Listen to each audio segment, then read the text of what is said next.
Hello? Hello, hello? Hi everyone! Welcome to the stream. Hold on. Let me just pull up the stream chat. Hold on. Hello everybody! Welcome to the stream. Hello Lan! Welcome to the stream. Okay. So, boys. Today we are going to be playing Ace Attorney once again. Let me just put up the things. Let me just pull up the BGM for it. Okay. Tell me if you guys can hear it. Hey, Peach Mango Pie. Welcome to the stream. Welcome, my guy. Alright.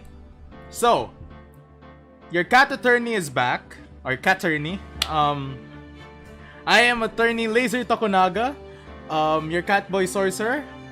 Today we are going to be playing some Ace Attorney. I hope you guys enjoy the stream. And also, yeah. I hope you guys sit back, relax, and enjoy today's stream. I'm sorry if I sound hyper. I played a lot of Overwatch before the stream started. So, yeah. I'm pretty hyped. I'm pretty stoked. Hi, Amai! Welcome to the stream! Welcome. Okay, so let's continue the court case. Yeah, sure. Hi, Amai! Welcome to the stream! Welcome! I played Overwatch before this, so I'm kinda hyper. Not gonna lie. December 26, 9:44 a.m. District Court, Defendant Lobby number 2. I forgot the voices I gave this. Karma? That's right. Manfred von Karma. He's the best prosecutor there is. He hasn't lost a case in his 40-year career. He is a god of prosecution, right? A god! Not a single case? He'll do anything to get a guilty verdict. Anything. Sounds like someone else I know, Edgeworth. You don't understand. I mean, he'll really do anything. Manfred von Karma is a man to be feared. That's quite a claim coming from someone who forges evidence. He taught me what it really means to prosecute. What? Just picture a prosecutor as vicious as me, multiplied by a factor of 10. So was he your teacher then, Mr. Edgeworth? Something like that. How is everyone's day, by the way? How's everyone in the stream doing? Hope you guys have had a wonderful evening. And now he's trying to get you found guilty? What a creep! Oh wait, maybe he's planning on losing on purpose to help you out. Not a chance. He hasn't lost once in 40 years. 40! He's as ruthless as me. Times 20. That's pretty ruthless. Like I said, he's a god among prosecutors. I guess that's something like Mia was to me. Speaking of Mia... Maya? Uh-huh. We could really be using Mia's help right now, don't you think? Oh... I can't. Sorry. I really tried, but I couldn't reach. You couldn't reach? I think it's because I haven't been training. My powers are weak again. Oh man, what bad timing. I'm really sorry. I'll try my best. I hope so. What are you whispering about? Oh, it's nothing. Well, it's time. Let's head in. Okay guys, our first court case. Let's hope it goes well. Because I can't handle losing a court case. Oh my god. Let's hope my powers can do this. Oh my god. He's very old. Court is now in session for the trial of Mr. Miles Edgeworth. The defense is ready, Your Honor. Mr. Von Karma? Is the prosecution ready? Fool. You seriously think I would stand here? You seriously think I would stand here were I not completely prepared? Right. My apologies. He's even got the judge scared. Very well. Your opening statement, please. Decisive evidence. A decisive witness. What else could possibly be required? Nothing, of course. That should be fine. The prosecution may call its first witness. What's with this guy? Is he royalty or something? How am I supposed to fight against this? I call the detective in charge of this case. Detective Dick Gumshoe! Okay, Gumshoe's first. Let's see how this goes. Please tell me you have a very slippery slope again, Gumshoe, please. Describe the incident. Now! Yes, sir.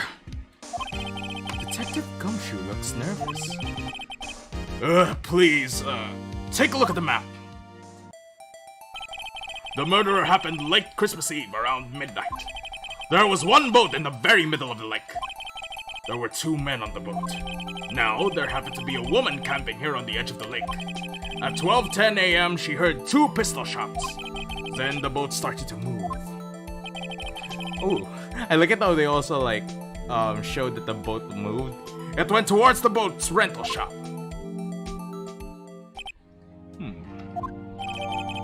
Overhead map added to the court record.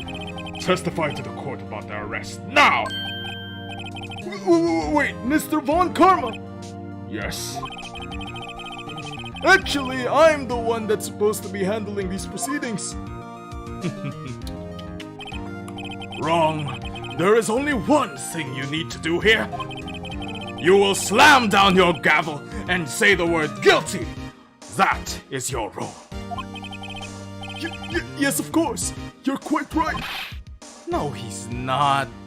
Come on, this guy is BS, bro. Oh my god, he's even bossing the judge around. How is this a fair trial? A man called into the station around 30 minutes after midnight. We headed to the scene of the crime as fast as we could.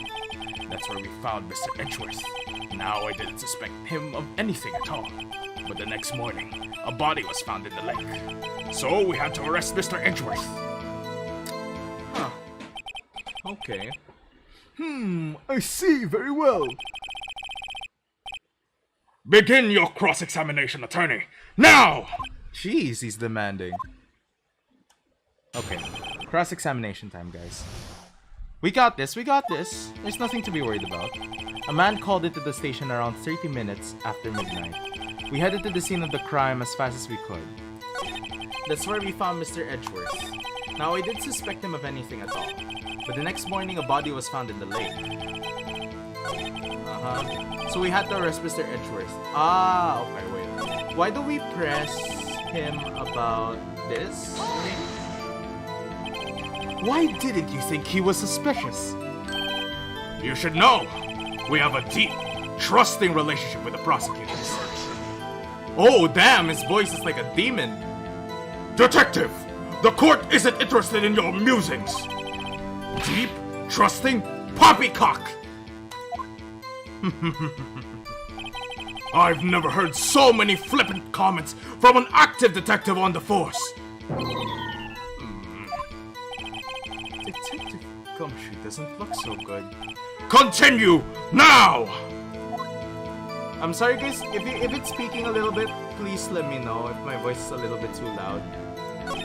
So I can adjust it to the best of my abilities. So what was Mr. Edgeworth doing? What was Mr. Edgeworth like when you saw him there? Well, from what I saw, he looked pretty relaxed. Not like a murder at all, really. Oh damn, his voice is really deep. Detective! The court requires the facts, not your opinion! How many years have you been on the force? Facts only, detective. Hard, cold, objective facts! Yes, sir. Man, he's got his share of objectives. Dang, bro. He's found in the lake, so we had to arrest Mr. Why did you have to? Yeah, exactly. Why is that? Well, we found the murder weapon on the boat. The murder weapon? A pistol. Detective Gumshoe, that is a vital piece of information. Please revise your testimony.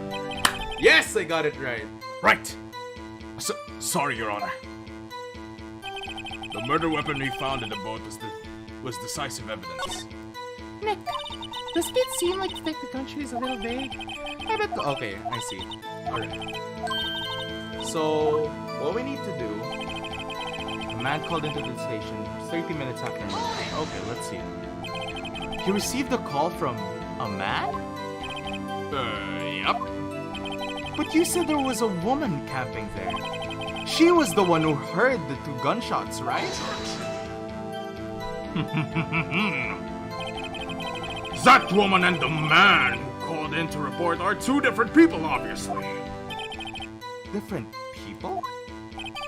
There was 2 witnesses.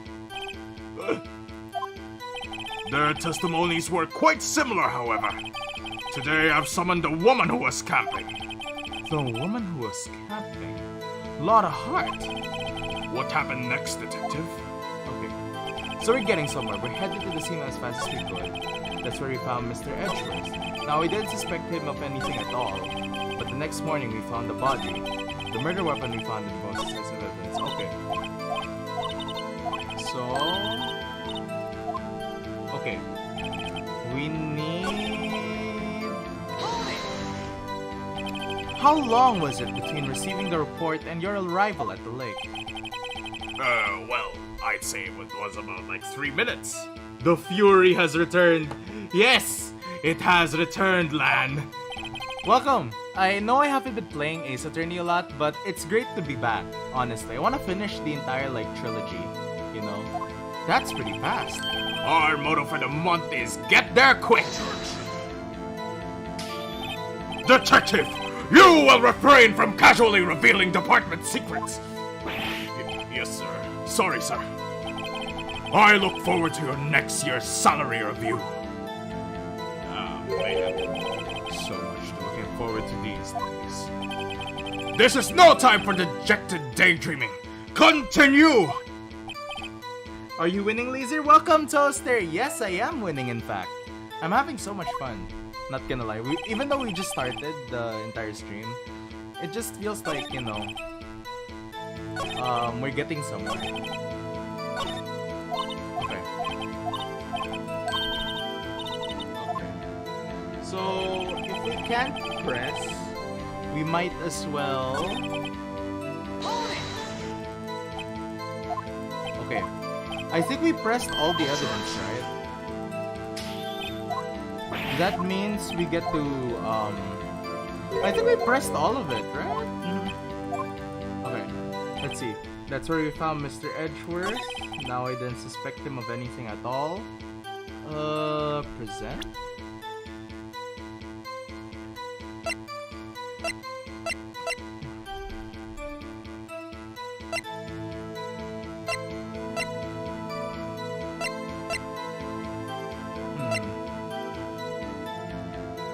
Okay. Taken automatically 12:25 at 12:15. Okay. Article about the great monster sighting at the lake. Okay. Let's press back for now. I feel like I should probably save this slot. Just in case we're wrong. Just in case. We might as well, right? So, the man called into the station around 30 minutes after midnight.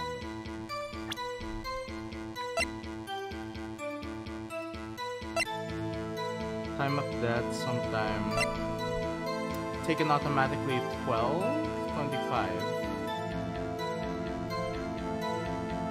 Okay, wait. Oh, my bad. My bad. Mispress.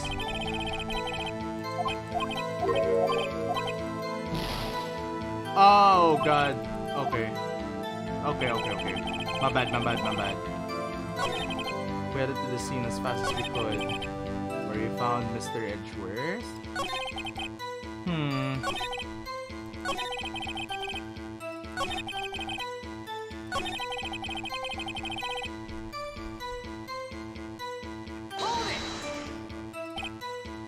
What about the pistol made it decisive evidence?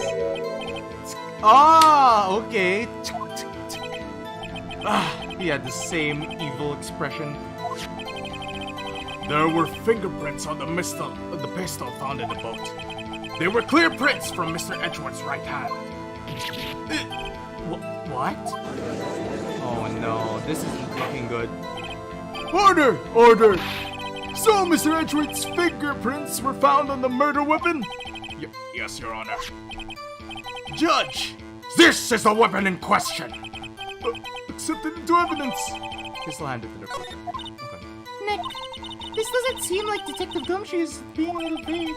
I bet one... Okay, so this is the same thing. Okay. A man called into the station. We headed to the scene of the crime scene where we found Mr. Edgeworth. But the next morning, a body was found in the lake. The murder weapon we found in the boat was decisive evidence. We pressed everything. So... But the next morning, a body was found in the lake. I think I haven't pressed them on this one. Did you find any clues on the body? A single bullet was recovered from the body. He was shot through the heart, fatally. Judge, here's the bullet. I didn't strike bone, so its shape is well preserved. Very well, the court accepts this bullet into evidence. Okay, alright. Members of the court, we now have the pistol used in the murder and the bullet found in the body. Detective! Yes, sir? Was the bullet found in the body fired from this pistol? Yes, the ballistic markings on the bullet match the pistol. Hi Rika! Welcome to the stream! Welcome, welcome! How are you, Rika? How was your day? Hey, Nick. What does he mean, ballistic markings? Shocking! To imagine someone here does not know something as basic as ballistic markings! Nick, he's glaring at me. Very well, I'll explain. Actually, Judge, you do it. Me? Ballistic markings are like the fingerprints of a gun. The barrel leaves distinctive marks on each bullet it fires. You can examine these ballistic fingerprints to see which gun fired the shot. Hi Lazer, I'm good. Okay, that's good to know, Rika. It's great to know that you're good. Indeed. This leads to one inevitable conclusion. The bullet found in the victim's heart was without a doubt fired from this pistol. This pistol, which as you may recall, was covered with the defendant's own fingerprints. Okay. Order! Order! This is bad. This makes it look like Edgeworth did it. I've been fine actually, Rika. I actually played Overwatch and Valorant earlier. It was really fun. I had a lot of fun playing both Valorant and Overwatch earlier. Tara, let's play some Valorant sometime, or Overwatch if you have it installed. I'd say it's almost decisive, yes! Honestly, I could declare a verdict at this point. However... You wish to hear the witness speak, no doubt? Very well. I am somewhat fatigued, and so I will take a brief break. I will call my witness after the recess, which will last 10 minutes. Judge! Yes? What are you doing? A 10-minute recess, now! But wait, Just bang your flimsy gravel and get on with it, man! Oh my god. Karma, why are you such a bossy guy? Oh my god, is this why people call it Karma is a bitch? Just kidding. Taravala, yes, let's go! This court will take a 10-minute recess. Who's running this court anyway? I know, right, Phoenix? December 26, 11:09 a.m. District Court, Defendant Lobby number 2. Edgeworth, what's going on here? Your fingerprints were on the murder weapon?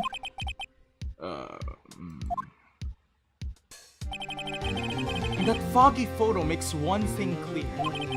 The only one who could have shot that man was the person in the photo. True. Was that you in the boat? Yes, it was me. What? But you must believe me, I didn't shoot him.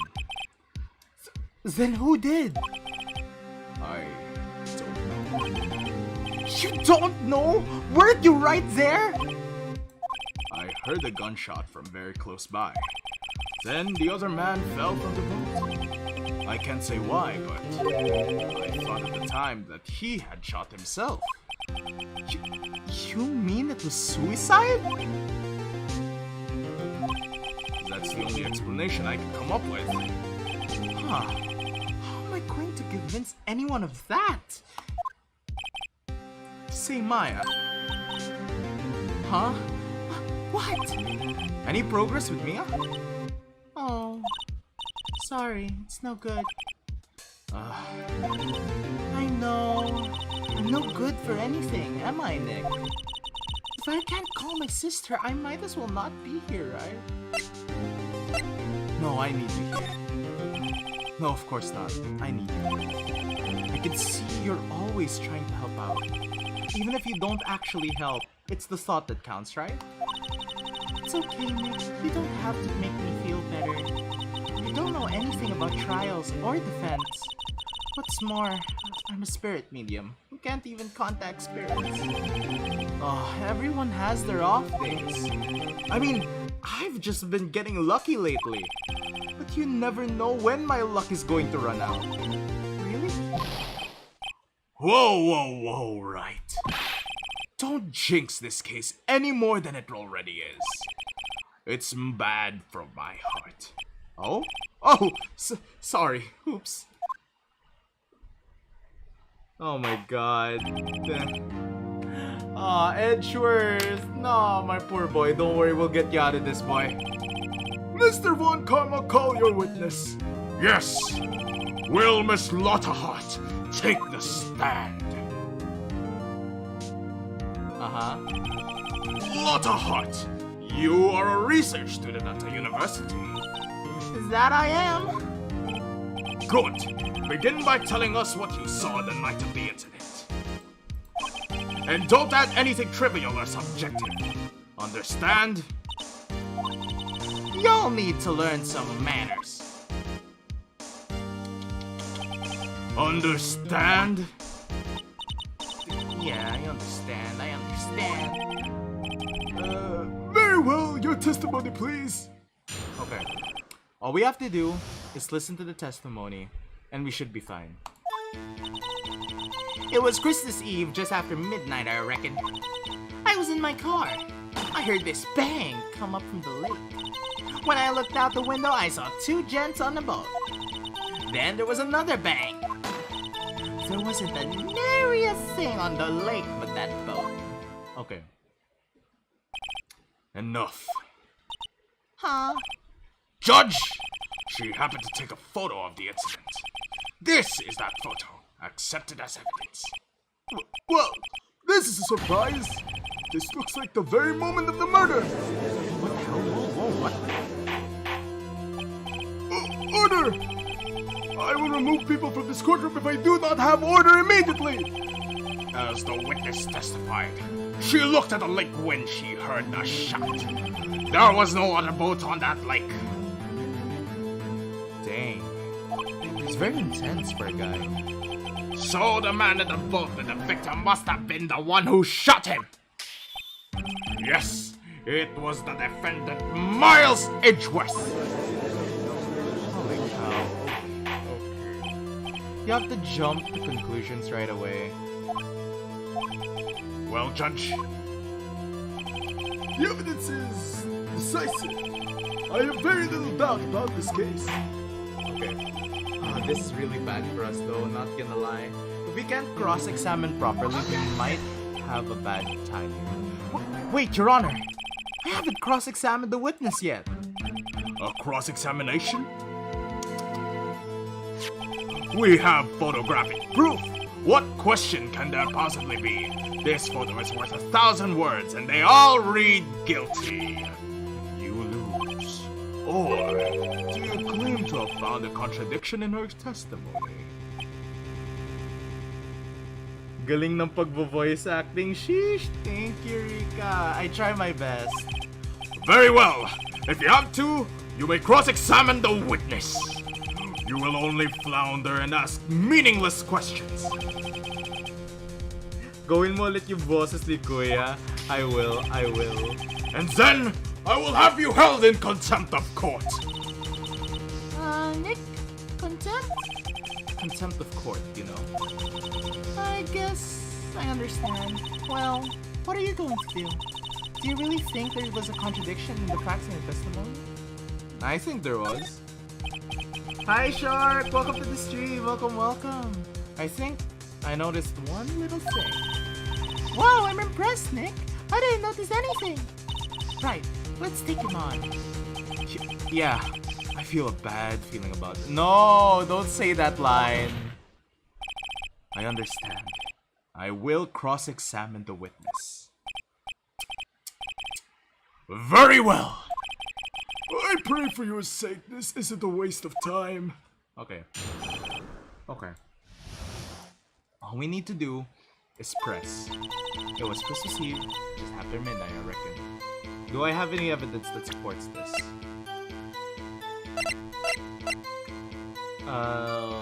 Petition for bosses ni Kuya for 10 minutes. Which Kuya are we talking about? Rika. Cause I can do it. I heard this bang come up from the lake. When I looked out the window, I saw two gents in the boat.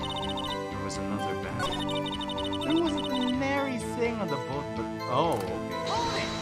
Let's see if we can press this. Are you sure about that? Yeah, sure as a country gal can be. That sounds pretty sure. Press further. How come you're so sure? Magandang umaga, housemates. Ganyan ba, Rika? Scanned the whole lake? It almost sounds like she was more interested in the lake than the boat. Miss Hart, you... Oh, dang, his voice is quite deep.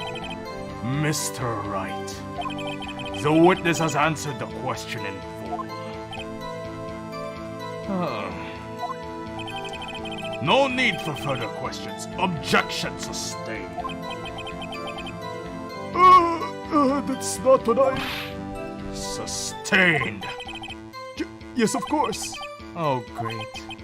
What am I supposed to do now? There weren't any contradictions in there. Sorry, Nick. If only my sister were here. Maya's really taking this hard. Okay.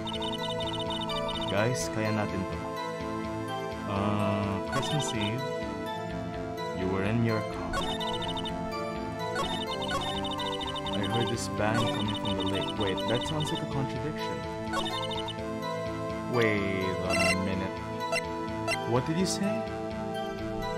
Fired 3 times. Okay, so there was another bang. There was another bang. That seems quite vague. Were you watching the very moment the shot rang out? Oh, yeah, sure. You're asking meaningless questions. Meaningless! Contradictions, Mr. Wright, not meaningless babble! Bon Karma, I think I hate you. He's trying to keep me from talking to the witness. To what end? Okay, there wasn't a nary thing on the lake with that boat. When I looked at the window, I saw 2 gents in a boat. Can you identify them though? Could you clearly see the 2 men? Just look at the picture. Clear enough for you? Uh-oh. Press further. Wait a second. I wasn't asking you about the photo. I was asking if you saw the 2 men. Yeah, well, of course.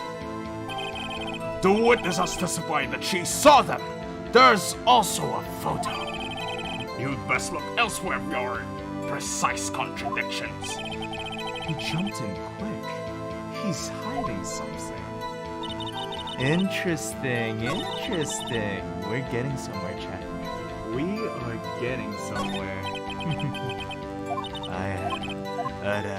We're getting somewhere, chat.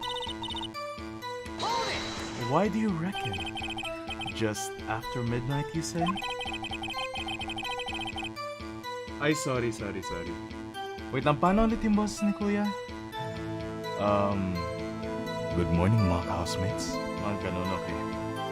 In other words, it was no longer Christmas Eve, but Christmas Day. Huh? Oh, yeah, well, yeah.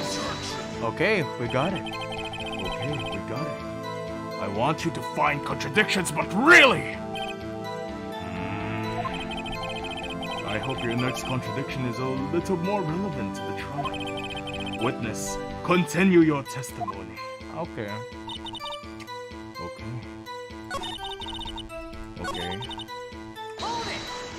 We're gonna keep pressing until we get it. So, what we have to do... Why were you camping there anyway? So you're a research student at the university, okay. You were taking pictures to use in your research. Press further. Miss Hart? Could you be more specific about your research? Okay. What does the witness's motive to camping by the lake have to do with this case? The answer is nothing. I object to this line of questioning. The objection sustained. So, what I'm assuming is that this guy really doesn't want me to press further on the questioning. Oh my God, Your Honor. Why? No.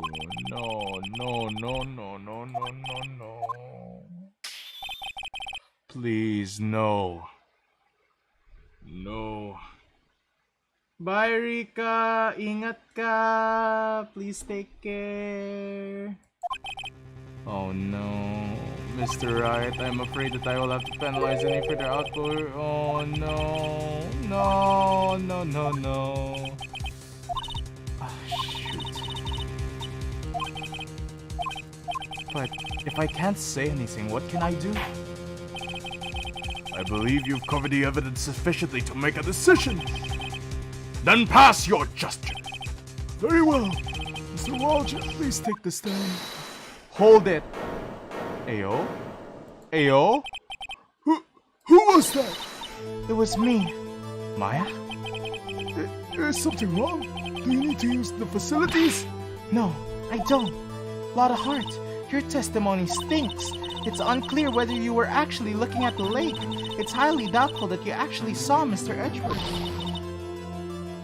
Ingat ka, Rika. Please take care. Tell us the truth. This is a matter of life or death. Lotta, did you really clearly see Mr. Edgeworth that night?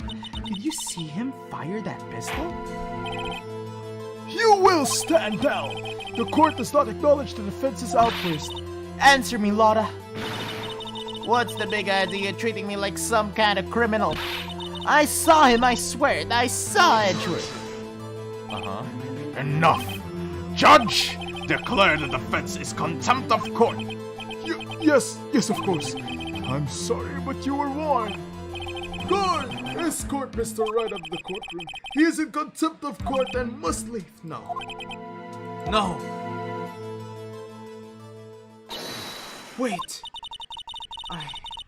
I was the one who made the outburst, Your Honor. Nick is innocent. Ha! What's the difference? All that remains is for the guilty verdict to be declared. Isn't that right, Mr. Phoenix Wright? Wrong! What? Did you hear what Miss Hart just said? She said she clearly saw Mr. Edgeworth. That was not in the testimony. That changes her testimony, and I have a right to cross-examine her again. Order! Order! You're in contempt of court. It's too late for your wild claims. Judge, sustain my objection. Please. Yes! It's the good charm! It's the good charm! I'm sorry, Mr. Von Karma, but I cannot. What? Miss Lotta Hart has made a new testimony. The defense does have a right to cross-examine her again. But he's in contempt of court. No, I am. If you're going to arrest someone, arrest me. Very well. Maya Fei, you will leave the courtroom immediately. Dick, I did what I could. You have to do the rest. Maya! Okay, so Maya's gone from our team. Oh. Okay. I care not for this melodrama. Listen well, Mr. Wright. I do not tolerate badgering of my witness. I'm running out of time. I better find a contradiction in here or else. Mr. Wright, begin your cross-examination. Okay, so this is the last statement I can get from her. I saw it clear as day. The man on the boat was Mr. Edgeworth. That's it? Oh, I don't know if I can find anything in that, but I can't squander Maya's efforts either. How can you be so sure, though? Well, what about the other man? You cannot expect to be allowed to blithely ignore your promise, Mr. Wright. I believe you claimed there was a contradiction in the witness testimony. Well, find it! If you can. Mr. Wright, I have to assign you a penalty. What? That's BS. That's so BS. There's only one. Okay.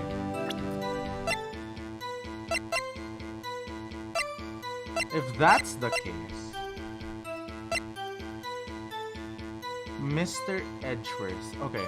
I can't waste any more penalties, so I have to like click on save state just to be sure. I think it's the time to present evidence, honestly, if I must be honest with you guys. So I'm gonna go with set to automatically take a picture when a loud noise detected face. Let's present this first. Your Honor, that statement contradicts this evidence. Does? I don't see anything contradictory. Huh? Okay. That was clearly the wrong thing. So, yes. The power of time manipulation. Okay, let's present this, shall we? Got you. Got you, Miss Hart. Finally. What? You got what? Look at this photograph. The photo I took? The very same. There's something I want you to see in this photo. It's quite clearly visible. The fog, Miss Hart. So? This picture was taken with professional, high-quality film, correct? Yet even it couldn't capture the faces of the men on the boat. Yet you claim you saw Mr. Edgeworth. How? What? Yeah. Okay, that does make a good point, not gonna lie. That's so genius. That's why I told her not to say that in her testimony, please! Yet now, she has said it, Mr. Von Karma. How could you plausibly see Mr. Edgeworth? Explain yourself. Miss Hart, What? could you see the defendant that night? Of course, as I said I could, and I meant I could. Then please, Testify the circumstances of your sighting. I did it. I finally found a hole in Von Karma's carefully vague testimony. Okay, let's see. Okay, how did you see it? You're right, I was cold at night, and the fog was thick as grits. So once I finished setting up my camera, I got back in the car. Still, I brought my binoculars with me. When I heard that noise out on the lake, I looked with my binoculars. See, no problem. Binoculars, you say? Very well, you may begin your... Okay. This one better be good. Okay. And what exactly type of...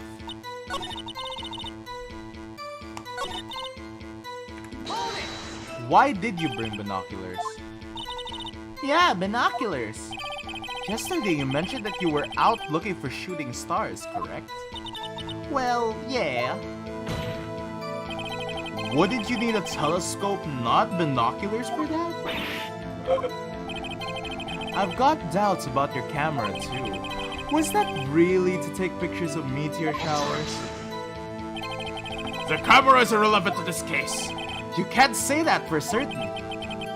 Mr. Wright, is the camera really relevant to this case? If it is, you may continue with the line of questioning. But know this, if you find nothing with this, there will be consequences. Well, Mr. Wright, do you wish to press further about the camera? Press further. Of course. This is the make it or break it time.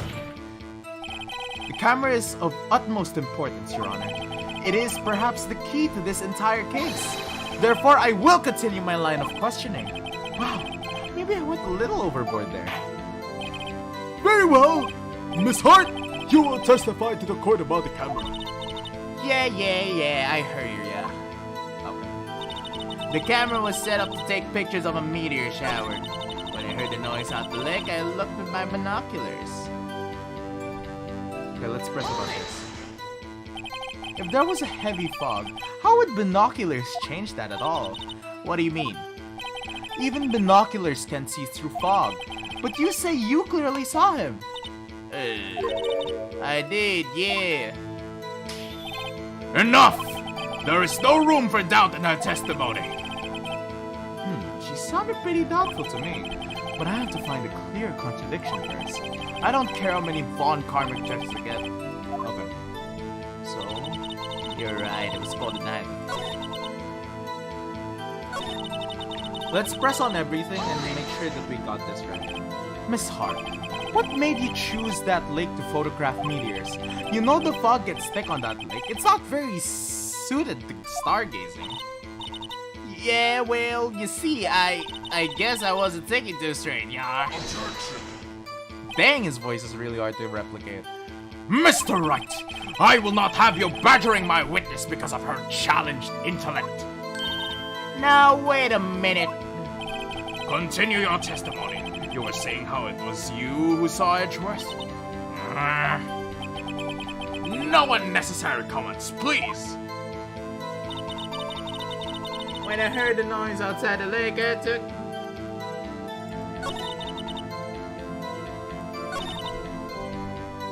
Okay, let's press. Your camera.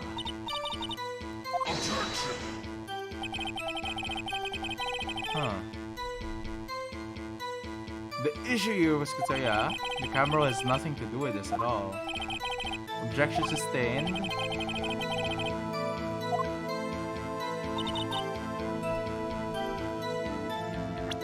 Huh.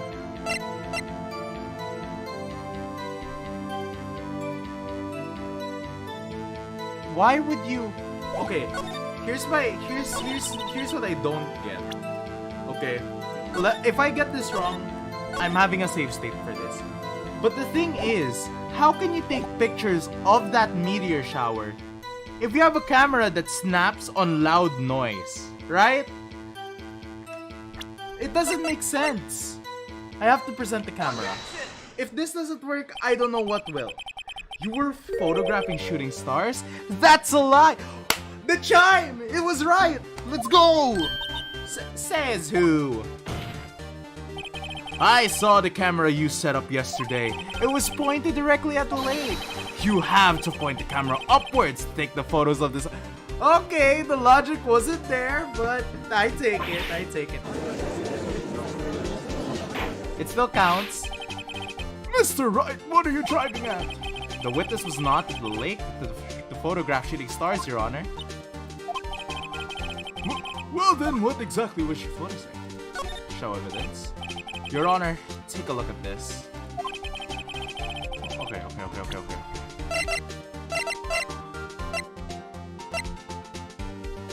let's present this. Miss Hart, this is what you were trying to photograph. What's this? A newspaper article? Gertie. Ah, the sighting. At Guard Lake. Well, Miss Hart? I never heard of no lake monster. You got proof of something? Let's see you prove that I was down at the lake trying to photograph this, Gertie. I have proof, sure. I have it. Proof. Very well, let's see it. No jokes. Okay.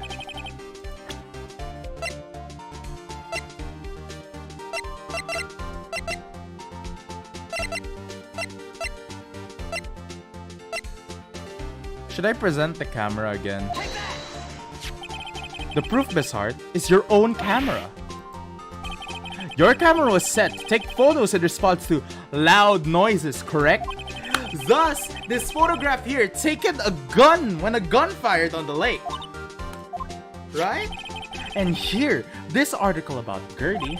According to this article, Gertie made a loud noise when it emerged. Well, you were trying to photograph Gertie, weren't you? That's why you had to set your camera to respond to loud noises. Yes! Yes! We are great attorneys, guys. I see. I too thought it was a little strange. Yeah, sure. Well, Miss Hart? Yeah, sure, Your Honor. You were camping there. Try to take a photo of Gertie, weren't you? Yeah, not bad. Are all you lawyers that smart?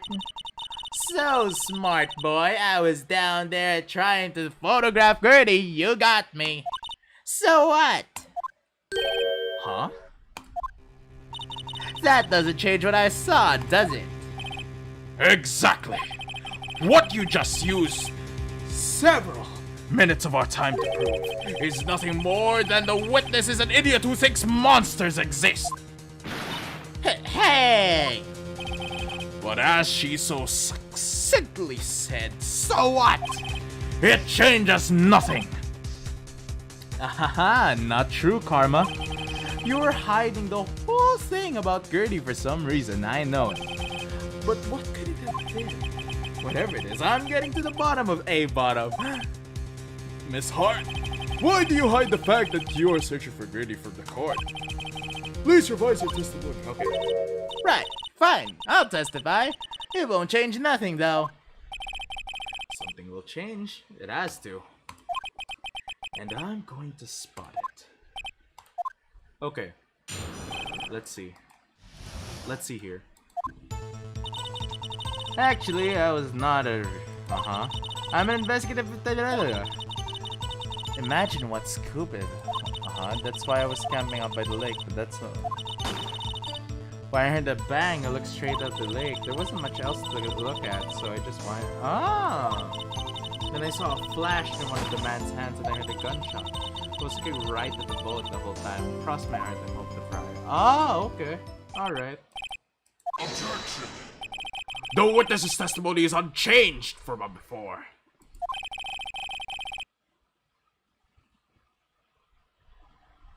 Whether she is a research student or a photographer has no bearing on this case. There is no need to waste more of our time with another pointless cross-examination.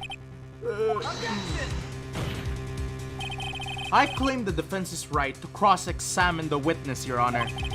One Karma's up to something, I know it. He doesn't want me to cross-examine her because... Why? Was there a contradiction? Very well, you may begin the cross-examination. You seem sure of yourself. You must have something in mind. Ha! That would be a first. Ah! Wow! So he doesn't believe in me. Okay.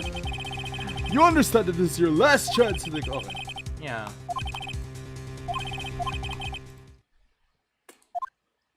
God damn it. Okay.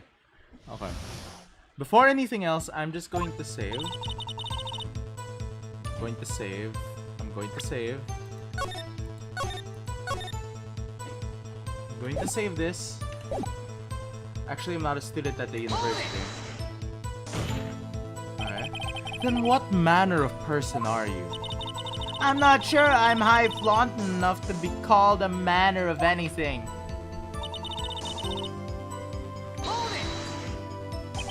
An investigative photographer? Yep. You get your photo and sell it to the press. It's all kind of business. Hey, I was taking pictures of my sister's graduation last year. And guess what? What? There was a UFO. Oh. UFO? Do you mean UFO? Just hanging in the sky. A UFO? You know, an unidentified flying object, a UFO. That's when I had sort of a revelation. I knew I should become an investigative photographer. I see. Kind of a shaky basis for a career, but sure. I mean, no judging, no judging.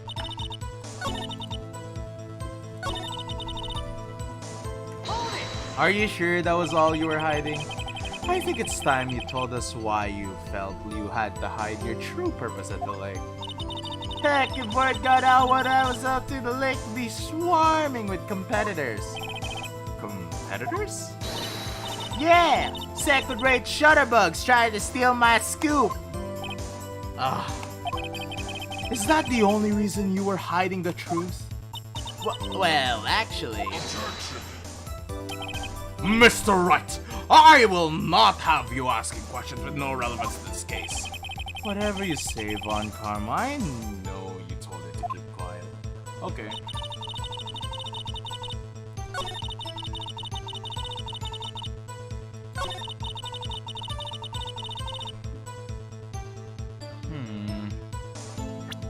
Do I have anything that proves them wrong? Nah. I should just keep pressing until something happens. Was there nothing on the lake but the boat at the time? Huh? Wait, so you're thinking maybe he was shot from some other place? I don't think so, no. The lake was smooth as glass and nobody was in shore either. Somebody find some sort of contradiction in this. Okay. Uh-huh.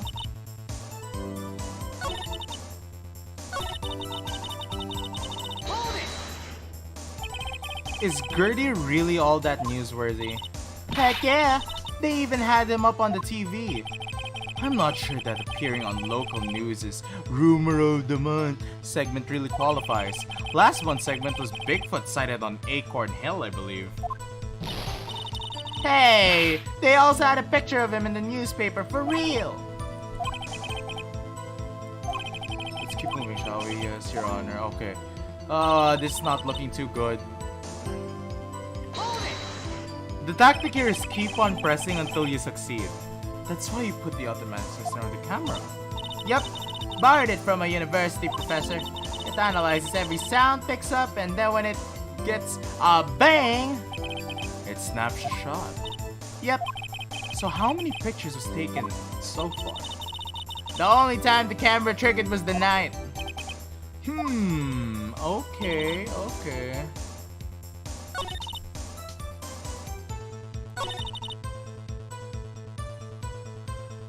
Sure.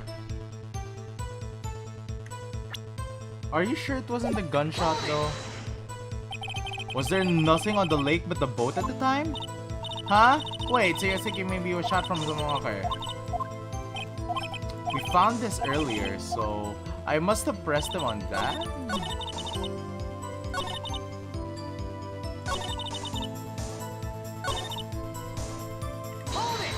Okay.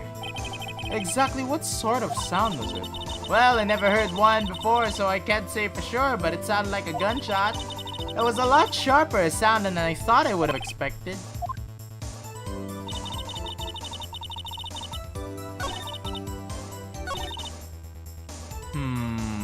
This is difficult.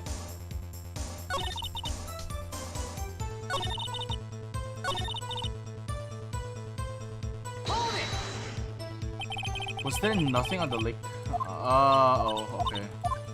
I'm just on a loop right now.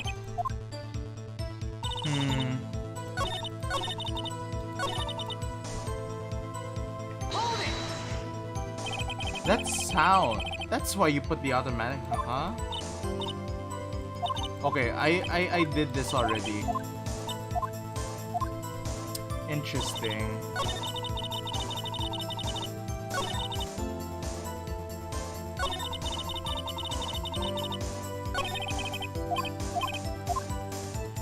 I think I just need to object the last thing here. I feel like I'm missing out on something.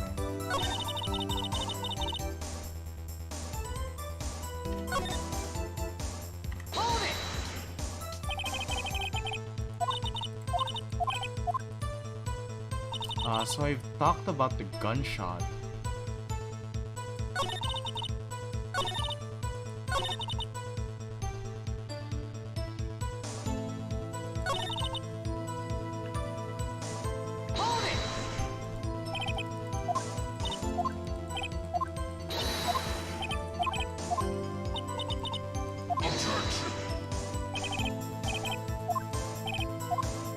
Okay.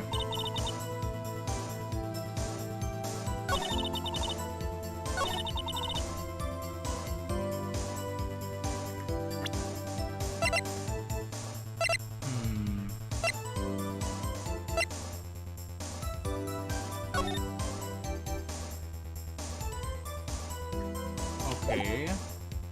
This is a tough case to crack, not gonna lie.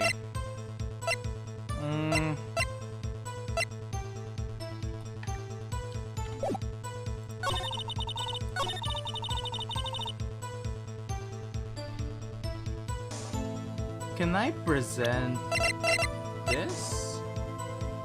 Objection! Your Honor, that statement contradicts this evidence. Dang it. Load. Turnabout device. Yes, load.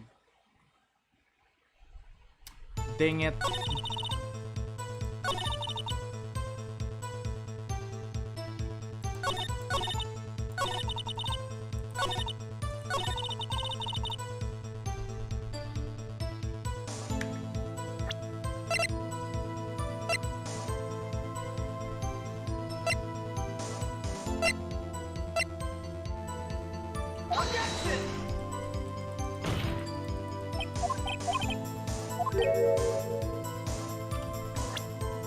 Uh-oh, I'm having a hard time here, guys. I don't know which one is it.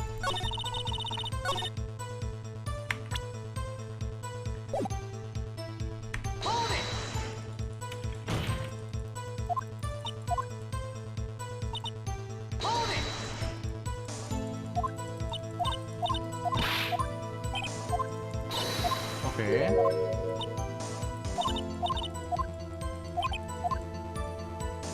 Alright.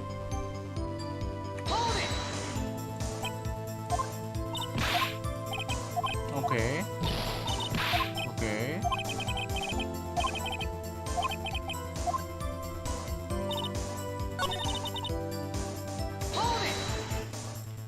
So if I keep pressing all of these, I'm just...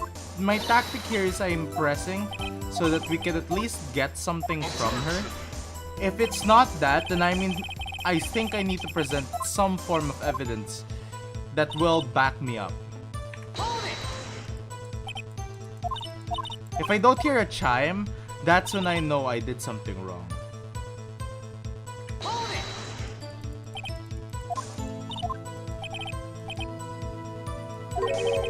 I kinda doubt she'd waste anything. What? What did I do now? What are you giving me that look for? Definitely suspicious. Maybe it's time for some evidence. Aha! Okay. Hold your hush, puppies. I'm getting there.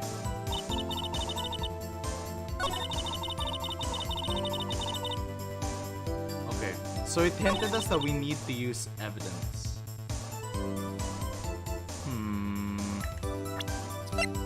It hinted us towards using evidence. So let's go with... I heard a loud bang. Let's see if I can present them with anything.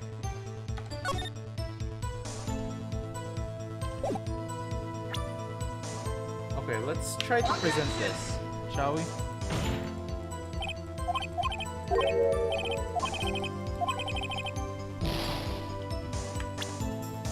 This is bad. This is bad for us.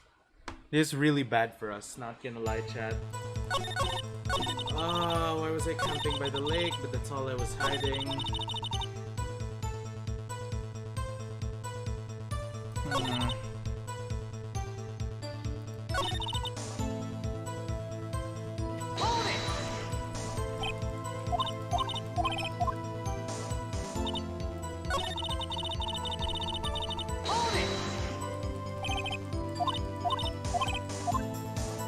Okay, interesting. Are you sure that was all you were hiding?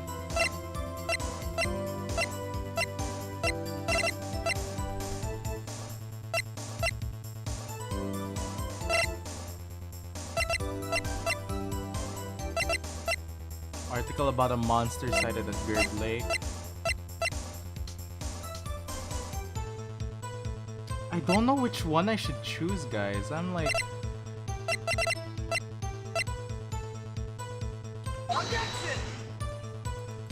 I'm sorting out all the stops here. Load. No, it's not that. Dang it. I can't waste a single one of my, I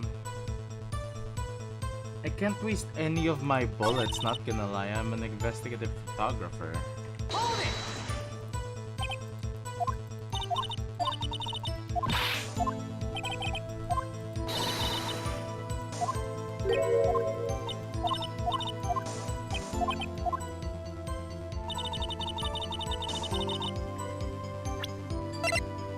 You mean this monster?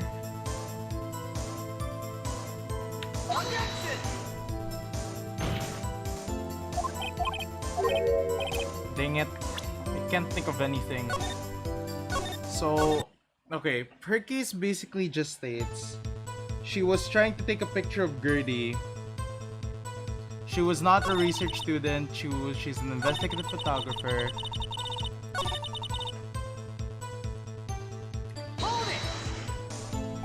That's why you put the University professor, bang, snaps a shot, yup, so... Okay. Interesting, interesting.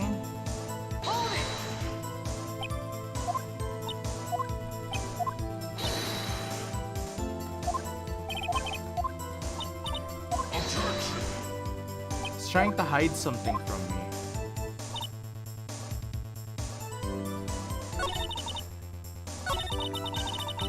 Okay. I'm gonna keep pressing all of it. Okay. Okay.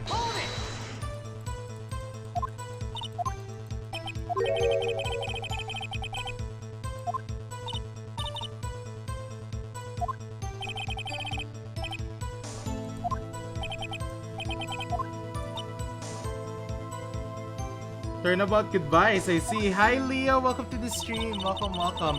I'm having a hard time with this case, not gonna lie, because I don't know what... I'm sort of caught in a pickle right now. Then I saw a flash near one of the men's hands and I heard another gunshot. They said they fired twice. They fired 3 times with this barrel.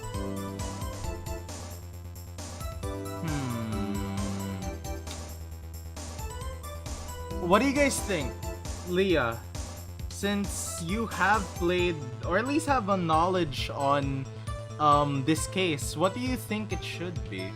Because I've been prompted to use evidence already, but I don't know which specific evidence I should report on.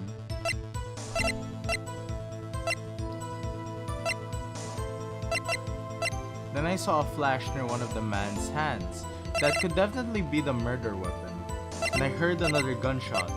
It was fired 3 times, so we know it was bang, bang, bang.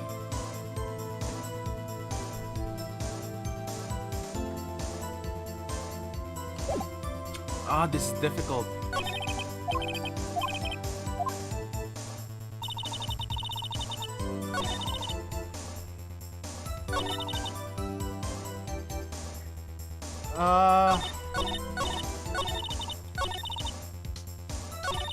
That's all I was hiding. I feel like there's more that she was hiding. That's the thing that I do want to get from her, is to try and get something that she isn't presenting us with. Ah, this is difficult. Okay. Okay. I can't specifically use the overhead map. I could use the pistol if it was fired 3 times. What no statement is it? Lazer, maybe I can help? Oh, what do you mean by what no statement? Because I'm at the part where she's like saying, oh, I'm a university student. I was trying to like, take a picture of Gertie. I just feel like I don't know which type of evidence to show. Because, Phoenix gave me the hint to go, point evidence at her. I just don't know which evidence I should present. Because I feel like it could have been something to do with the camera. Oh, number statement. Oh, wait.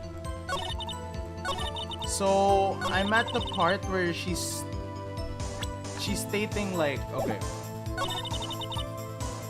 So statement number 1, actually I'm not a research student at the university. Statement number 2, I'm an investigative photographer. Statement number 3, imagine what scoop it'd be if I got a picture of the monster. Statement 4, that's why I'm camping out by the lake. Statement number 5, but that's all I was hiding. Statement 6, when I heard that bang, I looked right straight out that lake. There wasn't much else to look at, so I just wanted to devote the full time. Right! The pistol! Wait!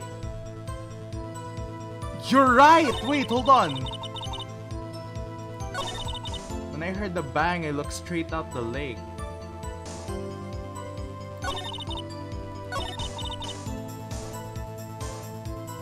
Seven. Okay. 1, 2, 3, 4, 5, 6,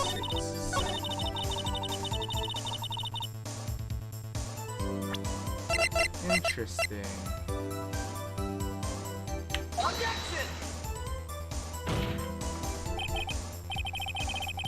Okay.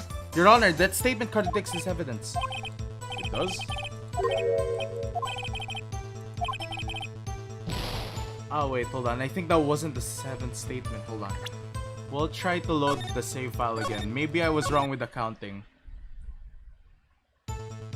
Actually, I'm not. I'm an investigative photographer. Imagine what type of... Oh, the Gertie one. Okay. That's all I was hiding when I heard the bang. There wasn't a...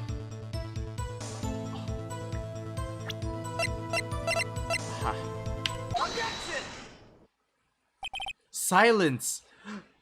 Leah, you are a lifesaver. I was stuck in that loop for so long. Thank you. Miss Hart, were you really looking at that boat? This is a collaborative effort, guys. Thank you so much. We're all great lawyers today. What's with you? Of course I was looking at it. It was the only thing out there. Any normal person would be looking at it.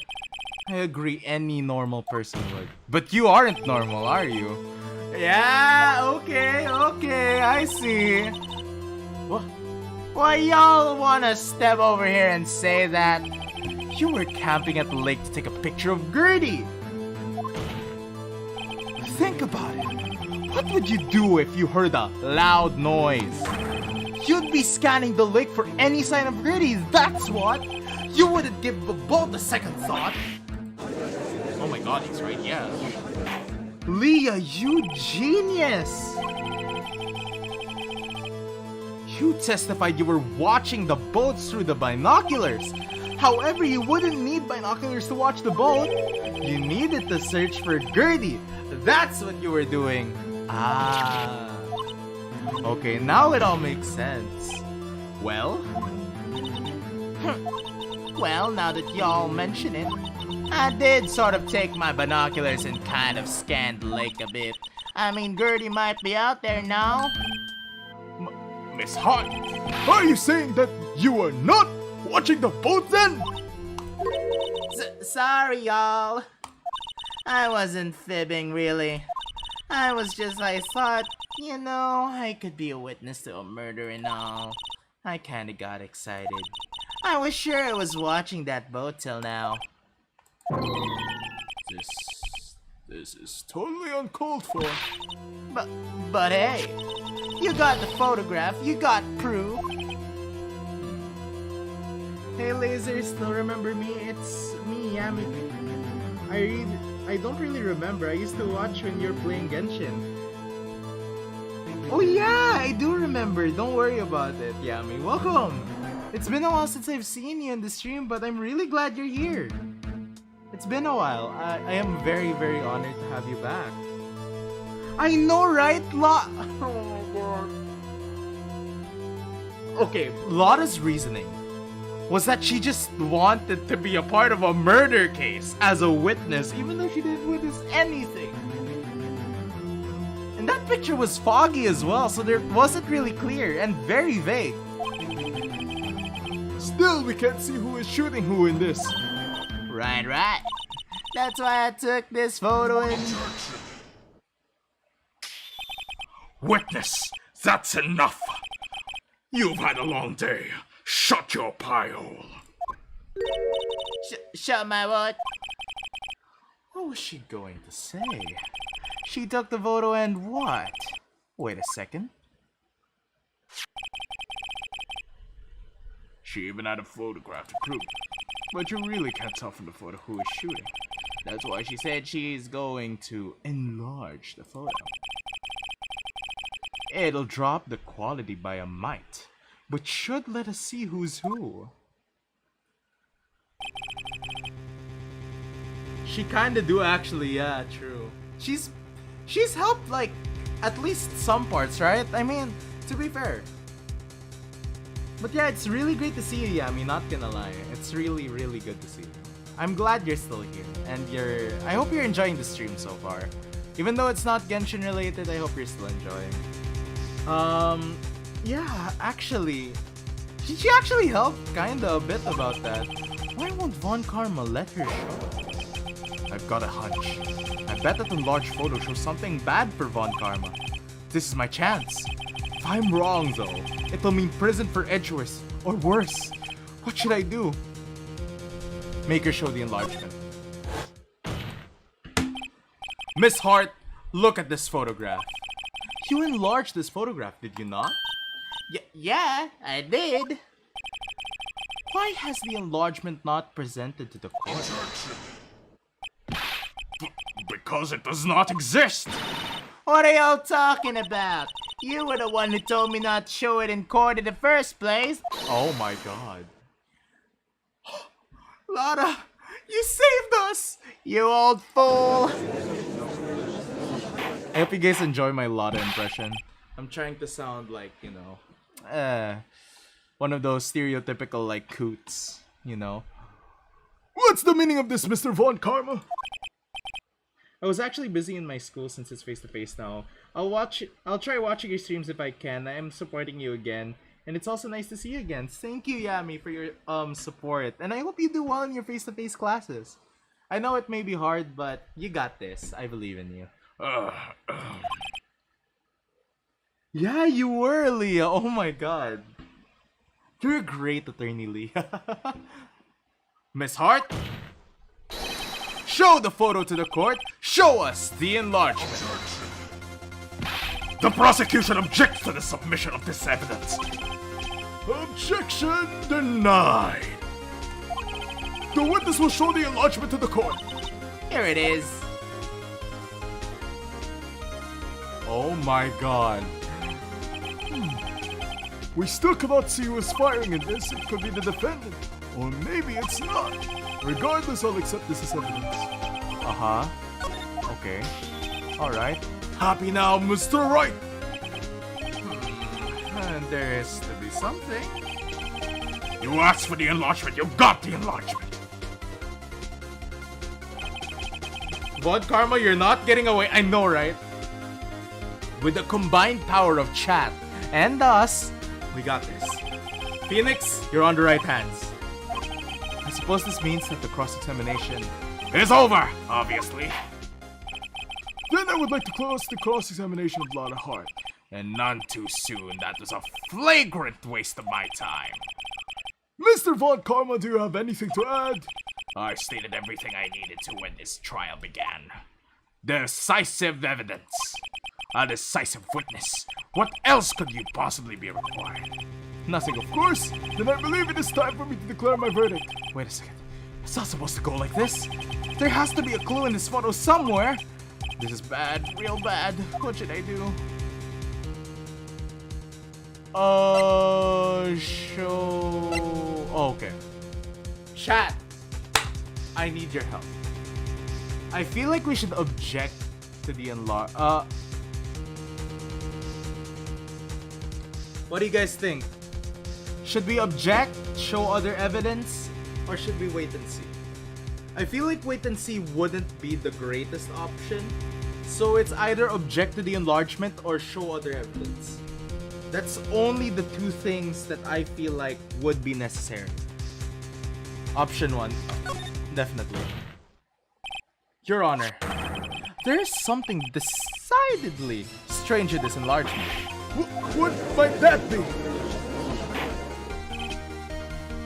Mr. Wright, you will show the court what you mean. What about this photo is strange? Don't worry, Leah, I already did. Don't worry, I did. Okay, here goes nothing.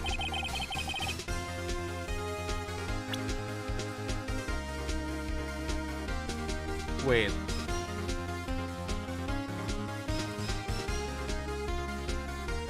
You know what's odd about this picture, guys? I feel like the pistol is quite different than the pistol that they used, right? This pistol looks different. It looks like a different model, right, guys? I mean, wait. If we take a picture of the old one versus the new one, this feels different. Yeah, exactly. Exactly, Leah, right? Here, Your Honor. I'm sorry, by the way, if the stream is a little delayed. I probably progressed through it already. But yeah, I'm hearing your guys' opinions as real time as I can get. Mr. Wright, I understood you are in a tight spot. However, you have nothing to gain by making boundless claims of faulty... What? Excuse me? It's clearly the pistol, right?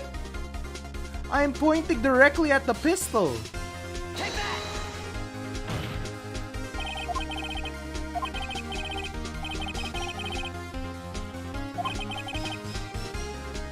Look at the hand holding the pistol, Your Honor. The hand?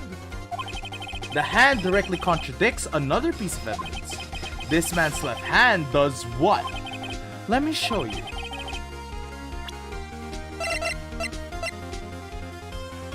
Bear prints from Edward's right hand. The evidence is clear. The man in this photograph is holding that pistol in his left hand. However, the prints on the murder weapon were from Edward's right hand. Ergo, the man shooting this pistol in this photograph is not Mr. Edgeworth.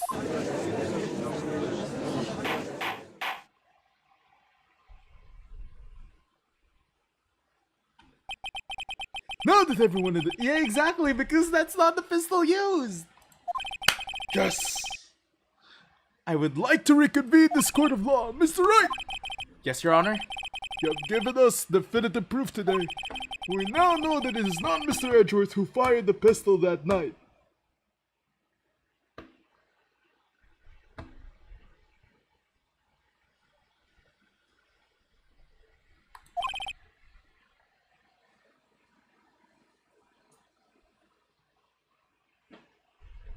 Okay. However, this leaves us with a rather large problem. Sorry guys, I had to look at something real quick. If Mr. Edgeworth didn't do this, then who shot our victim? Precisely! As we have seen, there were no other people on that lake that night. Who but the could have shot the victim? The victim himself. There's only one explanation remaining. The man who shot the victim was none other than the victim himself. Order! Order! So you are saying that the victim committed suicide? Yes, Your Honor. I think I can think of no other explanation.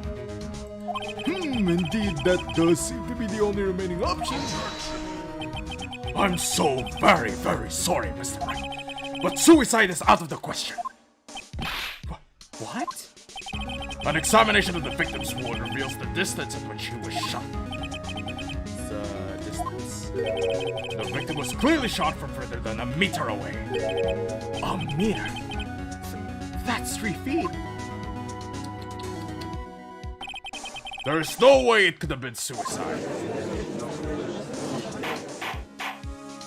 Order! Order! Mr. Von Karma, are you sure the accuracy of your data? Of course, I had already considered the possibility of suicide, you see. Why are you updating it as the trial is presenting itself? That's like, oh my god, why? I see. Very well, allow me to state my opinion. Considering the situation, the shooter had to be the defendant, Mr. Edgeworth. However, the prints on the gun revealed that the shooter was not Mr. Edgeworth. This is a conundrum. Therefore, I would like to suspend proceedings for this trial for the day. The court orders the defense and the prosecution to further investigate this matter. Understood? Yes, Your Honor. That is all. This court is adjourned. Yeah, it's to delay the trial, yeah. We did a great job. December 26, 1:15 p.m. District Court, Defendant Lobby, number 2. That was a close one. Hey, don't you have anything to say? No. I have yet to be declared innocent, right? Well, yeah, but what happened out there on the lake anyway? If he didn't commit suicide, then who? The shooter was about a meter away too. What? Don't give me that look. I did not kill him. I was just kidding around. Look, I'm going to go check on Maya. Oh. Right. What? Tell her something for me. What? Tell her to watch what she says in court. That's all. Would it kill you to just state how you really feel with a thanks, Edgeworth? Exactly, Edgeworth. I requested a transcript of Lada's entire testimony. I thought it might give me some ammunition for the trial tomorrow. Of course she didn't see the shooter, so the only part of her testimony that stood was the bang shooter. Okay. Great, I guess. That did also help, not gonna lie, prolong the proceedings, not gonna lie. I'm very thankful that Leah, you came in the last sec. Oh. Yes. Save. Of course. Okay. Let's see. Let's investigate, shall we? I'm very glad you came in at the right time, Leah. Okay, detention center, visitors room. Maya. Hey, Nick, it's you. I'm glad Mr. Edgeworth made it through the day. Okay, it's a relief. Hey, why'd you do that anyway? I don't know. I just knew I had to do something. I know I'm not the lawyer my sister was. I'm sorry. Well, you did save that trial. Just behave from now on, okay? Oh, okay. Let's talk. Let's do some questioning. Have you been questioned yet? No, not yet. Detective Gumshoe was here just now. He said seeing as this is your first offense, we'll let you go after questioning. Oh, and you wanted me to get bail money ready. You can pay for me, okay? Huh? How much? I don't know. I guess they'll send you the bill or something. Why do I picture giant bales of money every time I hear the word bail? Okay, Mia. Any luck with Mia? None. I can't get her through at all. I tried. I really did. I don't know what to do. I think I probably shouldn't have stopped my training. She sounds like she really does. I should check and see if there are any waterfalls in the local area. I wonder if I'll ever see my sister again. Oh no, you'll see your sister again, Mia. Don't worry. Okay. I feel like we should go to the Gourd Lake. December 26th, Gourd Lake Park entrance. There are fewer than there were yesterday, but the cops are still around in the park. I wonder if Detective Gumshoe is here today. Okay, let's move. Let's go to the public beach. I feel like there should be something here, right? Haven't seen Larry around today at all. Probably off paying us through the nose on a date with that lovely Kians. Is there anything here that seems evidence-based? Oh.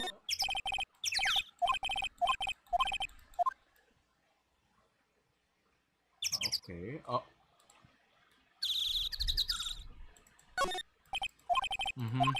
Okay. This doesn't seem like any evidence whatsoever. Okay. Let's go back. Let's move to the woods, yeah. Let's see the woods. Hi Francine, welcome to the stream. Welcome. Hey, Detective Gumshoe. Hey, pal. The trial today, Yes? What about the trial? well, I was going to say good show, but it wasn't really at all. So you did save Mr. Edgeworth, I guess. I just wasn't sure how to thank you, you know? Thanks? Let's talk for now. Prosecutor Edgeworth. Oh, right. Alright, I wanted to ask you something about Edgeworth. What's up? Is he afraid of earthquakes? I never had anything about that before. Mr. Edgeworth doesn't talk about himself too much, see? But there's one thing that's clear as day. Him hating crime the way he does. And him becoming a prosecutor. And him being scared of earthquakes.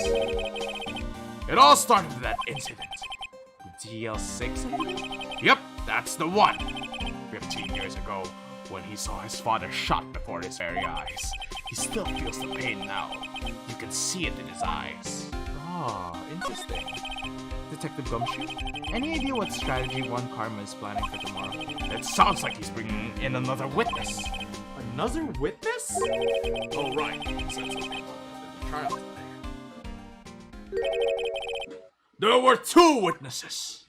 Aha! I was wondering who that other witness was. Who was it? Sorry, pal.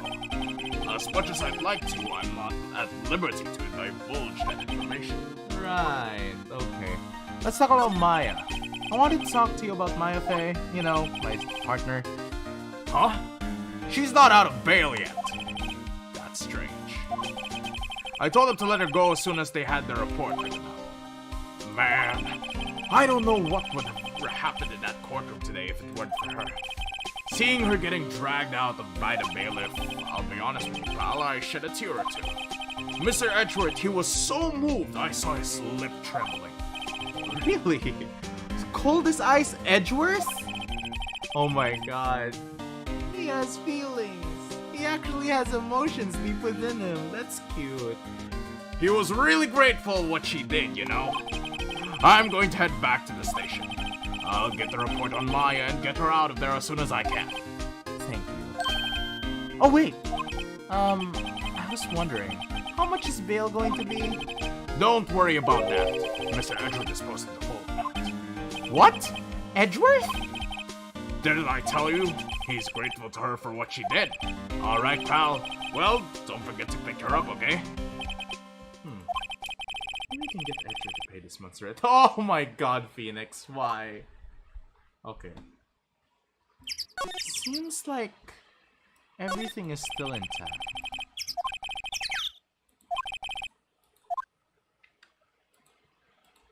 Okay, the sign says no camping.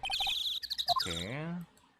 It seems to me that she still left everything intact from the last time she was here. I'm just trying to look through all of the evidence so that we can have a clear picture of everything that's going on.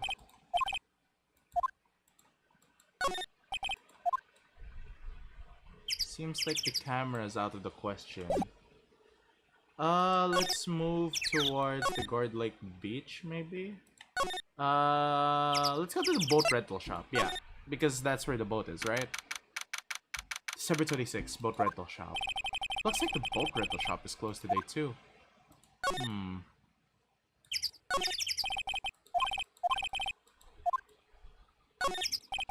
There's some boats floating at the dock.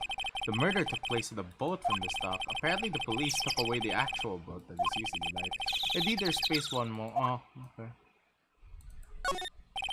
There's more forests off that way. I doubt them.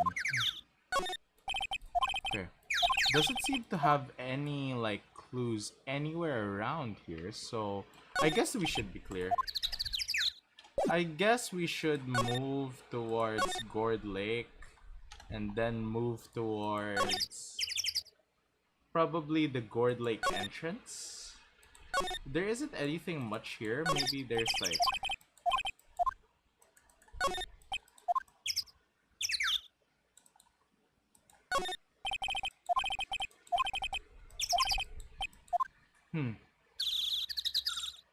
Okay, seems like there's no other evidence here, so I might as well go and move towards the criminal to the Let's go to the criminal affairs, yeah. I mean, the thing is with the criminal affairs department, there's not that much to go around, but who knows, maybe there is. Detective Gumshoe's not here. Gumshoe's at the scene of the crime today. Huh? Really? He's alive via that one. Got into a fight with the chief for not following protocol. Not following protocol? I bet he would have helped to build the case against Edgeworth. Interesting.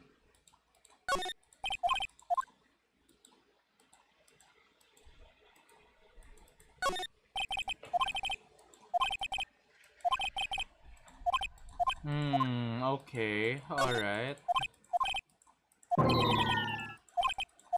Yeah, okay, that guy's just playing on his computer. What's that? Oh, Blue Badger, okay. I don't think I'll find any evidence here, so let's go back to the detention center, maybe get her out. December 26th, detention center, visitor's room. Hey Nick, you finally came! They just finished the paperwork, I'm free to go!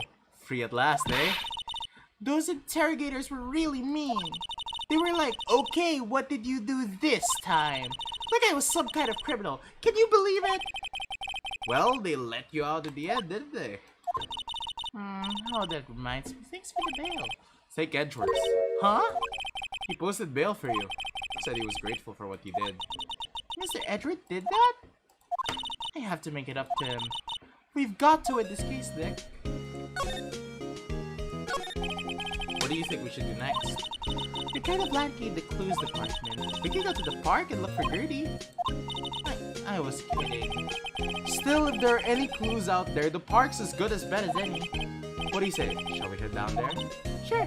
Do you have any ideas? Have you noticed anything lately? You know, I did notice one thing while I was here in detention. It's really pretty cool. No! Maya, you don't want to say that. Maybe you'll end up in prison again. Have you noticed anything about the case? Well, not much more than that, no. Probably still something me. Okay, let's move then. Oh, is there anything here? Apparently Mr. Grossberg is on vacation today. Well, I guess I can... I don't think there's any evidence here, so let's go to... fresh air. Gotta say it feels great. Behave yourself in the courtroom tomorrow, okay? Misbehaving's much more fun. It's not going to be so much fun when Edgeworth refuses to pay your bail again. Right. I'll behave. Oh dear.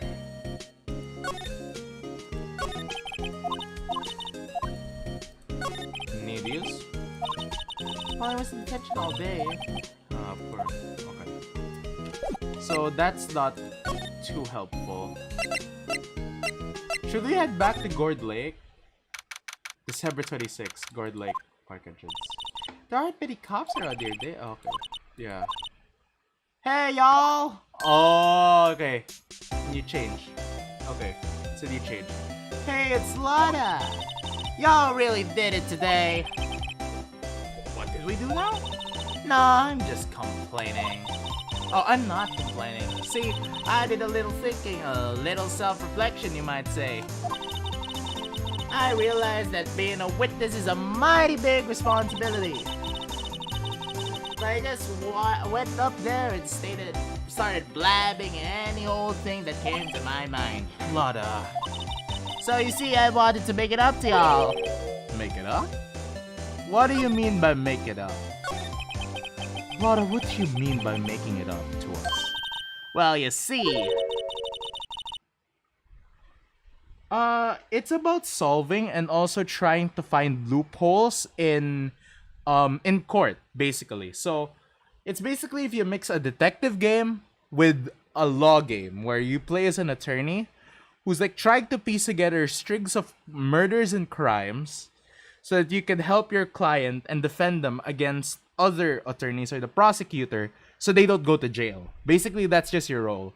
You're just basically gathering evidence and objecting the prosecutors so that your the person you're trying to defend is not guilty. What? That Von Karma didn't want me to say nothing about it. What information? Now we're getting to the heart of it.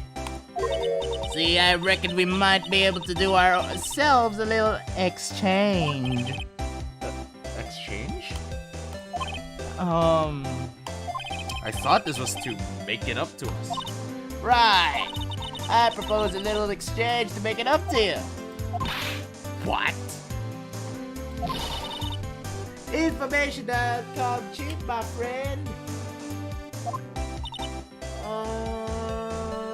Okay. Hey! I see you thinking by how unsophisticated these southern folks are. It's written all over your face. Let me tell you, most senators are way more sophisticated than you. I'm just the exception, okay?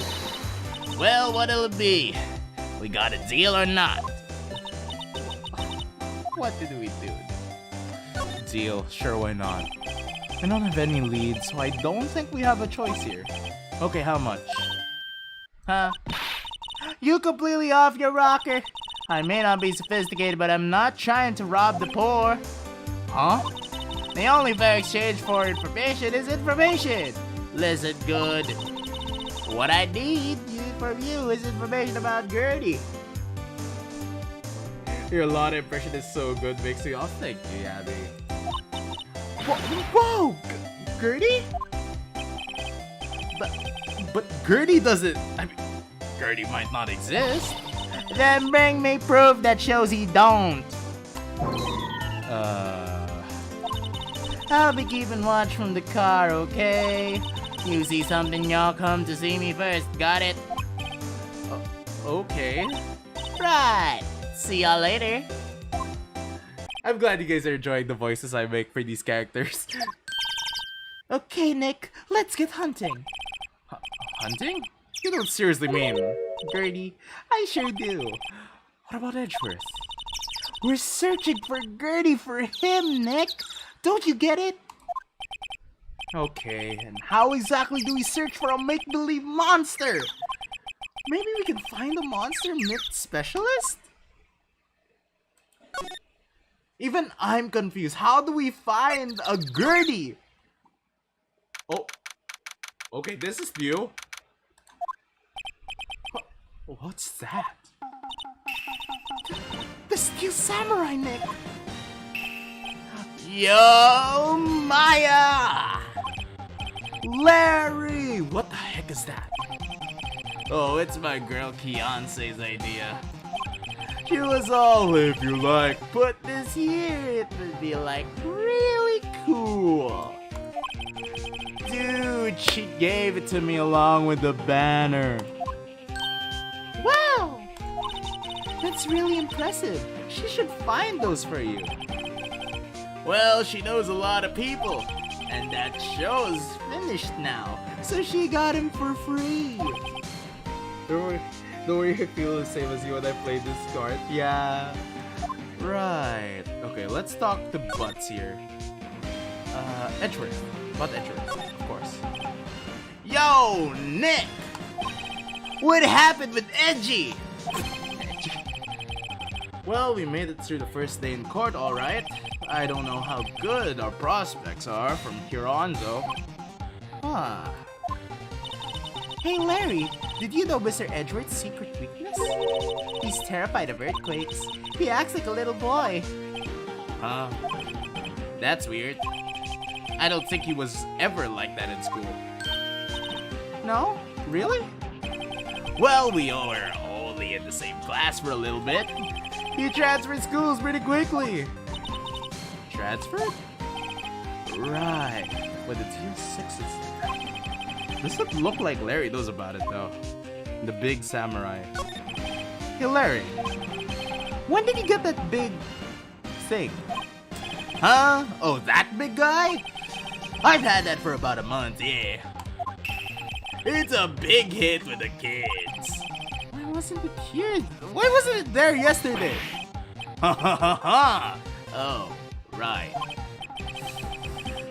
The compressor was busted. Compressor? Yeah, it's that little unit by my hot dog stand. That's why I used to put air in the steer samurai. It broke a little while ago, so I sent it for the repairs. Oh, and here I thought you inflated it by yourself. Gotcha. Do I just look at the Steel Samurai in all its glory? Doesn't that Steel Samurai look a little out of place? I mean, it's so huge. I guess it's good advertising. Something about the Steel Samurai just doesn't work for me. Huh? Really? It looks pretty well made to me. Still a novice, aren't you, Nick? Really? True connoisseurs like Cody and me don't fall for this kind of stuff. These Steel Samurai fans are obviously in a league of their own. What's this machine? That's the compressor. I used to fill up that balloon with air. Huh, neat. Just got it repaired yesterday. Man, what a drag that was. Okay, let's see. Hey man, whoever calls their product the original first wins. Why don't you add world famous to the side? Hey, good idea. What have I done? Okay, so I am having a hard time controlling the mouse. Wow, Gordon Lake really is big. Yeah. Say, Nick, why is it called the Gerd Lake? Oh, well, a long time ago, they used to grow gourds here. Wow, no way. I was sure it was because the lake looked like a gourd when I first saw it. Above, you know, like a hourglass shape. Well, it is shaped like a bird, actually, but that's just a coincidence. Oh, okay. Why do you have world flag here? Those flags look sadly out of place here, flapping lifelessly back and forth in the cold wind under. The war of what? Huh? What? You mean you don't know the War of the Eyeglasses? What the heck is that? Our local fair used to do it every summer, huh? I guess we were the only ones. I ask again, what the heck is it? Okay. Huh. Left boat docks, right exit. Okay. So it seems like we won't get any information here. So we might as well move to the next part, right? Let's go to Gourd Lake Woods. Right? Okay. Hey y'all! Well, you find anything about old Gertie? No, nothing. Well, keep moving. It's getting cold out here at nighttime. It's a little chilly. I think I have to sneeze. Whoa, whoa, whoa! No, you don't. Watch it! I told y'all no sneezing. See, I'll set that camera to respond to things like softer than a bang. I trigger on one of Von Karma's finger snaps now. Oh, I'm sorry. Yeah, well, sorry's nice, but what about my film? Nick, hey lady.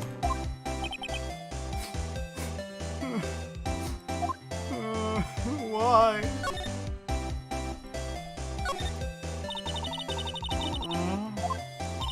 I'll quit being an investigative photographer. What? After all, I only have one photo to name so far. Was it a good one? You bet. A UFO. UFO? Anyway, if I can't get a career making photo this time around, then that's it. I'll quit and go back to school. Huh? So you really are a university student? Yeah, well, I'm taking a short break for a bit. Right. What are you going to do if Gertie doesn't exist? Oh, okay. I've seen this one already.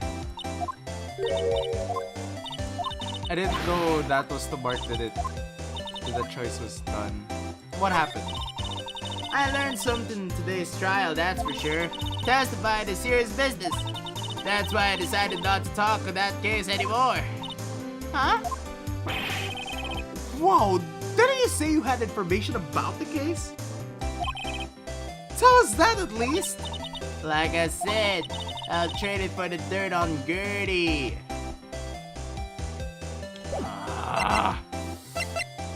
Fine.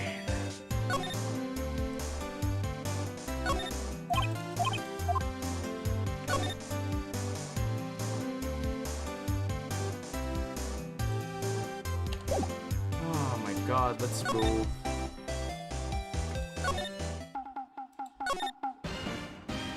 I really love the Still Samurai music. Sorry, Lazer, gotta go sleep now. Haha, I have class tomorrow. I'll watch you every night / every time you're live. It's really good to see you and watch you again. Farewell, Lazer. Good night. Good night, yeah. Oh my god, my Wi-Fi. Good night, Yami. I hope you take care. Oh my god, my Wi-Fi fell. Oh my god. Good night, Yami. Good night. I hope you take care. It's always so quiet here. I wonder if the boat shop is closed for good. Well, with the murder on the lake and all, they're probably just taking a vacation till it blows over. I get it. Okay. We need to find evidence that Gertie exists. And that's my only problem. How do we prove that a makeshift thing is actually real? The murder took place at the boat of the stop. How do we fake something isn't real? How?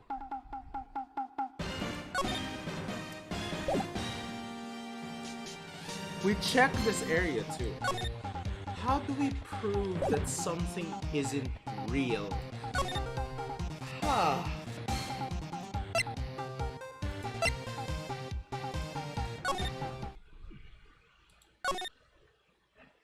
Oh my goodness, how do we prove to her that Gertie doesn't exist, guys?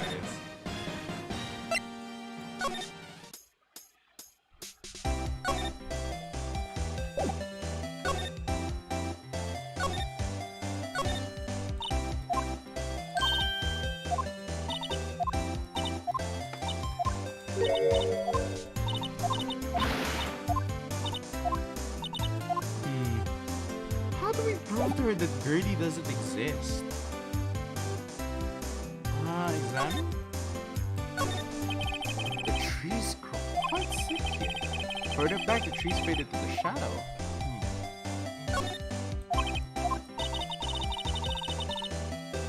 Wait, what if the side said no setting tents on fire? I don't think they have signs like that. Oh. Okay. Hey, Nick. What? Don't tell me you're hungry again. No. I was just wondering. They didn't talk about that in any of the law books. So there's no law saying that you have to be made out of aluminum then? I'm not having this conversation.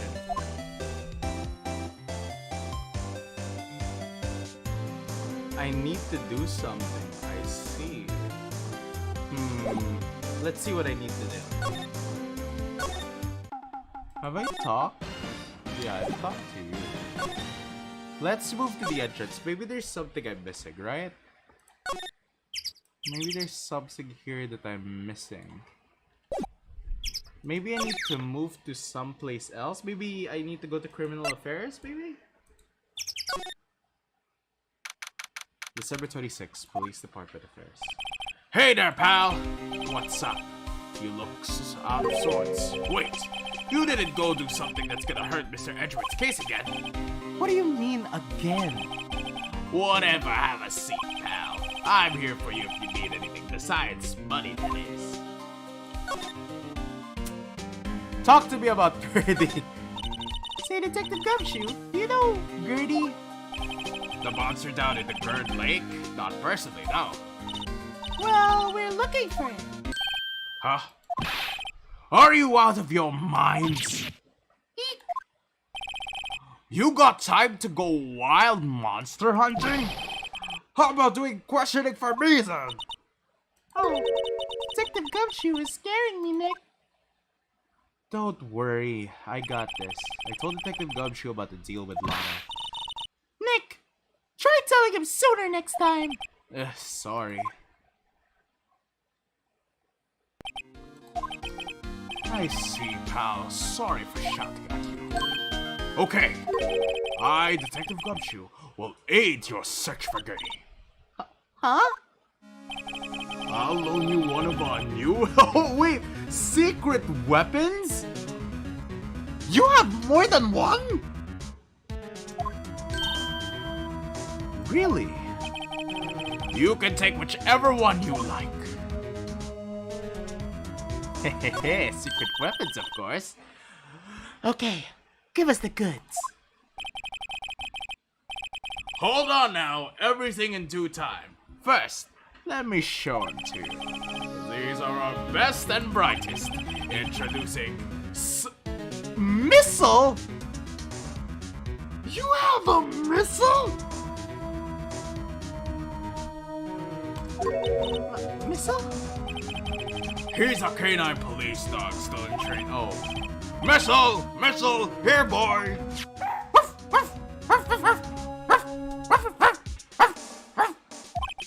Here he is! Hey, he is cute! Look, Nick, cute dog! A cute dog. And this will help us how? Next secret weapon number 2. A fishing pole. Here, this is my own personal pole. Detective Gumshoe, we're looking for a monster! Yeah. How are we supposed to catch a whole sea monster with a fishing pole? Never know till you try, pal. Okay, the next one is the last one. No, please, I promise you. Weird choices. Secret weapon number 3, a metal detector. Okay, now we're going somewhere. Here. Detective Gumshoe, we're looking for something alive. Right. How are we supposed to find it with a metal detector?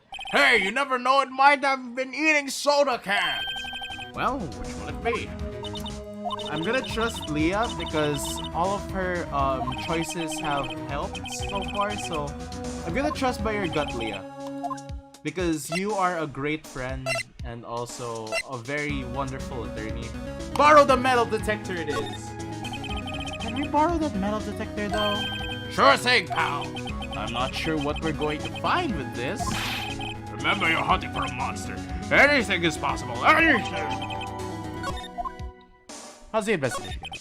How's the investigation proceeding? It's not really. We have another meeting coming. We're supposed to talk about that, Mr. Edgeworth's birthday. His motive?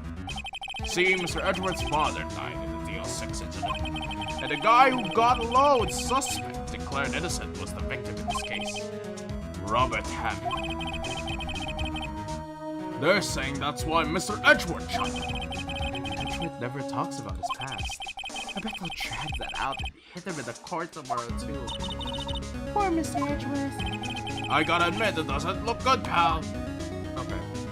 So now that we have the metal detector, I'm assuming we go to the lake. Because metal detector, bleep more, detect metal, right? Let's go to the public beach. Let's go to the Gourd Lake. What? Now let's present ourselves the metal detector.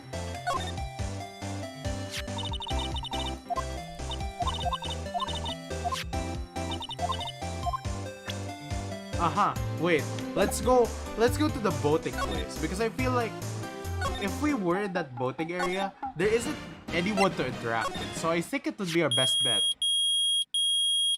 Oh. Nick, it's beeping. The metal detector found something. Sure is loud enough about it. Whatever it is, it must be in those bushes. Go check it out, Maya. Why do I have to check it out? Nick. Look! Huh. An air tank? Huh. The valve looks broken. I thought it was Gertie. Maya, first of all, why would Gertie be in the bushes? And second of all, why would a metal detector react to a sea monster? Oh. Huh. There's something wrapped around the air tank. It looks like a string of flags. Well, we might as well take it with us for now that we found it. It's heavy though. Wait. I have an idea. If we present this to you, what do you do with it? Let's present this to you. What? An air tank? What about it? Larry, I wanted to ask you about this tank. Is it yours? Say, is this air tank yours? Why would I have a thing like that? Look, see how there's a string of flags around that tank valve? It's just like the string of flags you have around the Steel Samurai there. Must be a coincidence. There's a string of flags everywhere these days. Like elementary schools and used car dealerships. Look, why would I need an air tank anywhere? You have a gigantic inflatable metal Steel Samurai right behind you. You used this to inflate that, didn't you? Inflate what? What else? That big puffy Steel Samurai behind you. Now, why would you go asking me a question like that? Looks like I hit the nail on the head. Right. Actually, see, the compressor I always use was on the fritz, so I tried using the air tank to inflate it, maybe just once. And it didn't go so well, as I expected. It didn't go so well? Yeah. Do you think it could be a little more specific? Come on. Looks embarrassing, so I really don't want to talk about it. Tell us. Fine, whatever. It's like what I said. The compressor was busted. So I took the tank and tried to fill the Samurai up with that. And then... bam. The valve busted open and made this incredible noise. And that tank there shut off like a rocket. And it took my poor deflated Steel Samurai with it. What? Off into Gourd Lake? It sure scared me out of my gourd, that's for sure. Okay, we got all we needed. Let's move. Let's go to the lake woods. We now have everything we need. Let's talk. Let's present.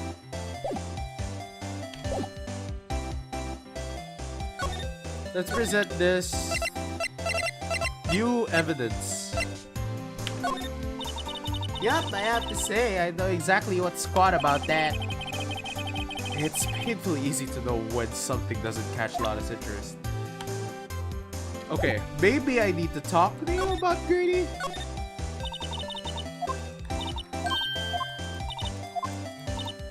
No.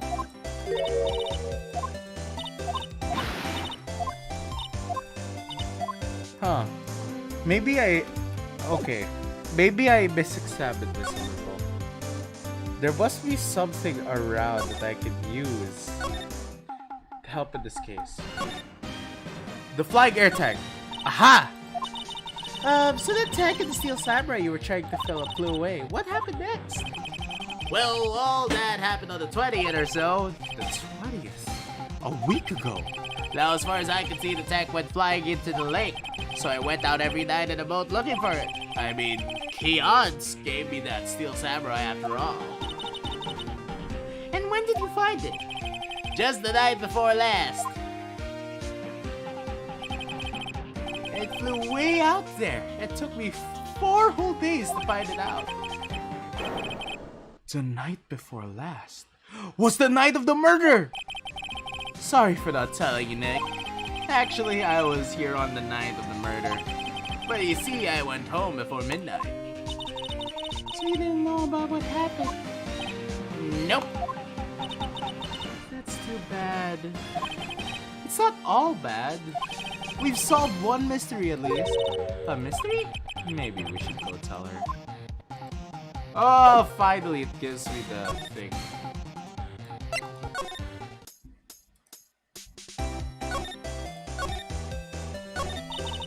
Well, Mr. Lawyer, I've got the info you'll need. Y'all got the scoop on Gertie for me yet? Gertie doesn't exist. Lada, there's no such thing as Gertie. What? How y'all could be so sure? Really, Nick? Y'all got some proof Gertie doesn't exist? The proof of that Gertie doesn't exist is here! Of course I have proof. No lawyer worth his badge would make a claim without the proof to back it up. Here's the proof that Gertie doesn't exist. We delivered the inflatable. Take that! Larry's air tank? What are y'all doing with that air tank? This is Gertie. Excuse me? What exactly are you saying, Nick? There's a stand near here. A hot dog stand. There's a giant inflatable samurai doll there. About a week ago, an idiot who happens to be a friend of mine tried to fill it. He used this air tank, and when the valve blew, the tank flew into the lake. Apparently, it made a pretty loud bang when it flew. Bang. The tank, along with the still deflated samurai, fell into the lake. At the same time,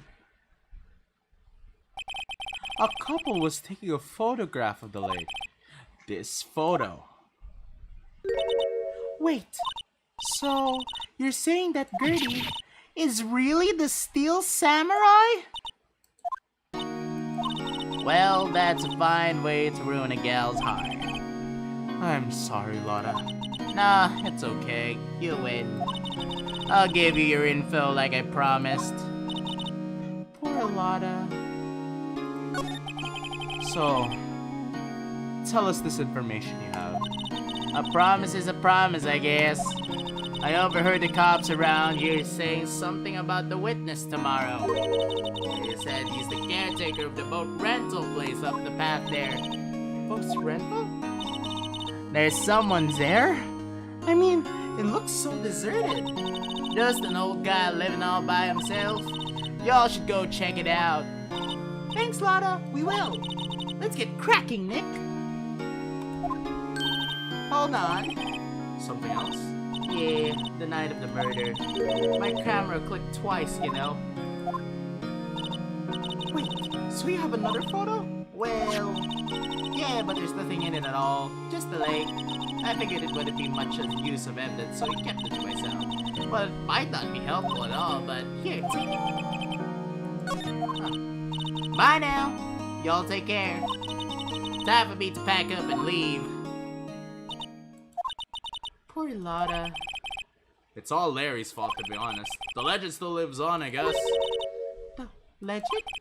Yeah, the legend of Larry. Familiar to all we know about it for any length of time. When something smells, it's usually the butts. Someone should whip that butts into shape. I tried. I really did. Da da da da da. I love the Steel Samurai. Hey Nick, this is the boat shop that Lotta was talking about. You're right. Doesn't seem to have anyone around here at all. Well, let's go check it out anyway.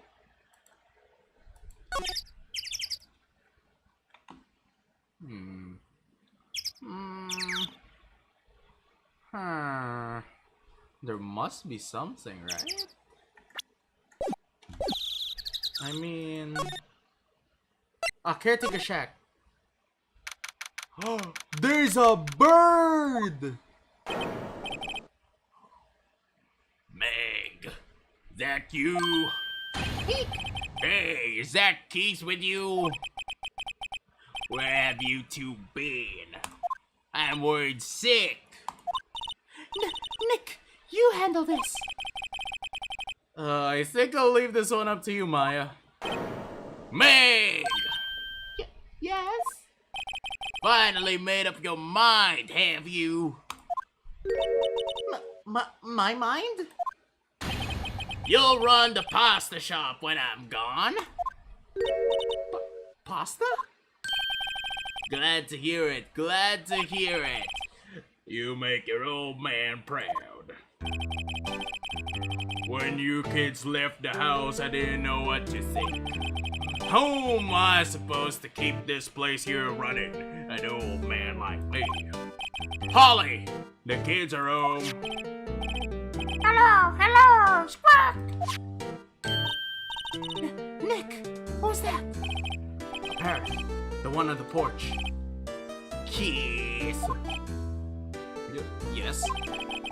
I'll leave the wet noodle in your capable hands, sonny.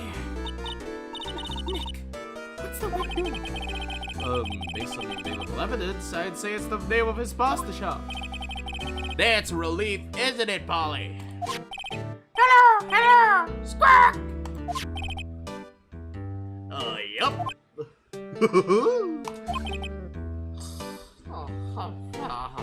Pirate. He fell asleep. I guess he's relieved.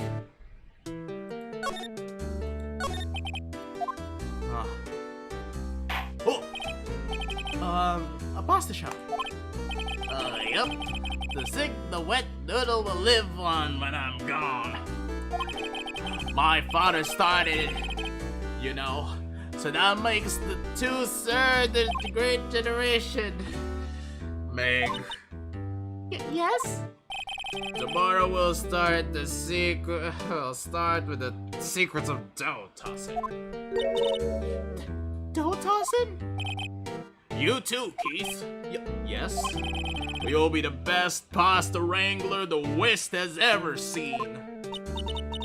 Pasta wrangling? The West? Isn't pasta for me to eat? Meg. Yes. You know the best pastas have been west of the rookies, right? Right, of course. Everybody knows that. Nick, how long do we have to keep this all in the family charade? This old man must know something about the murder. We're not leaving until we find out what it is.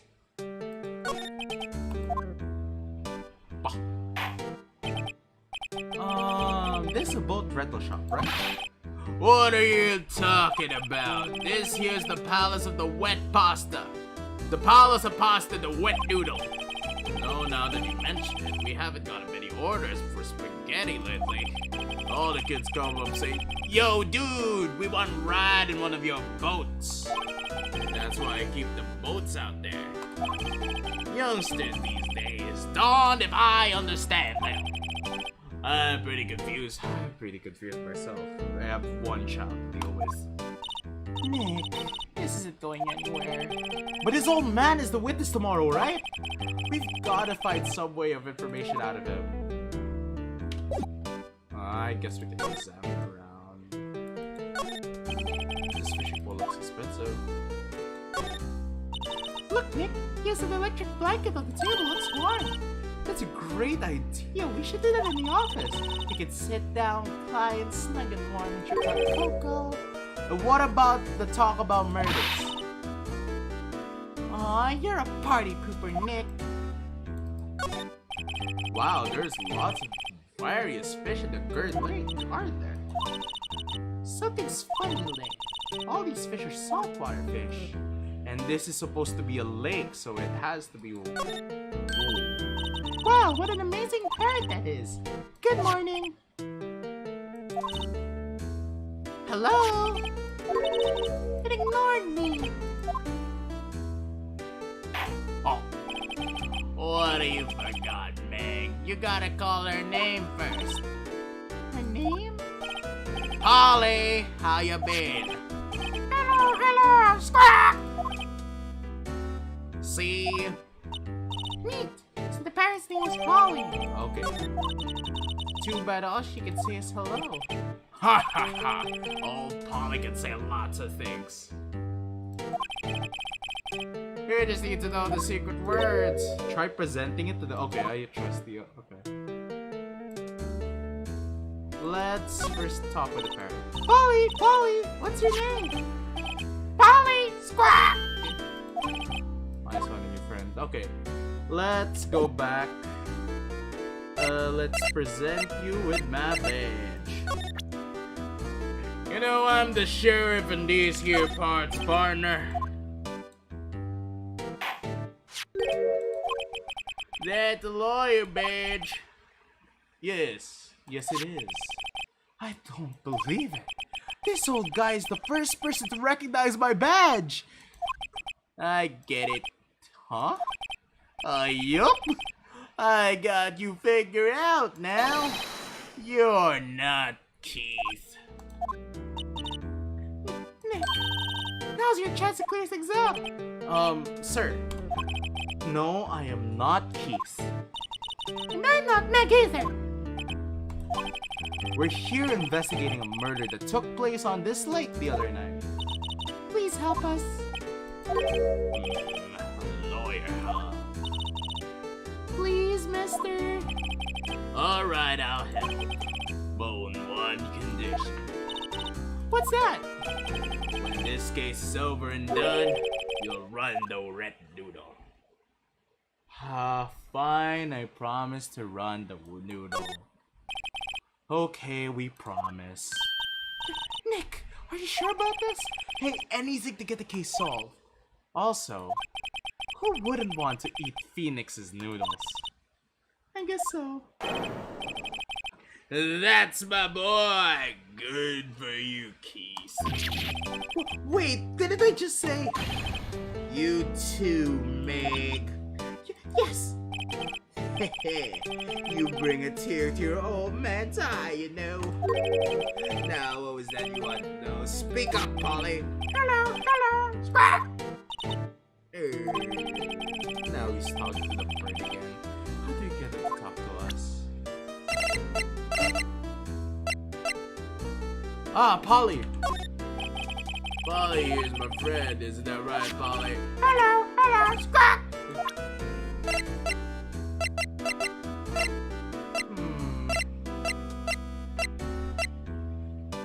Should I present it to him again?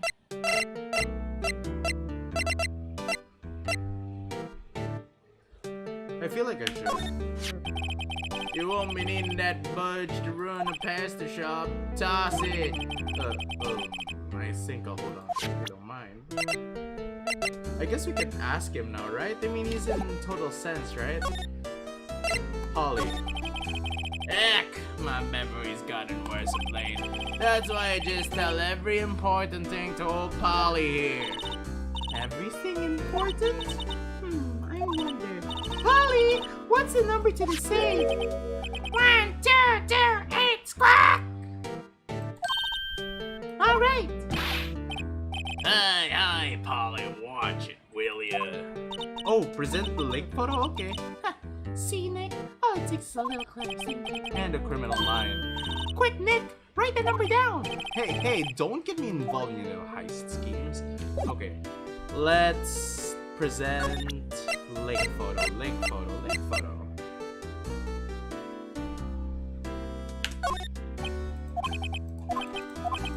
Closely. Wake up! Okay, let's present the lake photo.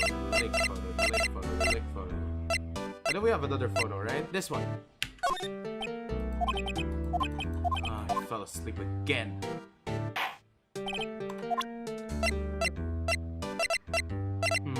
This one? Yup, I've seen this. You know something about this, sir? Keith. Yes? It's okay, you can call me Dad. Dad, you know something about this? Yup. The other night, out of the lake. Yes? I know all about that. I seen it. What? Tell us what you saw. Well, I suppose, since you're taking over the shop and all. Oh my god, you're a genius. You're a genius, Leah. What you saw? I forget the time, but it was pretty dark outside. Probably night. Yep. It was after midnight, but okay. Then I heard this bang. So I looked outside. Then I heard another one. Bang.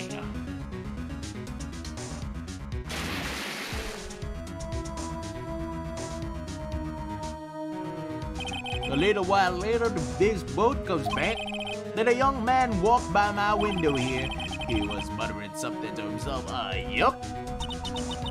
What did he say? Yup. I forgot.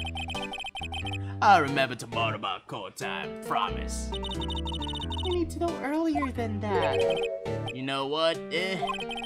Little Terry was just here. Terry!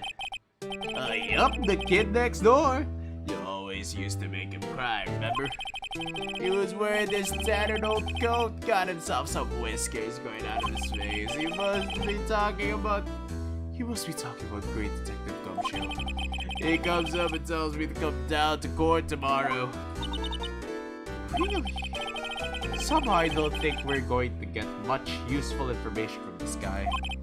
Maya, maybe we should be leaving. I think you're right. Oh wait, I had one more question. Huh? Polly, have we forgotten something? Squawk! Don't forget DL6, squawk! Huh? What did she just say that? One more time, Polly? Don't forget DL6, squawk! What? The DL6 edition? Hey, mister, I mean, Dad. Oh, this is getting weird. Who is this old guy? Why would that bird Polly know about DL6? You have to figure out who that old man is. Oh! What? He locked the door from the other side. Who could that old man be? I think I need to do a little more search on that DL6 incident. Maybe I should ask Detective Gumshoe. Okay. We need to go to Detective Gumshoe, and we all know that Detective Gumshoe is back at the Criminal Affairs Department. Right. Hey pal, long time no see. You don't look so happy. What's wrong this time? Actually, we wanted to ask you something. Yeah? You know the boat rental shop down at Gourd Lake? Oh yeah. The old man who runs it is appearing as a witness in court tomorrow, right? How did you... That was supposed to be top secret. Do you know who that old man is, Detective? Actually, I don't. He's a bit of an odd bird. I haven't been able to get a straight answer out of him. I decided first that he wasn't persuasive enough to stand and testify as a witness. That's why we called Miss Lotta Hart yesterday. As for who he is, he have absolutely no idea. Sounds suspicious.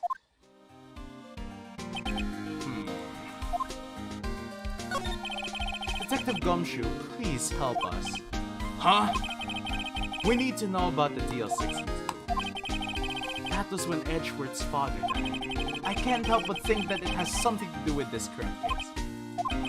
To tell the truth, I don't know much about the DL6 either. Mr. Edgeworth forbade us from reading the file. So I'm afraid I can't show them to you either. What?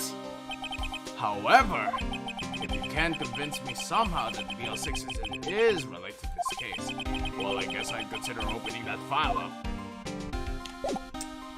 Great. Now how do we show him that this is all part of it? What's that? A parrot? The old man at the boat's rental shop there. The parrot knew about the incident. That incident? TL6. What? Polly, have we forgotten something? Squawk! Don't forget DL6! Squawk! Huh? I'm pretty sure that old man must have taught her that word. Yeah, but how would that old man know about the DL6? Wait. What if that old man was connected to DL6? Nick, you think he might be? I get you. Sounds like you need information on the DL6 incident. Through there is the station's record room. I'll give you special permission to go in and find what you need. All right. Way to go, Detective Gumshoe. Okay, Nick, to the records room. I guess it's time we faced Edgeworth's past. Thank you, Detective Gumshoe. I love you. Okay, records room. Wow, it's amazing. Really dusty. 10 years of files and 10 years of dust, I guess. Let's find the DL6 stuff quick. 15 years ago, both me and Edgeworth were 9 years old. We were almost through with 4th grade when he suddenly transferred. Because of DL6? Nick, I found where the file is. Oh, thanks. Just let me know what you want to know about the DL6 incident. I'll go get right the file.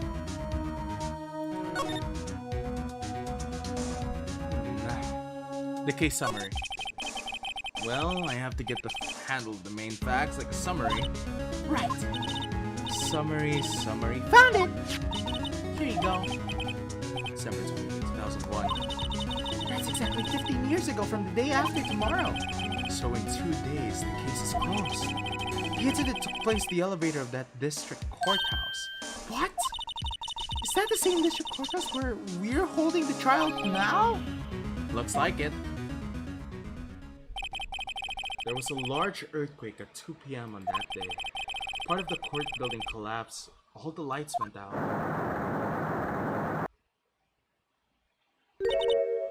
Wow, that was some earthquake. At the time, 3 people were trapped in the elevator. It took 5 hours for them to be rescued. 5 hours! That would be scary like that in the dark. There was a lack of oxygen in the elevator, and the survivors were unconscious. The survivors? One of the 3 in the elevator has been shot in the heart. That was Mr. Edgeworth's father, wasn't it? He said that his father was shot before his very eyes. So Miles Edgeworth was the only one of the passengers in that elevator. Victim data. Do you have any data on the victim? Edgeworth's father? Yeah, hold on. Victim. Here, found it. Gregory Edgeworth, 35, defense attorney. If he were still alive, he'd be 50. He had lost the day's case in court and got in the elevator with his son Miles. Miles Edgeworth, of course. So he was in the elevator with his father. From the angle of the bullet, the other evidence, it could not have been suicide. The murder weapon, a pistol, was found in the elevator. The pistol had been fired 2 times. Just like the murder today! Wait. That sounds like the current case. Got any data on the suspect? Hold on. This is it. The man arrested was a sister in the... Yanni Yo? He was a clerk at the court, apparently. So he must have been the 3rd person in the elevator. Well, then he had to have done it. But he was found innocent thanks to the defense lawyer, Robert Hammond. Hammond, the victim in our case. Right. The suspect, Mr. Yogi, was oxygen deprived. So much so he had brain damage. He lost all memory of being in the elevator. And after he was declared innocent, he's... Wait, is the guy with the parrot the same guy who's also the suspect of the murder of the DL6 incident? That's why the parrot says never forget about it, because he was that same suspect in that same court trial? It all makes sense.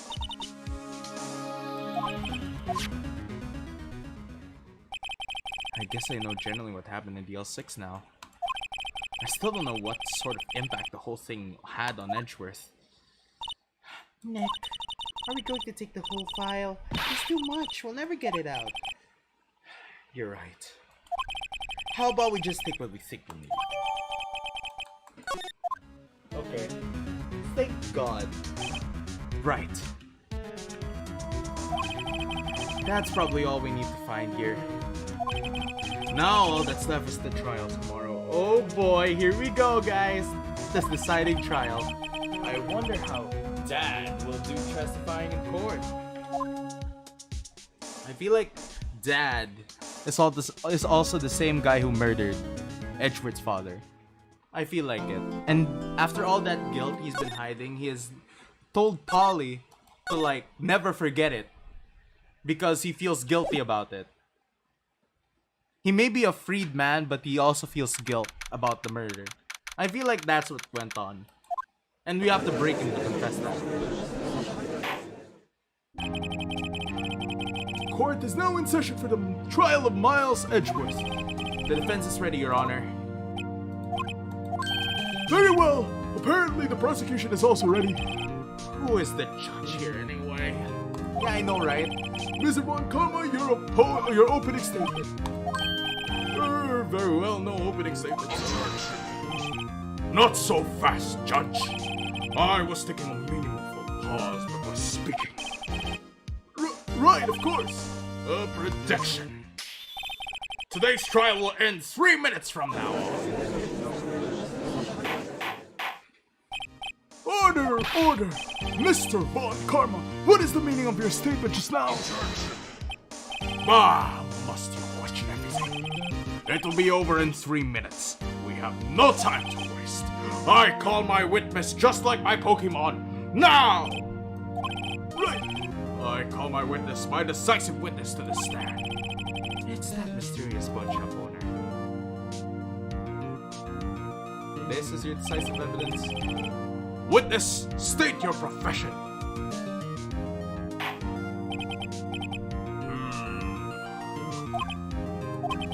I am the proprietor of the restaurant of the Wet Noodle at Gerd Lake.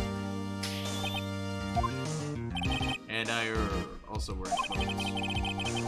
The night of the incident, you were in the boat rental shop, correct? Yup. Yup, I was. Please testify. Wait a second. We still haven't heard who this old guy is. Raise an objection. Objection! Wait a minute. The witness hasn't stated his name yet. Because I did not ask him, Mr. Wright. Bah! I am predicting this trial will end in 3 minutes. Stop asking trivial questions and cooperate. Yeah, right. The witness will state his name. Well, I'm not really sure. Yup. What do you mean? My, memory, Your Honor. The witness does not remember anything beyond the last several years. Ergo, he cannot recall his own name. You can't recall, you say? Yes, but the incident in question took place 3 days ago. He can testify. Very well. Let's hear his testimony then, shall we, witness? Okay. It was the night of the 24th, just after midnight. I was in the restaurant where I rent boats as usual. Then I heard a bang. Yup. When I looked around the boat window, I saw a boat floating on the lake. Then I heard another bang. Just about the boat came back to the shore, a man walks by my window. Very well, I'd like to begin a cross-examination. There is nothing to question in my witness's testimony. Ergo, no need for cross-examination. Besides, there are only 10 seconds left before our 3 minutes are up. Judge, your verdict, now! Yes. Mr. Wright. Cross-examine. What are you saying? Of course I'll cross-examine the witness. Very well, you may begin. Excuse me, Mr. Von Karma? 3 minutes just passed. I see. Well then, let's just take our time. You may cross-examine the witness. Okay. Alright. So, Mr. Guy. Night of the 24th. Okay. Checks out. I was in the middle of the restaurant where I ran boats as usual. Is there anyone who can verify that? Well, I guess Polly could. That's not good enough for the court of law. Mr. Wright, exactly what's not good enough? Your Honor, this parent is a Polly. Don't be so hard on the girl, Keithy boy. The prosecution concedes that we cannot prove the witness was in the shop. Witness, please continue.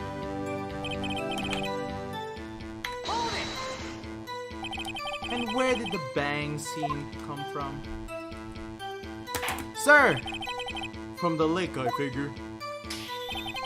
Are you certain? Yup. Good. Continue. When I looked out the window, I saw a boat just floating on the lake. Was there someone in the boat? It was pretty far out there. I couldn't see clearly, but I figured there was 2 men standing there. Yup. And you couldn't see them clearly? Yup. At the time, that is. At the time?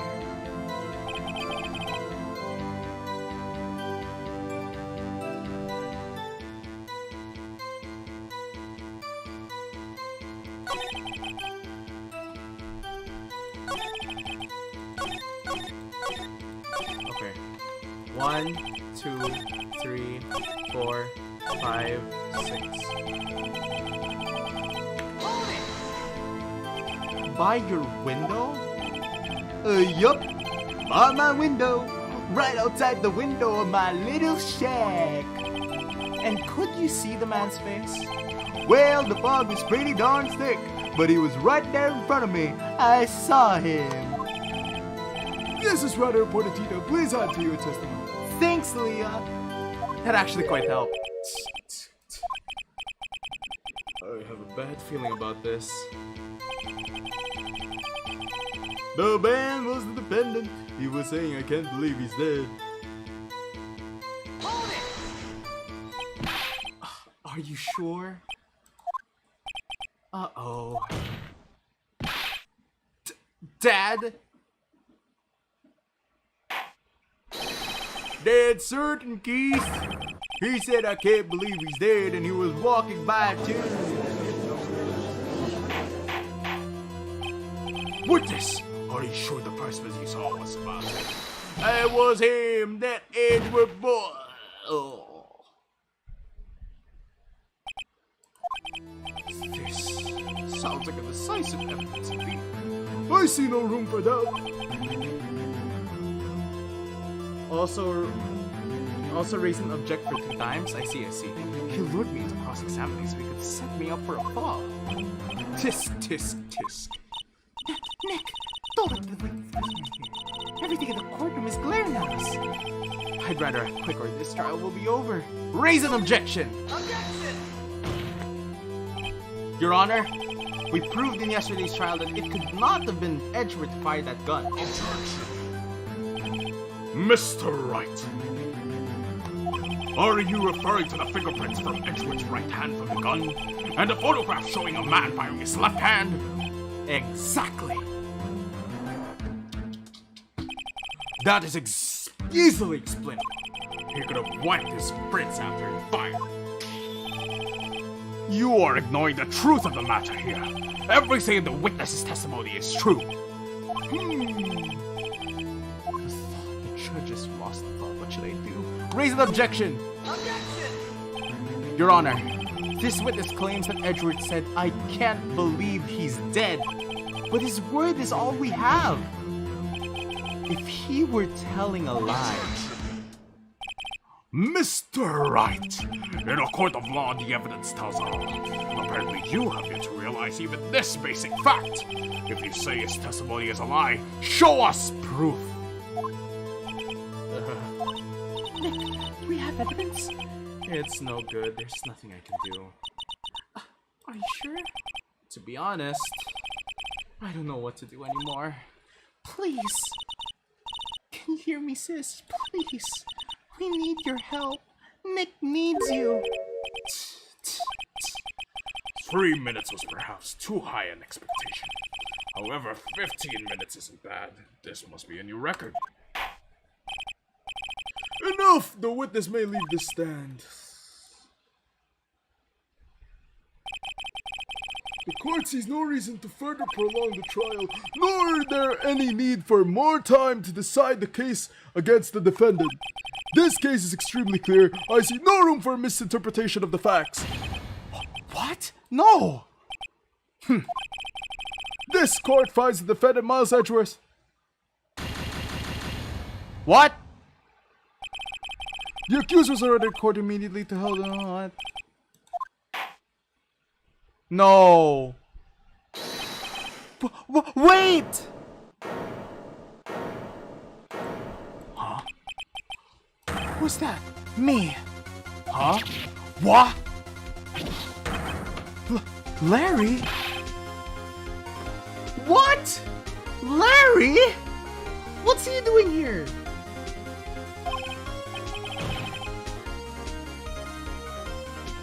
Listen, you gotta listen to me.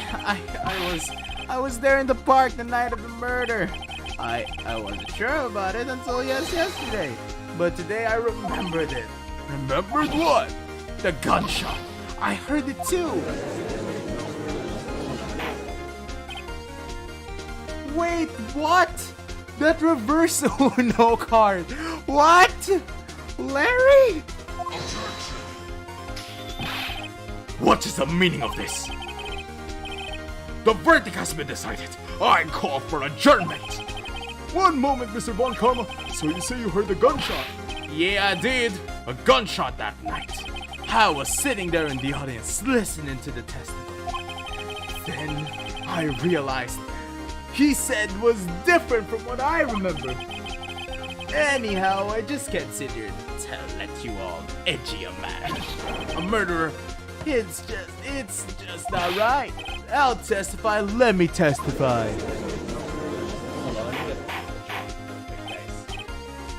Order! Order! Hold on, let me just pop up. Piece of water. Well, this is the first of time something has happened like this in my court. I'm not quite sure how to proceed. Judge, you've already given your decision. The trial is over. Nick, this is it. Larry's given us the final chance. She's right. If only it wasn't Larry. He could make things even worse. Mr. Edward was just declared guilty, Nick. It doesn't get any worse. You're right. Okay. Your Honor, if there is another witness, it is our duty to hear him speak. Right here, right now. A waste of time. The verdict cannot be overturned. Allow me to speak my opinion. In all court proceedings, it is our duty to prevent an inaccurate verdict. In order to make sure no mistake has been made, every witness should be heard. What's this? I withdraw my previous verdict of guilty. Mr. Von Karma, I order you to call this new witness to testify. Now! What? The court will adjourn for a 5-minute recess. After that, we will hear this new witness. Bro, Larry got our back there, bro. Oh my god. I thought everything was over. Phew. That was too close. Sorry to keep you on the edge of your seat like that, Edgeworth. I've seen worse. Yeah, right, Edgeworth. You're sweating bullets. I just wonder what Larry plans to say in there. Larry was at the lake that night. Yes. He said he went looking for the steel samurai balloon that flew into the lake. Oh, right. And found the balloon in the air tank that night. Yeah. Hey, Edgeworth. Huh? You say something right? Yeah, a lot of things. You seem out of it. What's wrong? It's nothing. Mr. Edward, there's something I've been meaning to ask you. What's that? Why are your fingerprints on the murder weapon? Oh.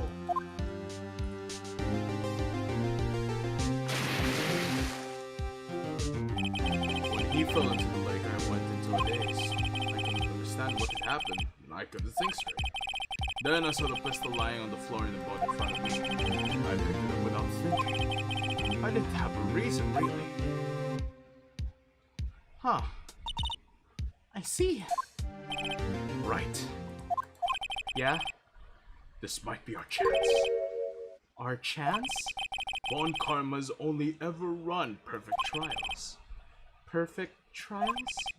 Perfectly prepared witnesses, perfectly complete evidence. That's the secret to his success. This is the first time he's ever had to deal with something unexpected. He has to let someone who hasn't even talked to testify before the court. And that someone is Larry. What are you getting at? It's likely his testimony will be full of holes, right? That's right, Nick. Not 10-minute trial this time. We'll milk this one for all it's worth. Hey, it was 15 minutes. 15! Everything's on Larry now. Okay. We got this, chat. We got this. Oh my god, we're back in this courtroom. I'm scared. Court is now back in session. Witness, please testify to the court about everything that you saw on the night of December 24th. Please, Larry, don't mess this one up. I hate to admit it, but you're our last chance. Von Karma didn't have to prep his witness. I just hope Edgeworth is right about this being our big break. Whew. That night I was out in a boat on the lake. I was looking for something, I found it. So I quietly slipped the boat back in the rental shop deck. Then, just as I was thinking about going home, I heard this bang. I looked out the lake, but I didn't see a boat. So after that, single gunshot, I went home. Single gunshot? That seems fishy. I thought there were multiple.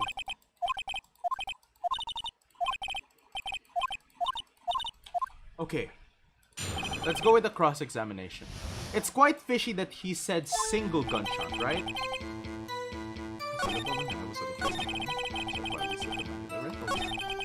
Then, just as I was going home, I heard this bang. Looked out of So you only heard one bang, correct? Yeah. Huh. Well, Nick. Do I need to present that it was contradictory? I feel like I need to present the witness, like the claims of the other witnesses.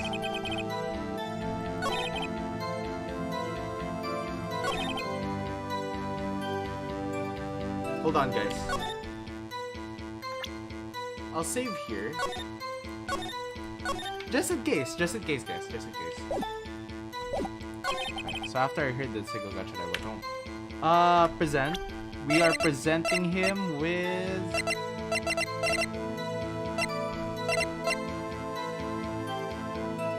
this one. What? Wait a sec, Larry. What? Hello, Lazer. Hello, Joshua. Welcome to the stream. You only heard one bang? You're sure?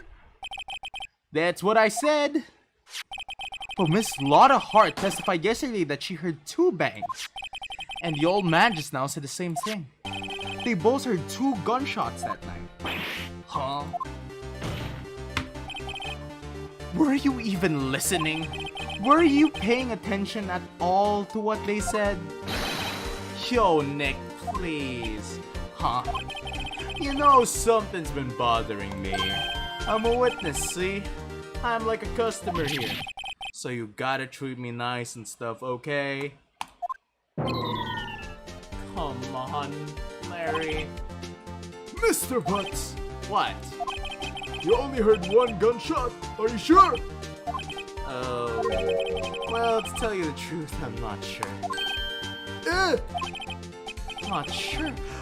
How could you not be sure? Yeah, well, I might have missed the other gunshot. I was, listening to something else. Something else? My radio, dude, with my headphones. What? Order! Order! And stop that booing! Mr. Butts, you were listening to the radio with your headphones? Yeah, so what? That's a crime. I listen to my radio. Everybody listens to the radio. What's the big deal, dude? Hi, Peach Mango Pie. Welcome to the stream again. Mr. Von Karma, your opinion? Waste of time. I do not accept this witness, nor his shoddy testimony. Well, Mr. Wright, should you continue the testimony? Continue. Your Honor, please allow the witness to give his testimony. Bah! Nothing is more pitiful than a lawyer who doesn't know when he's lost. Very well, Mr. Butts. Please give your testimony and be sure to include details like your radio. Right. Leave it to me. I wouldn't if there were any other way out of this, believe me. Oh my god. Okay, what Larry heard. Alright. It's lonely being alone on Christmas Eve. That's why I was listening to an all-request show on the radio, see? I was listening to it real booming loud, like... But I'm sure I heard that gunshot. I remember exactly what the DJ was saying when they heard it too. You were listening to your radio at a high volume? Yeah, what's the big problem? Can't a man listen to the radio in peace? Isn't this a free country? I truly believe Larry has no idea what the problem here is. Judge, can you believe a word this witness says? What he heard was probably nothing more than a drum beat from the radio. True enough, it is difficult to believe this testimony. Wait, Your Honor. The witness said he remembers exactly what the DJ said when he heard that gunshot. Excuse me, DJ? An announcer. The guy who says things on the radio. Anyway, what this means, when he heard the sound, no music was playing. The DJ only talks between songs, so he could have heard the gunshot from the lake. I'd like to cross-examine the witness, Your Honor. Very well, Mr. Wright. I can't believe I'm continuing this charade.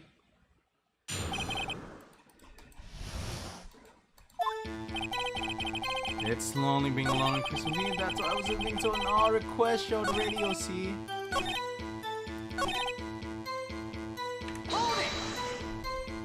What did she say? Mr. Wright, please cease these pointless questions. What possible good could knowing what a DJ said to a was? Indeed, Mr. Morgana has a point. I'm allowed to question only if you could reason. We should care. We should care, Your Honor. Why? Well, how do you know if we don't ask? Fine, very well. Mr. Butts, please testify to the court. What was the radio announcer saying when you heard the gunshot? Just what you said. Hey, it's almost Christmas. I heard the gunshot. Hold it! Are you sure? Of course I am. She had this really sexy voice. Maybe Ron Karma was right. Okay, let's keep pressing. It's only being allowed. See, that's why I was just about see.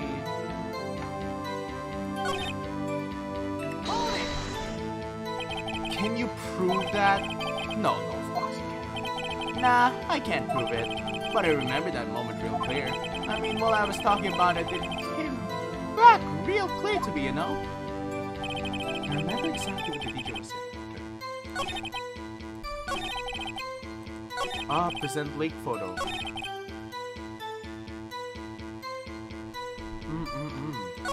Wait! Hold on. Wait, hold on. It's lonely being alone on Christmas Eve, that's why I was listening to another question. Wait, the... 12:15 a.m. Why did the announcer said it was Christmas Eve if the photo was taken at 12:45? Exactly! Wait! Can we go back to the previous statement? It's lonely being alone on Christmas Eve. How could you have known about it?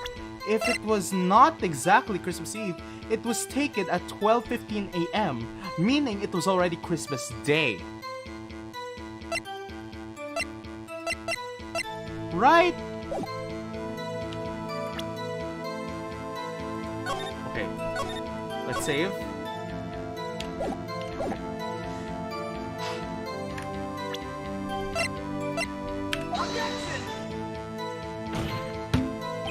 Your Honor, that statement contradicts this evidence.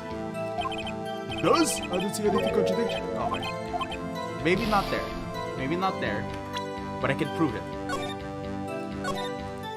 It exactly said 12, right? So, if that's the case, then it should have been clear that it was happening after the midnight of 12:25. How could it be Christmas Eve if it was already Christmas Day? Dang it! Okay, maybe it's from a different prompt. Ah yes, time travel. Always the best option. Okay.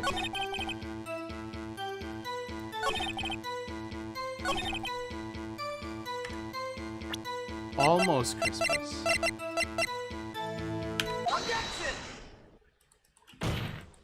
Yes! Are you absolutely sure what you're saying is correct? Huh? What's with the face? You look scary, dude. Hey, if you were trying to scare me, you better know I don't scare that easily. Is something the matter, Mr. Wright? Your Honor, did you hear what the witness just said? The DJ said, hey, it's almost Christmas when you heard the gunshot. Indeed, and...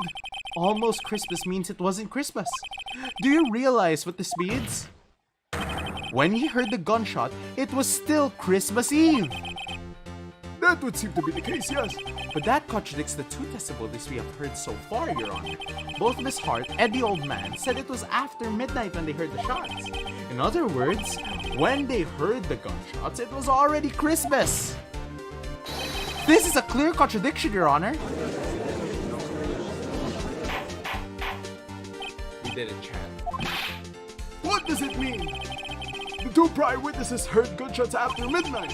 However, this witness says he heard the gunshot before midnight. Judge, the answer is simple. The current witness is plainly mistaken. Just look at him. Suspicious. What? Well, Mr. Wright, what do you think about Mr. What's-his claim he heard the gunshot before midnight? I believe Larry's right. What do you guys think? Should we vote for Larry's right or Larry's wrong? I am leaning towards Larry's right. While you guys are deciding, I'm gonna drink water. Always hydrate, chat. Especially when you're doing different voices. It's quite hard to like maintain that like your voice being smooth. So I try to drink as much water as I can.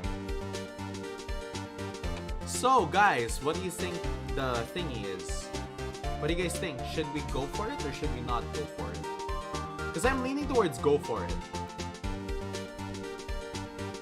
I'm gonna go with my gut feeling and say Larry's right. Okay, yeah, same.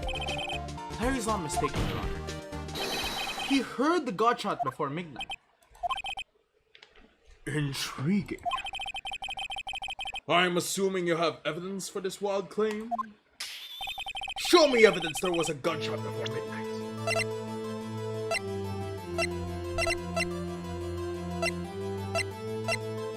Shows an empty lake. Automatic. Aha! This shows that it was shot. How could there be a second lake photo if it was shot at 11:50 p.m.? It only reacts to loud noises like a gunshot. Look at this photograph. This was taken by our witness yesterday, Miss Lotta Hart, with her automatic camera. The timestamp of the photo reads December 24th at 11:50 p.m. Oh? But there's nothing on the lake in this picture. Your Honor, the real issue here is not why nothing is shown in this photograph. It is why this photograph exists at all. What do you mean? Your Honor, this photograph was taken by an automatic camera. That camera was set to go off in response to loud noises. Correct. There was a loud noise on the lake at 11:50 p.m. That is why this photograph was taken. In other words, when Larry heard the gunshot, it was most definitely still Christmas Eve. Indeed, it would seem that this is the case. Then where does that leave us? Miss Hart testified that she heard the gunshots after midnight. Are you claiming she was mistaken? Not at all, Your Honor. It is a fact that the camera also triggered at 15 minutes after midnight. Your Honor, that night, there were two set of gunshots with a 25-minute pause between them. Why would this be? Don't be fooled, Judge. The camera was set to spot the loud noises. Yes? Your Honor, there's no proof that the loud noise at 11:50 was a gunshot.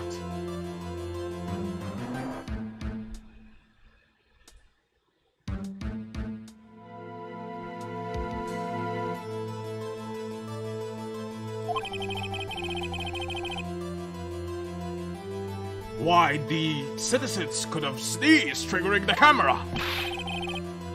Hey, my nose was clear that night, man, clear! Well, Mr. Wright, there's no turning back now. Can you prove that the loud noise at 11:50 was indeed a gunshot?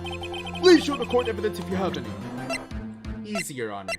You see, you have been mistaken. You said that the murder weapon, a .22 caliber, fired 3 times, right? So, this is my evidence. Okay, hear me out, Judge. The murder weapon?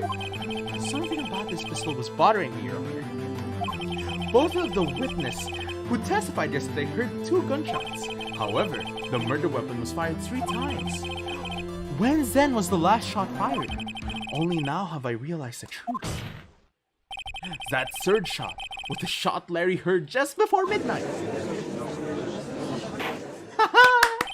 We're doing it, guys. We're actually becoming a real attorney. And it's all thanks to you, chat. You guys are helping me through this, and I love you guys for it. That would make sense of the evidence we've seen so far. However, this leaves me wondering what exactly did happen the night on the lake. Exactly. If this is true, there were 2 sets of gunshots separated by 25 minutes.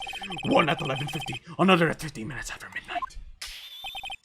Why, I ask you, why? Uh-oh, I better think of something real quick.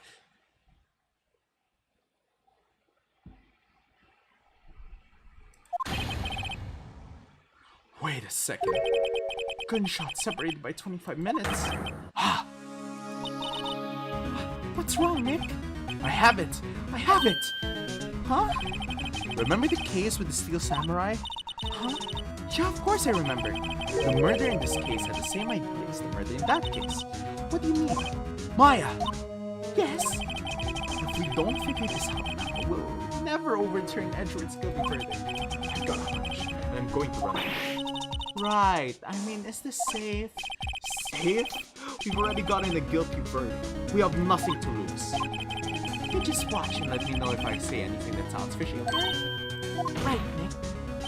Your Honor, the testimony just now has cleared up this entire case. What do you mean, Mr. Wright? So you finally realize the truth. There can be no other murderer here than Miles Edgewood himself. Wrong, Von Karma. A man was shot that night, but it wasn't Edward who did the shooting. Listen, rookie. Take a deep breath and consider the facts. At the time of the murder, one boat was on the lake. This was shown by the witness's photograph. The defendant, Edgeworth, and the victim, Robert Hammond, were on that boat. Damn. There was a gunshot fired on that boat. Robert Hammond fell into the lake. The distance was the shooting of Seri. It couldn't have been suicide. Well, the guilty party has to be the other man on the boat. I admit it is hard to imagine any other possibility. Yes, but this assumes that the victim was shot 15 minutes after midnight. What do you mean by that, Mr. Wright?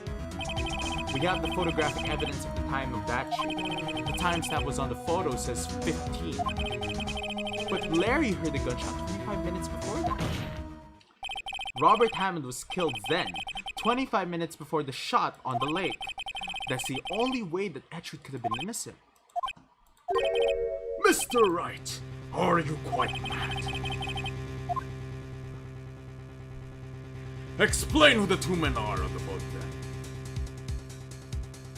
Well, that's simple, really.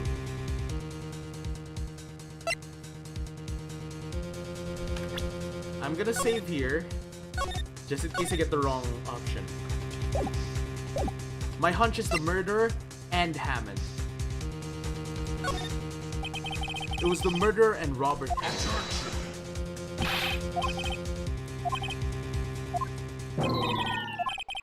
Okay, maybe I was wrong about that. Let's load back. Let's rewind time, shall we?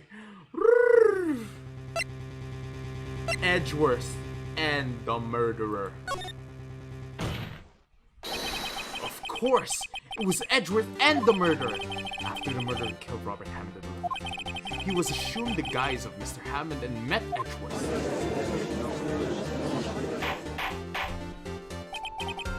What? Are you serious? Yes, Edgeworth won't tell us why he went to the lake that night. However, I have a hunch. That night, Robert Hammond called Edgeworth to the lake. Now, Edgeworth didn't know Robert Hammond's face that much. That's why he didn't suspect anything when the murderer took Hammond's place. I'm not sure what to make of all this. Ludicrous. Mr. Wright, tell us the name of the murderer then. The murderer's name. Right. It's... Trick question. I don't know. I'm saving here, but I know my answer is I don't know. I mean, it's the most logical one. Actually, I don't know the murderer's name. You don't know? Bah! Again, you waste my time. I don't know because he never told us. The murderer is the caretaker of the boat shop, that old man. At 11:50, He was the one who killed Robert Hammond. The caretaker of the boat shop? Where did he do this? There weren't any boats on the lake then. Why would he have to go all the way out on the lake just to shoot someone? May I suggest that the real scene of this crime was not on a boat? What? Well then, where did the murder take place?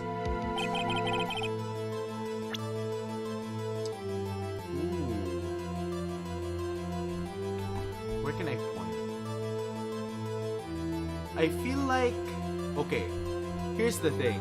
It could be around here, right? Before leaving the boats, right? He could have went here and shot him. It couldn't be possibly at the hot dog stand because that would have made a ruckus and I would have found evidence supporting that. But it was here. Take that! Here, of course, the boat where he lives. The way he could meet with the victim without anyone seeing it. Do we have proof that the boat shop was the scene of the crime? Recall Larry's testimony, if you will.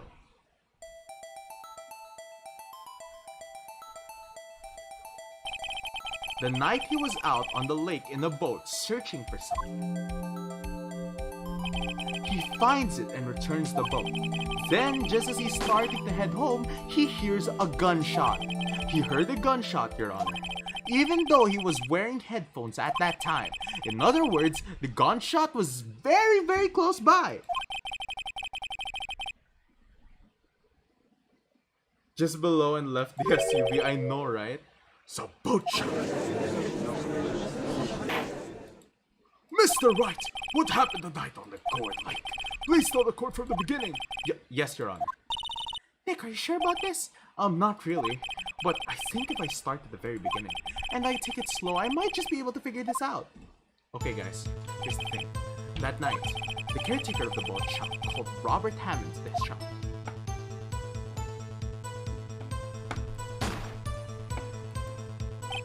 This was around 11:50. That was when the gunshot that Larry heard was fired. After that, the caretaker put on Hammond's coat. He became Robert Hammond. Then he got into the boat with Edgeworth and went out into the middle of the lake. Then who fired the pistol on the boat, Mr. Wright? The boat shop caretaker. Of course, it was the murderer who shot the pistol. He shot twice, but both missed Edgeworth on purpose. Wait a minute. Yes. Why would he shoot twice if he didn't need to hit anyone? Details. You know this, Mr. Wright. The moment you run out of explanations, the moment you lose. Tell us why the murderer had to fire twice. To create a witness. Okay, here's the thing. I'm gonna say it here, just in case my hunch is wrong. Just in case my hunch is wrong, because sometimes my hunches are wrong. To create a witness. I believe he's shot twice to create a witness. Create a witness? The murderer lifts his pistol and fires one shot. That ensures that anyone who heard the shot would look at the lake. Indeed, Miss Hart did exactly that after hearing the first gunshot. Next, the murderer waits a bit and he fires again. Then,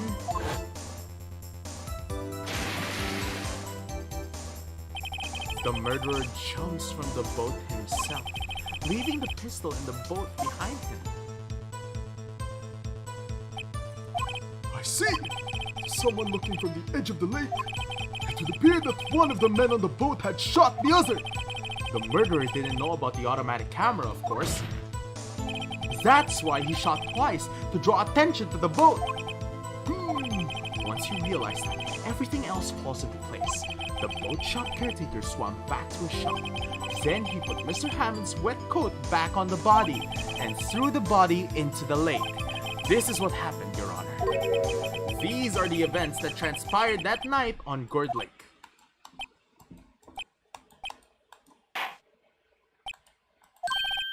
Bailiff! Bring out the witness from before, the boat shop caretaker, quickly!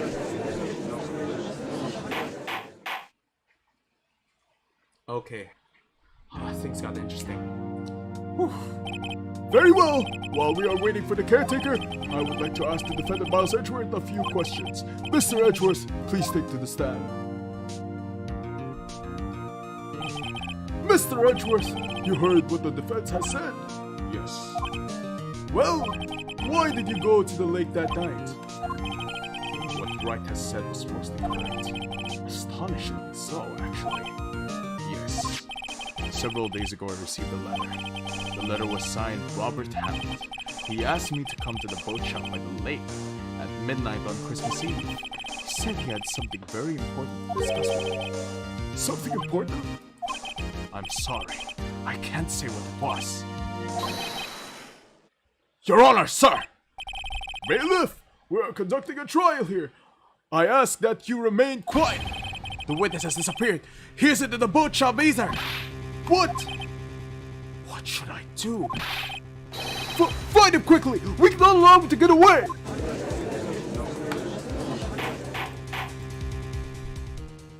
Damn, bro.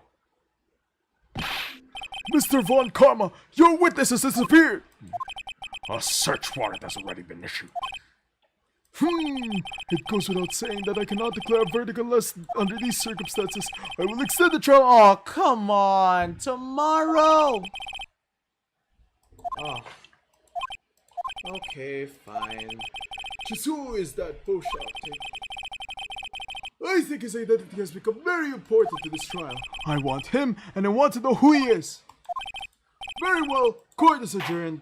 Dang, this court case is very long, bro. Oh my god. Yay, Nick, you did it! Yeah. Well, at least we got out from under that guilty verdict. What about Larry? That was something else. Even Von Karma didn't know what to do with his testimony. Larry really helped us out. Sure, once I shifted through his unique testimony. Still, he did save us. I just wish our cases weren't so down to the wire all the time. I know what you mean. Sometimes I feel like it's us on trial instead of our clients. Hey, Edgeworth. Mr. Edgeworth? Did you say something? Don't look so pained. I mean, it looks like you're probably going to get off the hook. You could try to smile just a while. Relax. I'm sorry. But I fear it's not over for me yet. What do you mean? Right. There's something that's been troubling me for a long time now. And I don't know whether or not to tell you. Edgeworth? No. There's so little time left. I want to tell you to get it off my chest, but You love me? I can't make up my mind. What is it about, Edgeworth? It's a nightmare I've had. A memory of a crime that I committed. A crime you committed? A memory of a murder. What?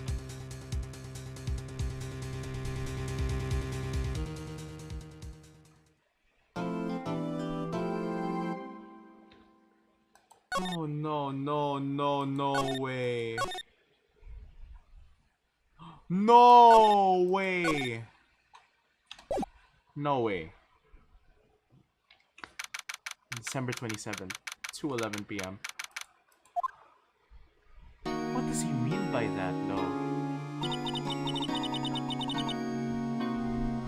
What was Mr. Edgeworth talking about?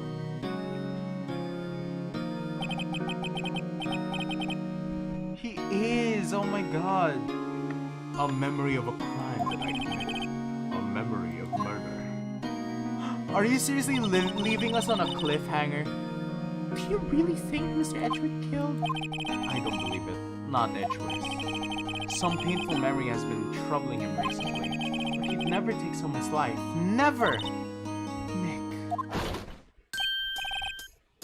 Yo! How's everybody doing?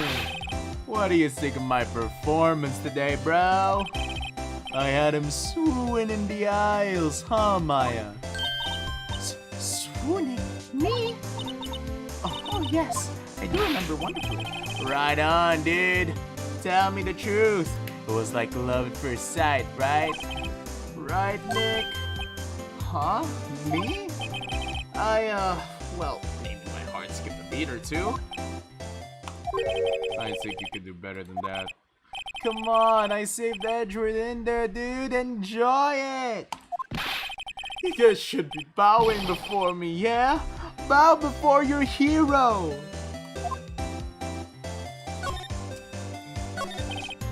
Larry, you really helped out in the trial. You did. If you weren't there, Larry, I'm sure Mr. Edward would have been found guilty. But seriously, that moonshot caretaker guy is pretty suspicious, but Edgy ain't off the hook yet. Way to spoil the mood, Larry. Hey, I'm just the guy setting the audience, you know? But from where I was sitting, Edgy seemed pretty edgy. I mean, it's in his name, man. I mean, can you really know he's telling the truth about that night? Nick, I don't know. But what I do know is, I'm going to believe in you two until the end. Us two? Edgeworth then. Who else? Ha! He means me, right, Nick? Yeah, you, Larry. Not me? But why you, Larry? Ha! Actually, yeah, why me, Nick? That's enough with that silent treatment. Nick, why do you trust Mr. Edward so much? I mean, he's changed recently, true. But when we first met him, he was kind of a jerk, don't you think? You didn't know him back then. Back when he wanted to become a defense attorney. Wait, was that when you two were classmates? Yes, in grade school. They saved me. Miles. And Larry. They saved me and I'll never forget it. That's why I became a defense attorney, you know? What? Hey, Larry, what's he talking about? Sorry, I kind of forgot. Okay, Nick, out with it. I'm going to hear this story today, and that's final. Okay. It's kind of a long story, so hang in there. It was the very end of 3rd grade. I was on trial. A class trial. Class trial? You remember, Larry? Spring, end of 3rd grade. A kid in our class got his lunch money stolen. Lunch money? Our school was really small. Every month, kids would bring in an envelope with money for lunch from home. Huh, I see. Anyway, this kid's envelope disappeared with $38 still inside. Oh yeah, now that you mention it, I do remember that. I can see why you'd forget, though.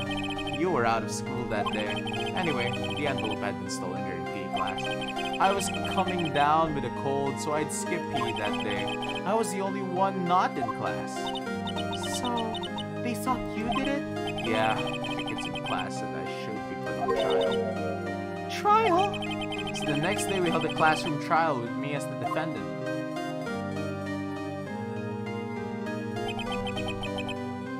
I didn't do it.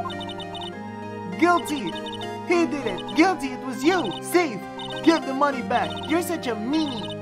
No, just admit it, you did it. You can't hide it. So tell us the truth. We're not gonna pay guilty to you. Yeah! You're not borrowing my eraser. He should be allowed to really erase. Give me back 50 cents I loaned you. Hey, now, Phoenix, you know you shouldn't steal people's money. It's not right. In the end, even the teachers thought I'd done it. Go over and apologize, Phoenix. I didn't know what was happening. I was so sad. I couldn't stop crying. Everyone was staring at me like I'd done it. I tried to apologize. I went to where the boy whose money has been stolen was sitting. That's when it happened. You shouldn't have to apologize. The only thing that belongs to this trial is evidence. Anything else has no place. You should not all be ashamed, amateurs. Miles. Was it you who stole the mime money, was it? No. Then you shouldn't apologize. Everyone's been shouting you did it, but no one has any proof. That is why, Your Honor, this boy is innocent. But Miles, it was your money that was stolen. Yeah, he did it. He's the one. We don't need proof. Make him so he's scary. Why don't you all just shut up? This is always how it is. Everybody ganging up and picking on one person. Just to think how he feels. He said he didn't do it, so he didn't do it. Very well. I will replace the money myself. This class trial is over. That's how it happened. After that, the three of us were the best of friends. Yeah, what a backstory, right, PMP? I'm like really invested in it too. Sometimes, actually, Ace Attorney has a lot of sweet memories, not gonna lie. Like, these flashbacks and this backstory is just a little taste of what Ace Attorney has to offer. Wow, I had no idea. Yeah, I had no idea either. I mean, I forgot. That's when I learned what it meant to be alone. Totally alone without a friend in the world. You did a good thing, Larry. Yeah, well, I was just lucky that I took the day off from school. If I'd been there, they would have thought I'd done it. So I took it kind of personally, see? When something smells, it's usually the butts. Anyway, Edgeworth and I talked after the class trial. That's when I heard his father was a defense attorney. I remember his eyes shine when he talked about his father. I'm going to become a defense attorney just like my father. A famous defense attorney. Oh, poor Edgeworth. Then a few months later, he suddenly transferred to another school. The DL6 incident. Right. I'm not sure, but the transfer probably had to do with his father's death. That's so sad. It was several years later when I heard Edgeworth's name again. There was an article about him in the newspaper. The headline was something like, "Dark suspicions of a demon authority." Fabricating evidence, manipulating testimonies, covering up facts. The article said he'd do anything to get a guilty verdict. Anything! But why? What happened? I mean, that's not edgy. That's not the edgy I used to know at all. That's what I thought too. I tried to get in touch with him I don't know how many times. He never replied. Because he didn't want to see his old friends. I could have just dropped it though. I wanted to meet him. To learn why he had become who he had became. That's why I decided... Wait, you don't mean... That's why you became a defense attorney! To meet Edge... Oh, that's so sweet! Oh. If I was a defense attorney, I knew he had to meet me, whether he wanted to or not, in court. Edgeworth believed me, and I believed in him. He's in pain, and no one's on his side. I'm the only one who knows the real Edgeworth. I'm the only one who can help him. Whoa, Nick. So is that why you helped me out for free? More or less, yes. I helped you because I believed in you. Except I don't remember saying I'd do it for free. Oh, Nick! Nick, you have to save Mr. Edgeworth if it's the last thing we do, okay? Right. It very well may be. First, there's this rental bookshop caretaker. We need to find out who and what he is. I'd settle for who. I guess I could clean out some of the evidence I no longer need. Okay, let's go. Let's move.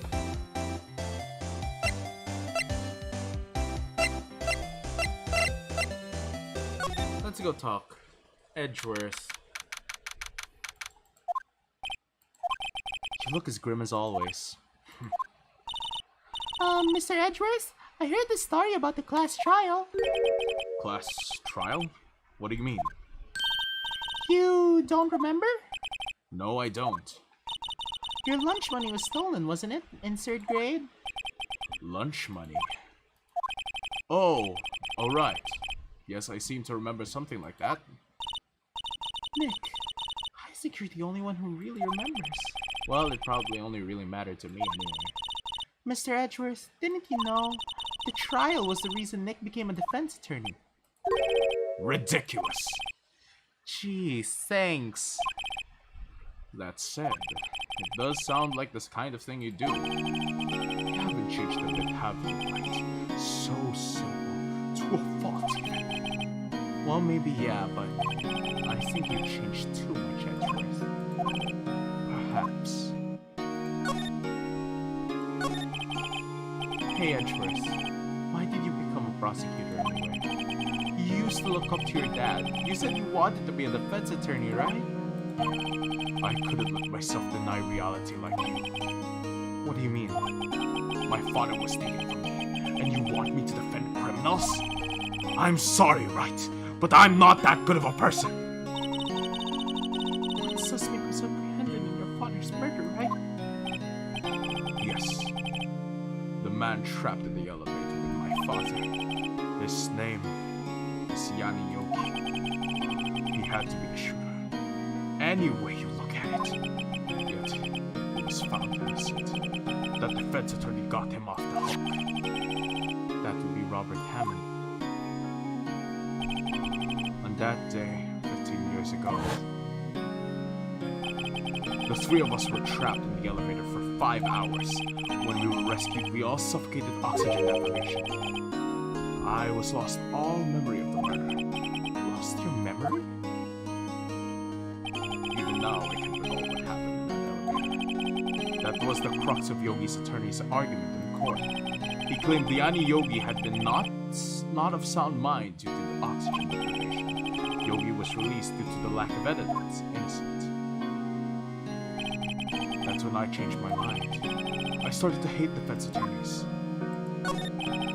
What's your relationship with Yvonne Karma? He's my teacher and a man who deserves respect.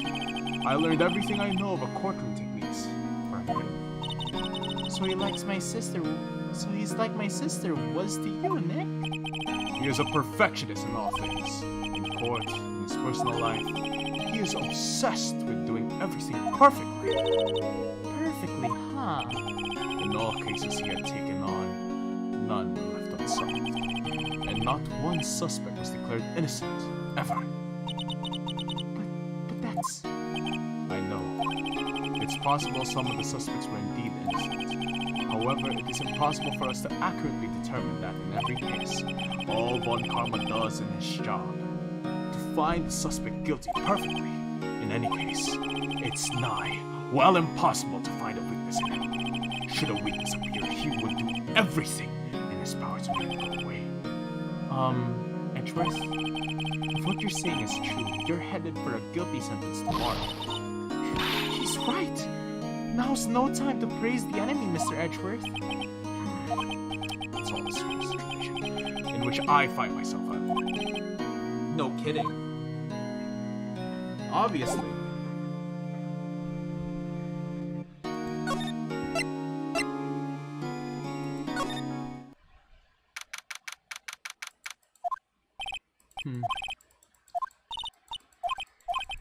Okay. Seems like there's nothing here anyway. Let's go to the... Hey, pal! Long time no see. Oh, Detective Gumshoe. Close one today, eh? I got so worked up I snapped my tie in half. Sorry about that. No problem, pal. Thanks to you, now now we know who really did it. You mean the bookshop caretaker? Look, I'll make you a promise. I'll have this scoundrel in my custody by trial time tomorrow. Come what may. It's my duty to you as a police officer. Now I'm off to catch me a criminal. Oh, one other thing. Eek. No one can go into the woods today. The woods? Where Lotta was camping?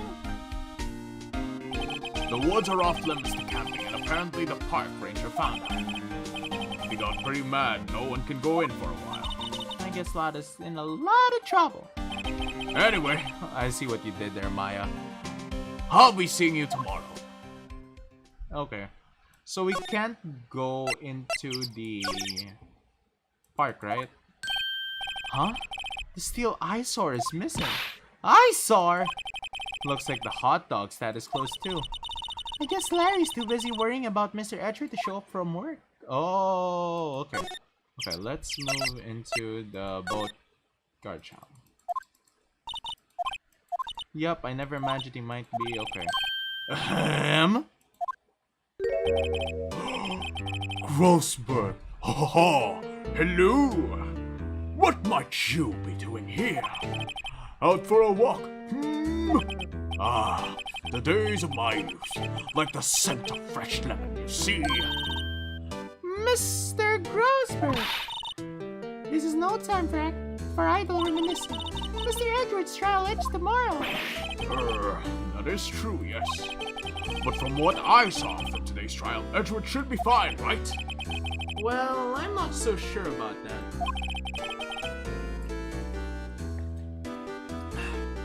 Sorry guys, I had to drink water. Ho ho ho! What do you mean by that? Well, I'm not sure. If you find anything out, come by my office at once. I may be able to offer some assistance. Thanks.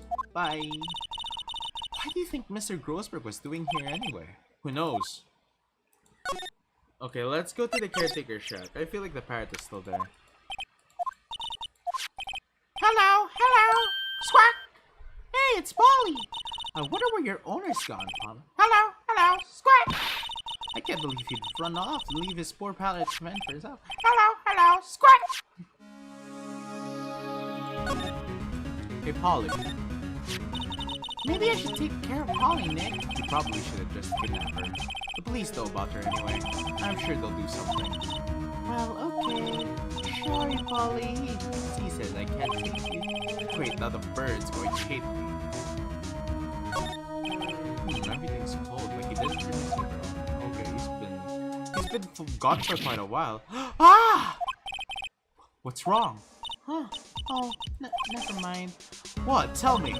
Just when I saw the TV, I remembered they're showing a Pink Princess special this week. Oh. See, that's why I didn't want to tell you. Say, Nick, don't people usually put pictures of fish up on the wall that boast about them? Yeah, I guess so. You mean pictures of fish they caught, right? Right, but don't all the fish on the wall here look punny to you? Well, you know what they say. You should have seen the one that got away. Except the one that got away from us was the caretaker, and we did see him. Why do I feel like we're having two different conversations here? Okay. Why don't we...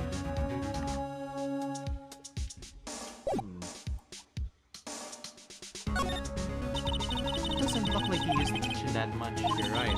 I guess the whole pasta restaurant thing was a lie.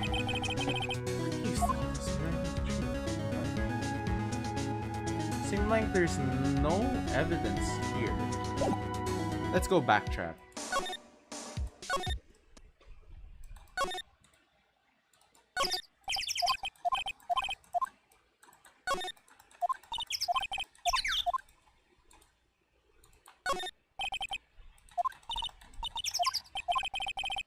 There's a few policemen there. They must be looking for the... Good luck. Okay. Okay. So here's the thing. He did tell us to go back to him. So what I'm gonna do is I'm gonna follow his advice. The safe! Right, I forgot about that. I'm silly. Wait. Beach. You're right, the safe. I forgot about that. Okay.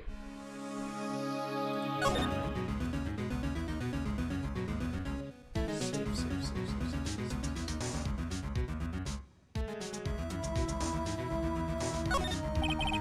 Fishing pole looks expensive. Wait, where's the safe?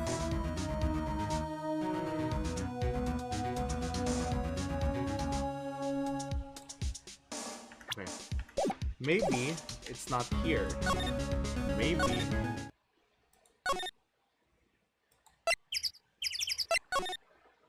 Wait, where's the safe? I forgot where it is.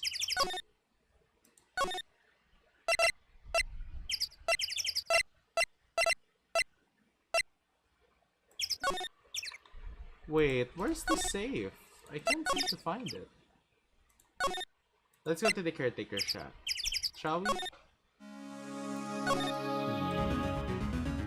There must be something here that points to it, right? I mean, there must be something I forgot to click on. Aha! That reminds me, Nick. Polly here knows the number of the safe, right? Yeah, that's right. Polly, what's the number of the safe? 1228, squawk! Let's open it, Nick. Come on! Aww. But hey, He keeps it locked, right? So there must be something in value there. I'm not so sure. Okay, Nick, let's see what's in there. I guess there might be a clue or two. The only thing here is a letter. A letter? Aw, boring. There's no name or signature on this thing. It's handwritten in very precise, clear letters. Get your revenge on Miles Edgeworth. Edgeworth? Nick, what do you mean Mr. Edgeworth's name will be on there? How should I know? I'm going to read the whole thing. Get your revenge on Miles Edgeworth. It also says this is your chance. Now is the time to get revenge on the two men who ruined your life. The rest of the letter goes on to describe the murder plot in detail. How to kill Robert Hammond and frame Edgeworth, calling Edgeworth out to the lake, getting to the boat, firing twice. This is exactly what I figured out today in court. It's all here in perfect detail. What do you think it means, Nick?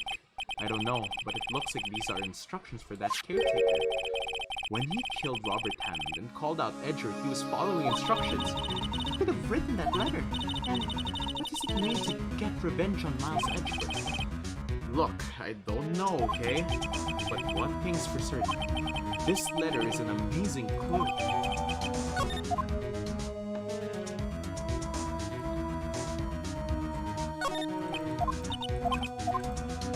Okay. He said if I found anything, I go back to the public attorney's office, right? So if I do that, I can just simply go back and go to the attorney's office, right?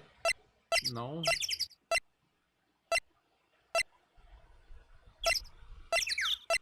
Criminal Affairs Department.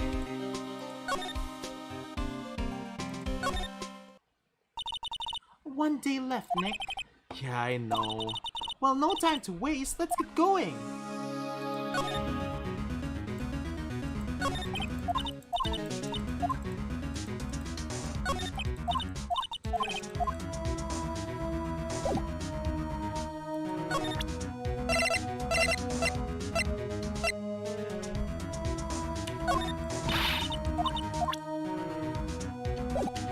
Interesting, let's move. Grossberg Law Offices, finally! Okay, he's out, again. When does he work anyway? Now, don't be harsh. Guess we'll have to wait, come back later. Ah. Okay, maybe I can talk to Edgeworth, right? Maybe I can talk to Edgeworth. Maybe I need to present him with this. Edgeworth, see this letter? This came out of the safe in the shack where the boat rental caretaker lives. I see. Revenge on me? Who is that old guy anyway? I don't know. Could he be an innocent defendant you got declared guilty or something? Nice, right. But I don't remember that old man, not at all. So he was following this letter then? Which means there was someone else behind it. Now is the time to get revenge on the two men who ruined your life. Two men? Name myself Robert Hammond. It also says this is your last chance. Last chance? Wait, maybe he's talking about the statue. It's the statute of limitation to the DL6 incident. Wait, that old man. What is it? Do you know who he is? Yogi. Could he be Yogi? Yogi? The suspect in the DL6 incident. The one who was found innocent.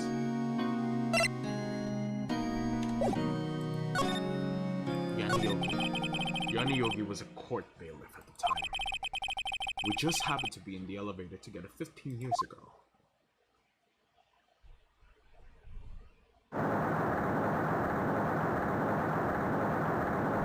The earthquake? The quake was incredibly strong. Before I knew it, everything was dark. We were there for so long, it felt like forever. The air thinned and the darkness clouded in us. In that little box, we became unsettled. Help! I can't breathe! Quiet! I said quiet! You're not making this any easier! I can't get out! Help us get us out! Don't shout! We need more oxygen! Okay. I see what's going on. That's all I remember.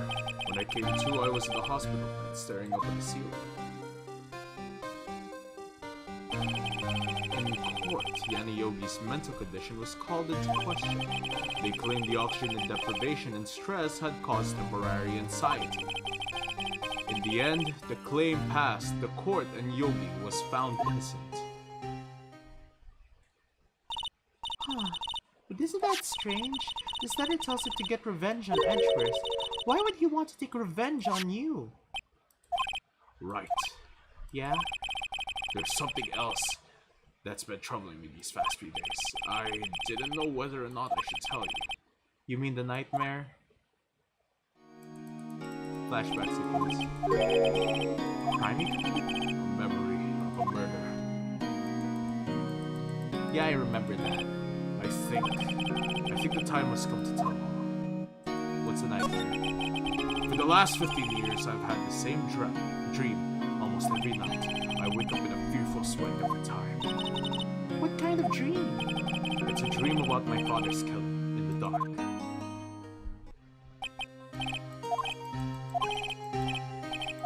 Get us out!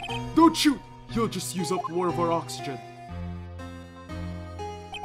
I can't breathe.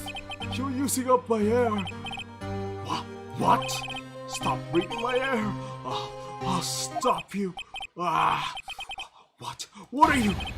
Stop breathing my air! No, Father! He's attacking Father! And I see a pistol lying by my feet. I don't know if it was evidence for the day in court or the bailiffs. In a daze, I pick up that pistol. Get away! Get away from my father!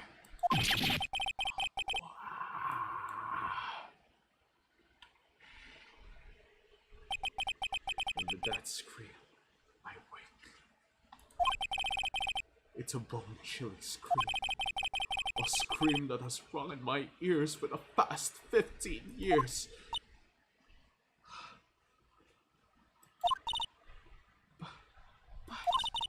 That's just a dream, right? Right? That thought is the only thing that's kept me sane for the last 15 years. But what if I'm wrong? What if it's real? They say that sometimes people shut out memories in self-defense. Maybe I was who killed my father. What? If you think about it the way this letter makes sense, get your revenge on Miles Edgeworth. Think about it. Yogi was really innocent. That's why he wanted revenge against him. Wait, Edgeworth, you mean... It was me. I was the true criminal of DL6. I shot my father. This is bad. What are we going to do, Nick? What are we gonna do? I don't know. I don't think there is anything we can do about this. Like it or not, if there's someone else who knows a lot about the DL6 incident, maybe. There is Nick. There is someone else who knows about DL6. I know. Grossberg. Now's the perfect time. Mr. Grossberg. Hello there. What's wrong? You seem troubled. No kidding. I can't believe you're not. My. Just calm down and tell me what's happened. It's Mr. Edgeworth. He...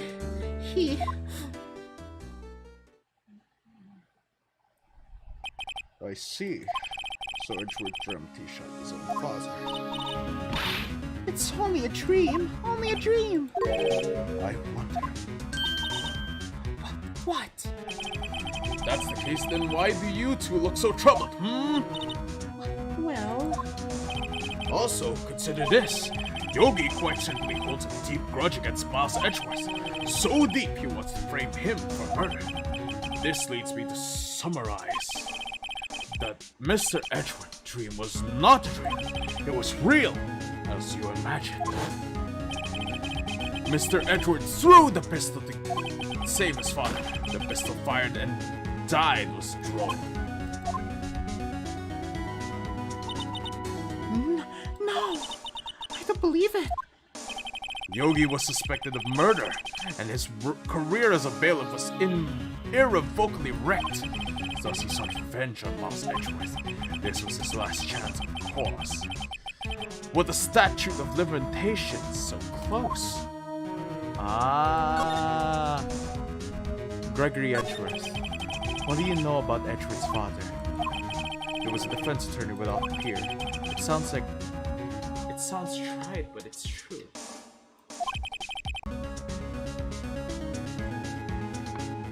Well, he may have had one peer, now that I think about it. Your mentor, Maya Fey. My sister? Gregory Edgeworth was very disapproving of Mr. Von Karma's techniques. That's no surprise. Von Karma's an extreme man. Forged testimonies and evidence are nothing to him. The result, he has a perfect win record in court. To beat him, Gregory Edgeworth tried to call attention to his methods. And? He lost, and died in despair as he was. I see.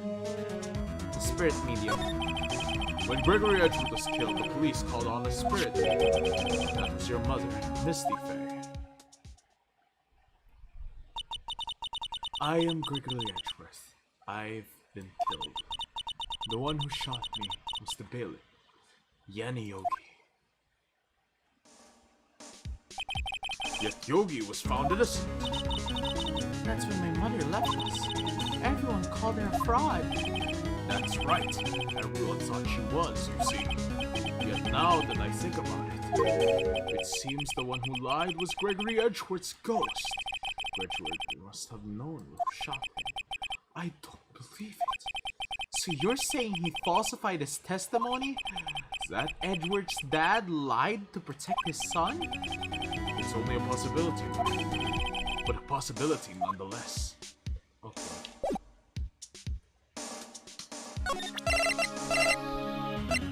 Can you tell us about this? Oh, so this is the letter.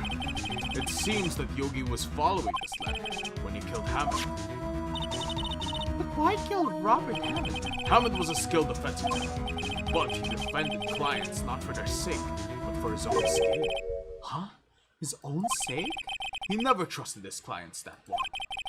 The only thing he trusted was his own ability. But he got his client found innocent, so why should it matter? Actually, my dear, it's quite different. He won that innocent verdict, but no one but himself. Yogi was a free man, but socially he was ruined. Huh? You'll understand soon enough. Wait. What is it? This letter. I've seen this handwriting somewhere before. A long time ago. Whose handwriting is this? Do you have any idea who wrote this? Manfred von Karma. Could it be Manfred von Karma? Von Karma? Why would he have done something to do with this? Well, I'm not sure. Von Karma. Wait! You're right, my boy! This is Von Karma's handwriting, I'm sure of it! I used to see it all the time on court reports. What? That means the one who told Mr. Yogi to kill was... Correct. Manfred von Karma himself. What does this mean then? Why would Von Karma want to frame Edgeworth? If it truly was Von Karma who wrote this letter, then he would know the truth. He would know that Miles Edgeworth had accidentally killed his own father.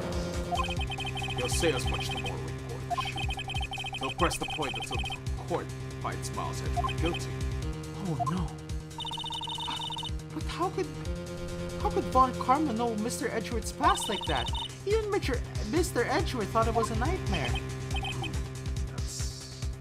That I do not know. But I do know that Von Karma is both persistent and a perfectionist. He may be seeking to satisfy a grudge against Gregory Edgeworth by hurting his son. What do you mean? It was 15 years ago. Von Karma met Gregory Edgeworth in court, and Von Karma did win. But he didn't make it through the court. Through the trial unscarred. What happened in the trial between Edgeworth's dad and Von Karma? Von Karma got guilty verdict. He won the trial. But Gregory Edgeworth accused Von Karma of faulty evidence. And though he lost the trial, Mr. Edgeworth's accusation stood. Faulty evidence? It was the only penalty Von Karma has ever received in his career as a prosecutor. Gregory Edgeworth dealt a blow to his perfect trial record. Wow. It must have been quite a shock for Von Karma. He took a vacation for several months after that, you see. A vacation? Yes, an unusual event for the man. That was the first and last vacation he's taken in many years of prosecuting. Really? He doesn't take a vacation? Like go to the sea or to the mountains? Don't tell me he's never been to Europe. You have a strange idea of vacations, Maya. In any case, that was the only time he took a vacation from work. I believe the penalty upset him quite a lot. God, if he wanted to keep a perfect record so badly, why would he take such a long vacation? What do we do with it? Von Karma is going to bring up DL6. You could bet on it. What if Mr. Edgeworth pleads guilty to DL6? I won't bet.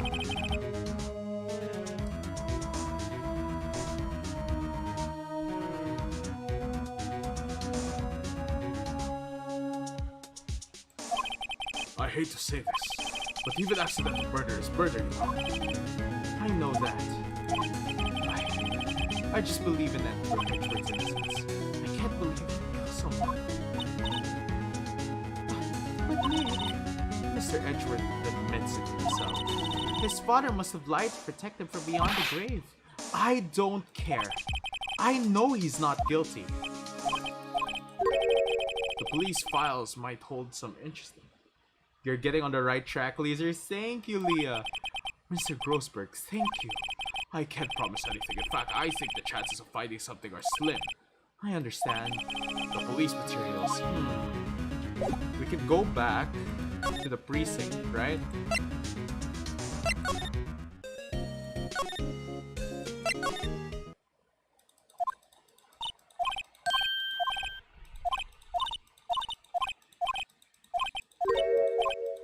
Yes, you just arrived, actually. Von Karma's in the records room. Nick, let's hurry. Let's go to the records room.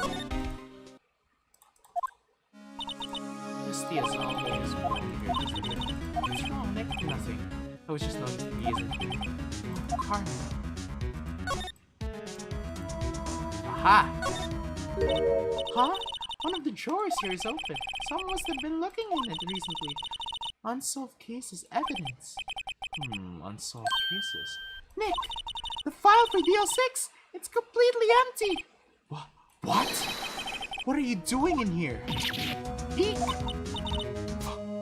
Von Karma. You! How do you know my name? Huh? Have we met? What are you saying? We see each other every day, don't we? We're Miles Edgeworth's defense team. Defense team? I beg your pardon. You see, I rarely remember defense attorneys. They are like bugs to me, needless things to be crushed. I can see how this guy was Edgeworth and whatever. Romanticism still can't shed the veneer of just like his father, always second rate. Mr. Von Karma, you had an axe to grind Mr. Gregory Edgeworth, didn't you? Me? A grudge against a mere defense attorney? Why? Because he dealt a blow to your otherwise perfect trial record. So you did. But what I don't get is, why did you take his son under your wing afterwards? The son of your most bitter rival. That, my dear attorney, is none of your business. Tomorrow will be the last day of your trial. It's been a while since I've had a defense attorney last this long. Still, you will lose in the end. Moss Edgeworth is so young. You know that Moss Edgeworth will tell the court tomorrow. You were right. So what Carbo is going to bring up DL6 in court tomorrow? Should I present them the evidence?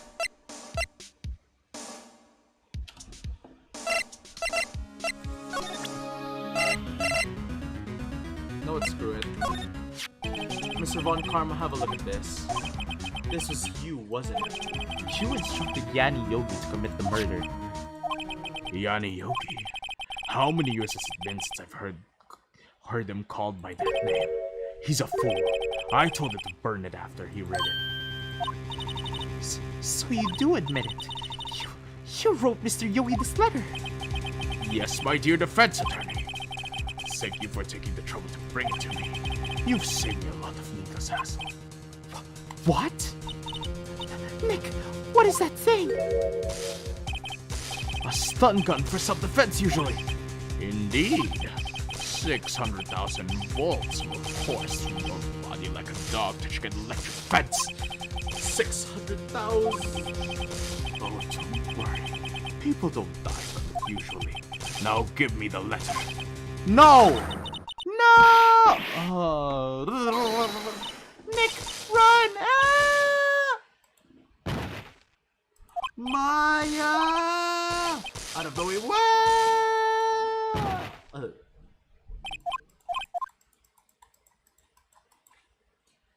So he just tased us to death. I mean, not death, but unconsciously. We woke up at the... No. This is really bad for us. Maya! The letter. Did you take it? Huh? Oh yeah. Are you okay? I couldn't stop them. I jumped as fast as I could. One shot of that thing knocked me out cold. I'm useless. I'm no good as a lawyer or a medium. I could even call my sister. Not even now when we needed her the most. I wish I hadn't woken up at all. Maya! There has to be a way I can help her. I better do something about her self-confidence first. Huh?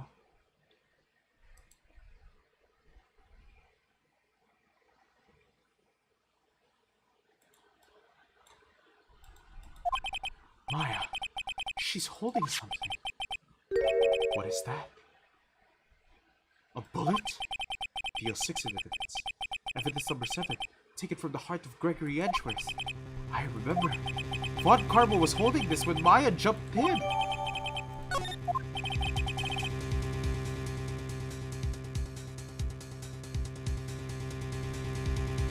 I'll prove it to you, Maya. You're most definitely not useless. I'll prove it to you in court tomorrow. Well, guys. Here's the thing. Are we finally gonna prove that Edgeworth is innocent? I say yes. We proved that today is the final day of the trial. Let's go.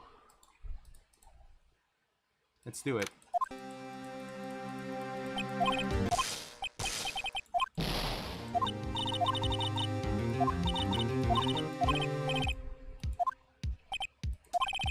Edgeworth is looking glum as always. I hope Von Karma doesn't push him too hard.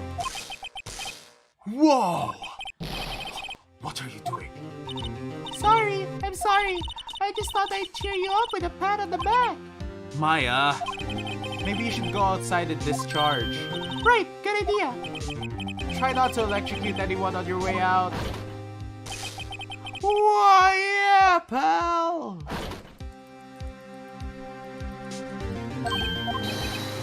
gunship. Good morning.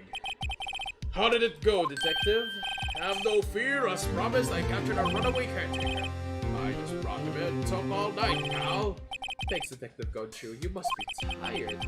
Actually, after that shot I got on the way in, I feel pretty good. Yogi says he's forgotten his own name, but that has to be a lie. Why would he want revenge on Edward if he couldn't remember his past? He does remember, and I'm going to prove it.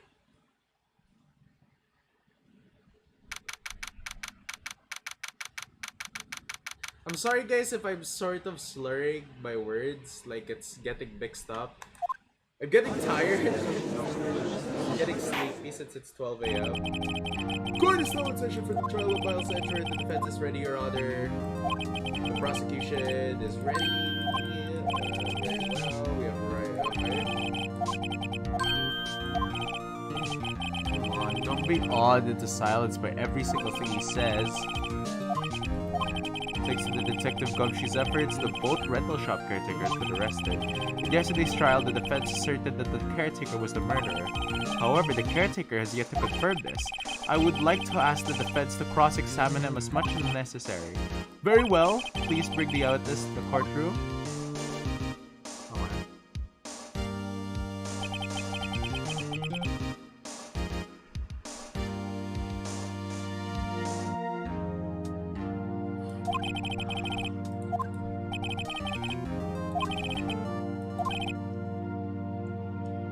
Witness! Why did you run away yesterday? I'm sorry guys, by the way, I had to clear my throat real quick.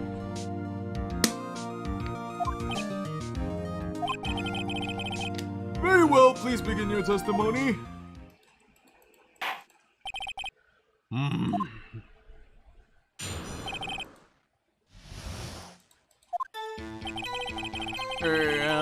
I'm really sorry about leaving yesterday like I did, but I wasn't running away or nothing.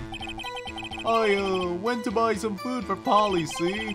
I figured I got nothing to do with this incident anyhow. I mean, I need one of those motive things, right? And I don't have one. So my testimony yesterday stands as is.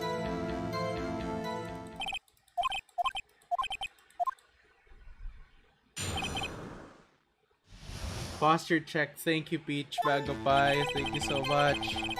Thank you, PMP.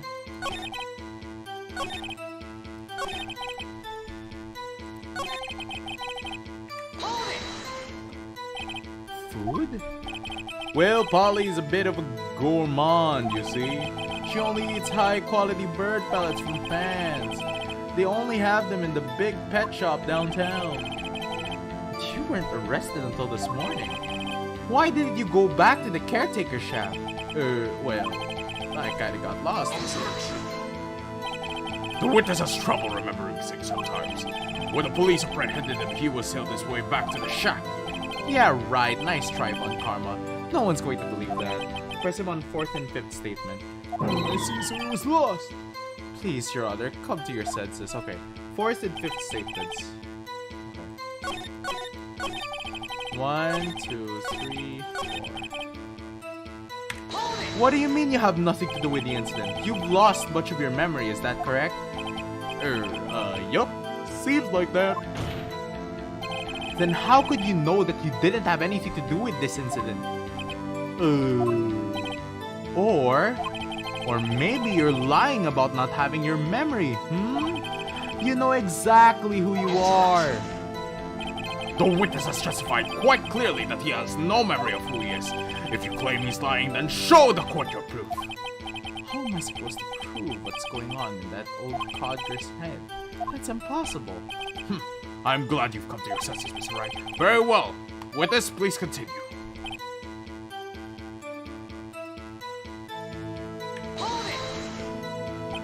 How can you say you had no motive? I say you do. You had a grudge against Edgeworth and the victim, Robert Hammond. That's why you took revenge on them, right? Please, don't make me repeat this, Mr. Wright. The witness has no memory of anything beyond several years ago. He can't hold a grudge, it's impossible. Might I say something, Mr. Wright? Yes, Your Honor. You've been saying the same thing now over and over. You've been calling the witness memory of the past or lack thereof into question. But does this really have something to do with the current case? Of course, Your Honor. The witness has said that he has nothing to do with this case and no motive. Both of these statements are lies. Order! Order! Mr. Wright, there is a serious problem with your claim. Or are you saying you know who this witness is? Of course, Your Honor. Ho ho ho! Now this is interesting. I would like to know myself. So who is he? Don't play dumb on Karma. Mr. Wright, Please tell us the witness name. Yanni Yogi. His name is Yanni Yogi, a former court bailiff. Yogi? That name seems familiar. Oh! Yanni Yogi! From the DL6 incident! Figures the judge would have heard of it. It was such a famous case. But what does this mean? Your Honor, if this man is Mr. Yogi, then he has a clear motive.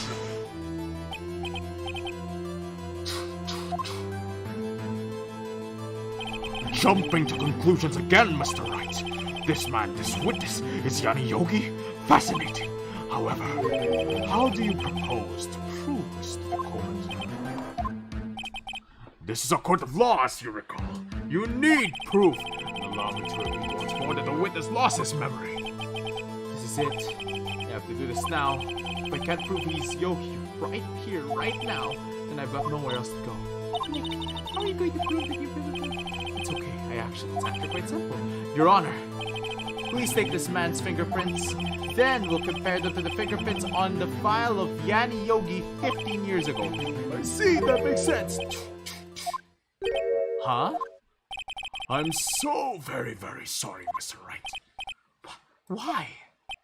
The witness has no fingerprints. What? What? No fingerprints? You see, before I worked as a caretaker, I worked at a chemical plant. I burned my fingers working with the stuff, yup. What? Yogi, you sneak. You burned your fingerprints off to hide your past. Well, if the witness has no fingerprints, I guess we'll not be able to prove his identity. No. Well, what will you do, Mr. Wright? It seems the case has been decided, no? No! I know what happened. I know everything. I just can't prove it. But no, I can't live with that like this. I can't lose. There has to be another way. There is no one who can testify to this. What are you going to do? I didn't consider the fingerprints part, but sure. What do I do? Wait a second. Cross-examine his parrot. Everything he knows is with the parrot, Polly. Your Honor, the defense would like to...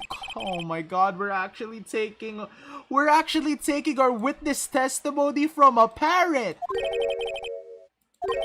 Oh, my proposal? Exactly, Your Honor. I would like to cross-examine the witness's pet parrot.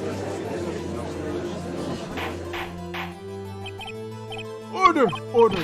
Well, what do you think, Mr. Von Karma? Need you ask? This is a farce, I object! Wait a second. You were the one who suggested I cross-examine the parrot, Von Karma. I have a right to do as you suggested. Well, if you are so desperate, then please be my guest. Of course, should you go through with this, and nothing comes of it, I hope you're ready for the consequences. I swear we're taking testimony from a freaking parrot! This is the most goofiest part of a court case I've ever heard. Yes, I'm doing it, of course. Let the parrot do it. I will cross-examine her, Your Honor. This is the most ridiculous thing I've ever heard. Same, bro! Von Karma's rigged every person's testimony, every piece of evidence, except the parrot. She's my last chance. At least I think so. Bailiff, bring in the parrot. Oh, he even has his little stand over there. Oh, baby. That's quite a bird. Please tell us your name. Name! The witness is ignoring me. Ignored by a bird. Very well, witness. Who is your honor? Please testify for us.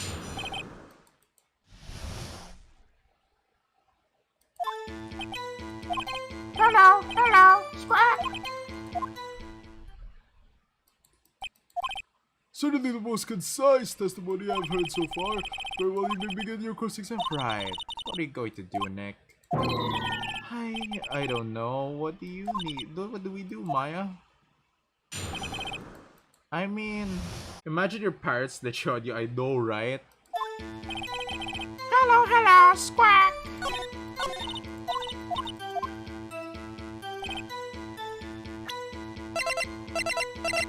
Mingling with a bird.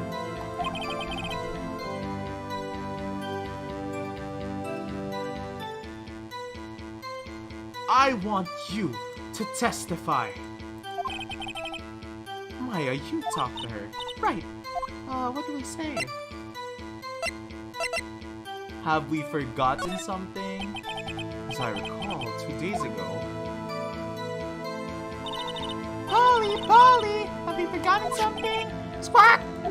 Don't forget DL6, squawk. If I could get Polly to say that here, that would prove that the caretaker has something to do with DL6. Polly, have you forgotten something? Hello, squawk. That's not what you're supposed to say. Forgot. Something we forgot. Hello, squawk. Uh-oh. It's not working, Dick. She won't say anything. This is ridiculous. Why would she say it? Something the matter, Mr. Wright? Wait. Don't tell me what Karma expected this.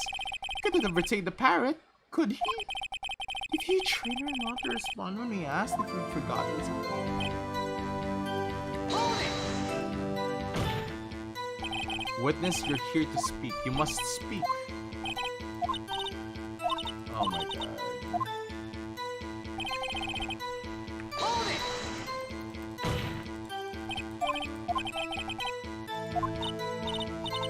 What do you say?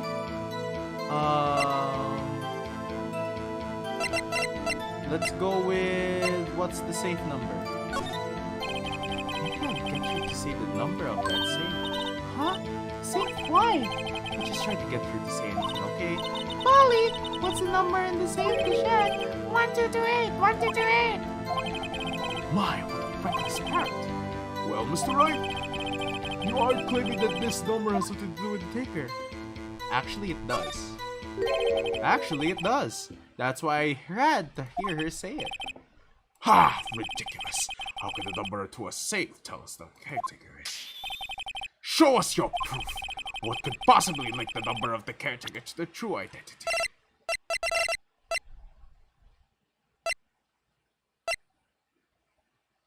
Take that!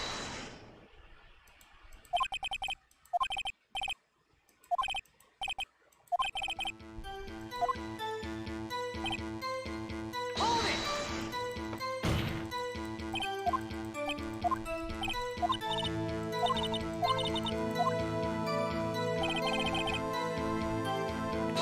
Oh, the DL6 file, I see! What's the safe number? Actually, it does. Okay, let's go with the DL6 file. Take that! The DL6 case file? What is your obsession you have with this case? Mr. Wright, where in this file is something relating to the safe number?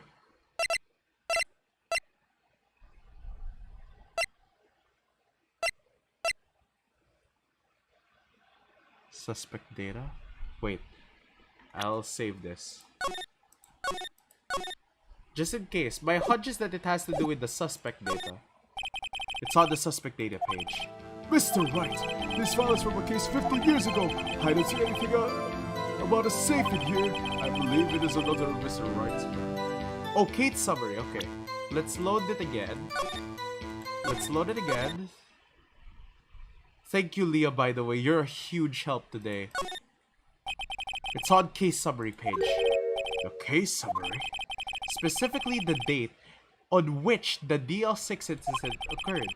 The date of the incident? December 28th. Why, that's today's date! 15 years ago! The number on that safe? 1228. Ha! He used the date of the DL6 incident as the number of his safe, Your Honor. That's how important the date was to him. I see! It certainly is an interesting coincidence. People often do set their secret numbers to dates. Bah! It's unimaginable. I set my ATM number to 0001 because I'm number 1. You shouldn't be really saying that, you know. This has nothing to do with the date. Nothing! Indeed. Alone it is a little weak of evidence in a murder trial. We would need some other collaborating evidence. Why am I going to find that? Nick, we're getting closer. One more? If we could just get one more piece of evidence. Right. What? Very well with this. We'll continue. Well,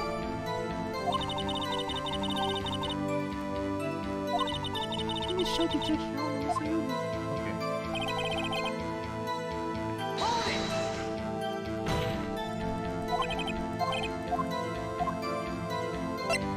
What's your name? Maybe you should get to say your name. Polly, Polly, what's your name? Polly, Polly, squawk. Of course. Yes, it does. Ha! Fascinating. You claim that the parrot's name will prove her owner's identity? Then show us this. Nick, don't you think you're taking the topic is a little bit too far? Listen, we're not here to answer the question of who is the caretaker. We're here to prove that he is Yanni Yogi.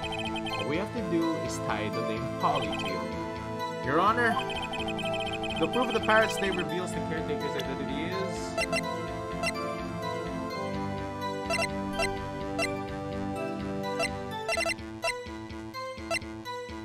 Sure.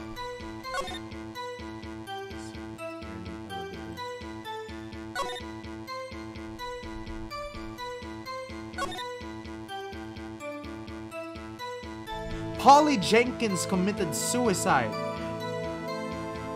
His fiancée. Present. The DO6 case file.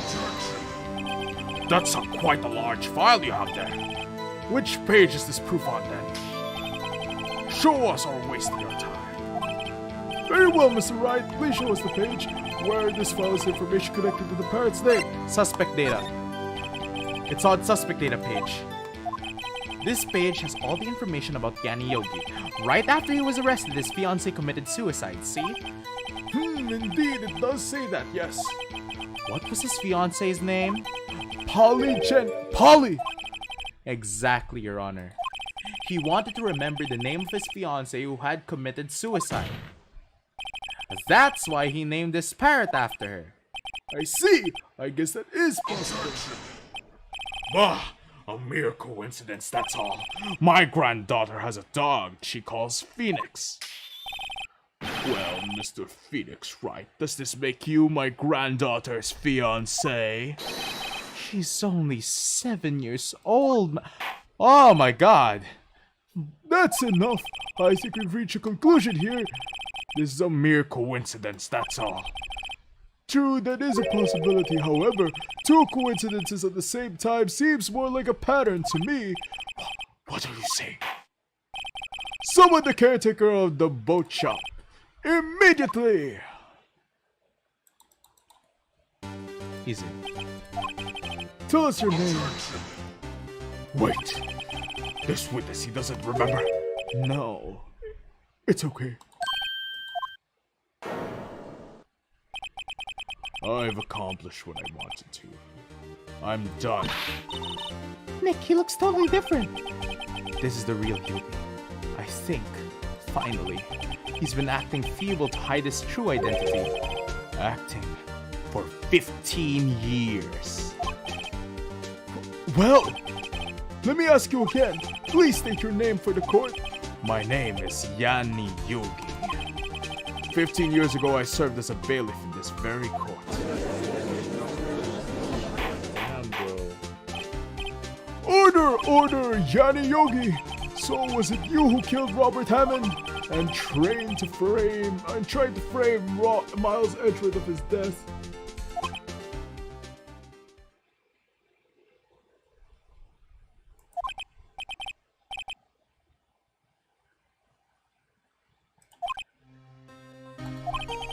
They put me upon witness. The witness stand 15 years ago. Robert Hammond. He said I was mentally unsound. He told me it would make me innocent, get me off the hook. So I pretended to have brain damage.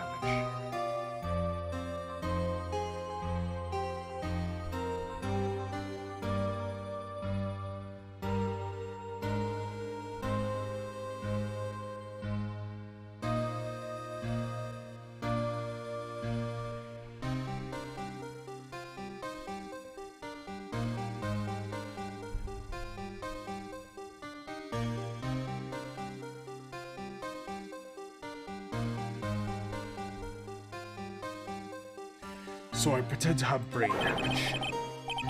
I was innocent, really, but he didn't believe me. We won the trial, but I lost everything.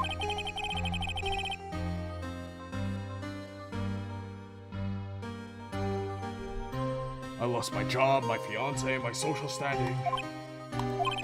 Then this year, 15 years later, a package arrived. It was a letter and a pistol. The plan was written out in careful detail. It was a plan for me to take my revenge on the people who ruined my life. I didn't care who had sent it.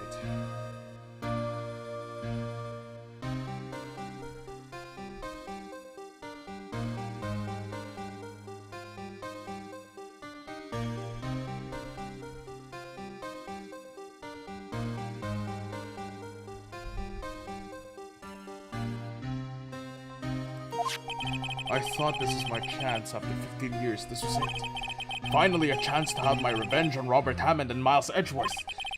I have no regrets. Wait a moment! Revenge? Against Miles Edgeworth! What do you mean?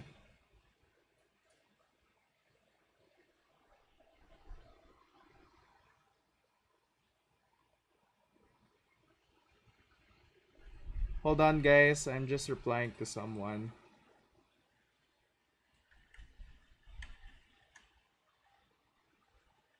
Hold on, guys. Just need to...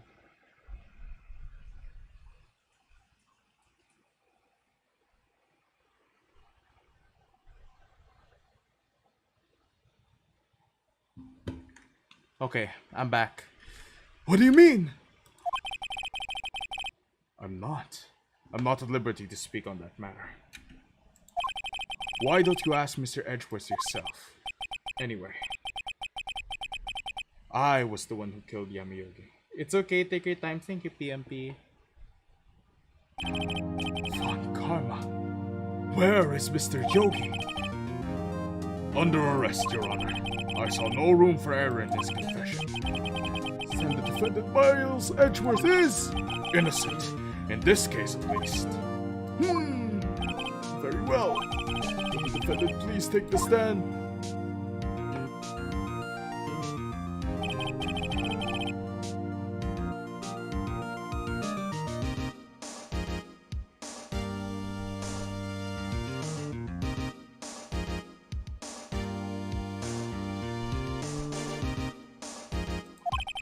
Still, you are cleared of suspicion for this particular case, so I would like to pass judgment on the murder of Mr. Robert Hammond.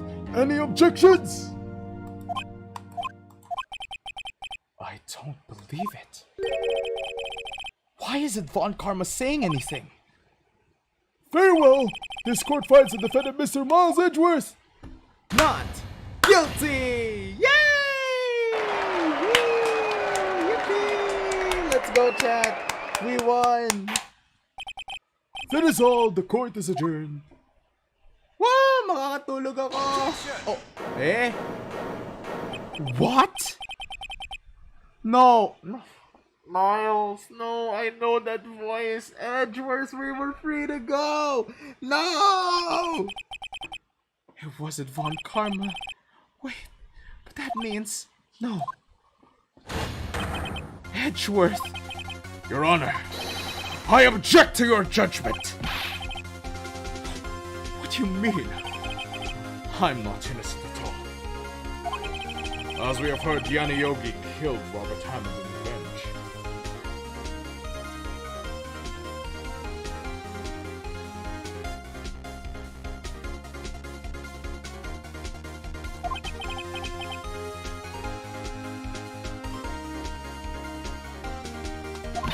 Nick! Edward is trying to confess. He's going to say he's guilty. He's going to tell them he was the murderer of the DL6 incident. He's going to tell them he killed his own dad. Raise an objection. The judgment has already been passed. I object to Edgeworth's outburst. Didn't something like this happen yesterday too?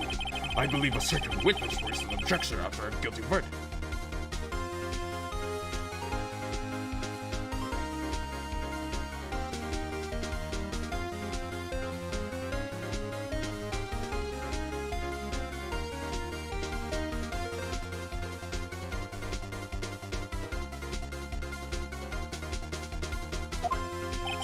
Same reaction when I played the game by... yeah, exactly. I thought we were done with the case.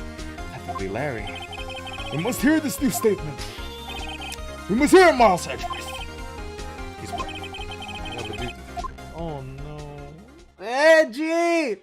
Edgy boy! Why? Why? For 15 years, I have had a recurring dream. A nightmare. It's only a nightmare, that's what I told myself. But now I know it wasn't a dream. Yana Yogi wasn't the killer. You mean in the incident where your father died? From the distance, the shot, I wasn't suicide either. Everything was as clear as day. The murderer, the criminal in the DL6 incident. It was me.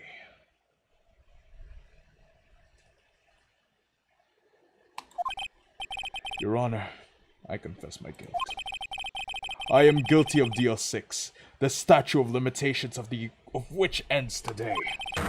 The culprit is me.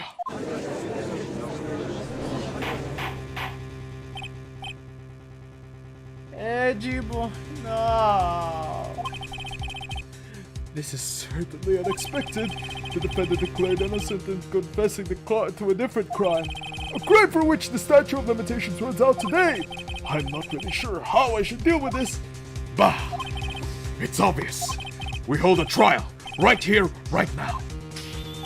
We try this man for his crime of 15 years ago. I'm sorry, I'm tired. I'm tired, guys.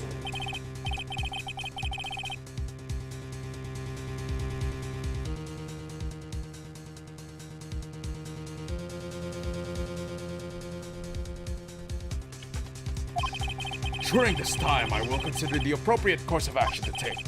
Court is adjourned. Oh my god. Edgeworth!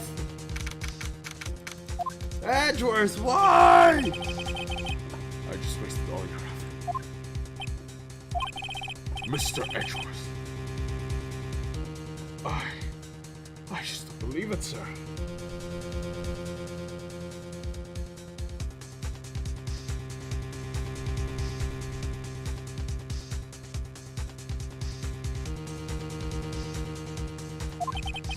I mean, you killed your dad. I didn't want to believe it myself, detective.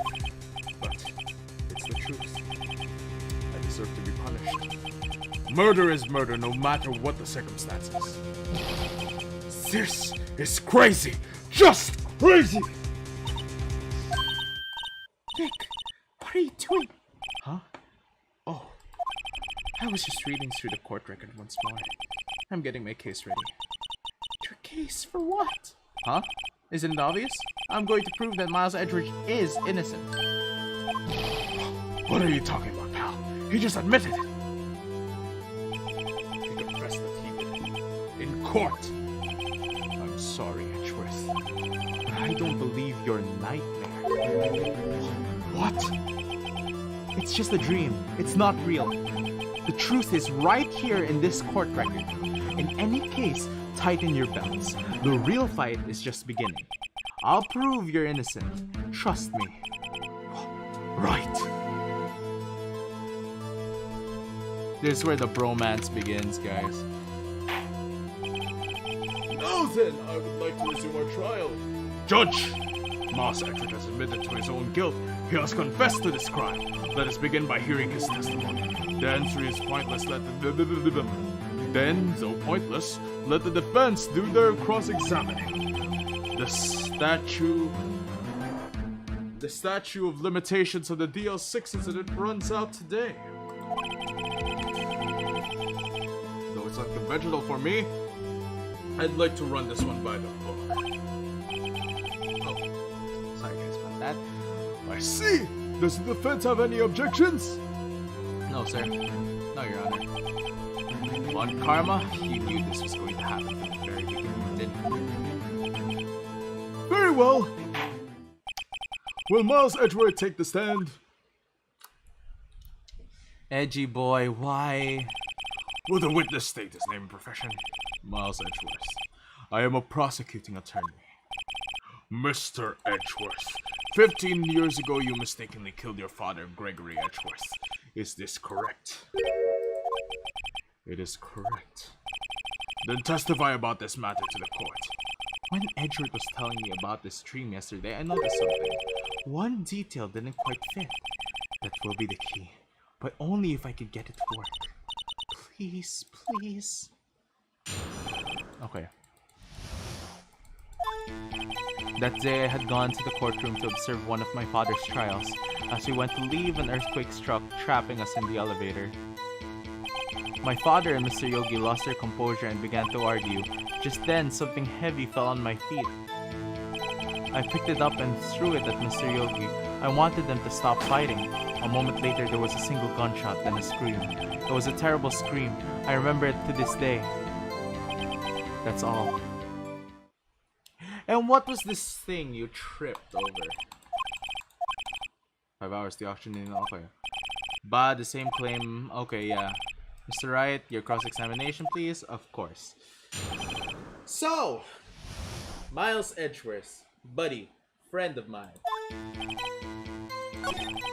You know what was fishy to me the most about this statement? It's very vague. What was that heavy thing? Can you describe it for me? What was it? A pistol. I assume it was a bailiff with the Yogis. The safety must have come off and it fell in the holster. And you picked it up. What happened next?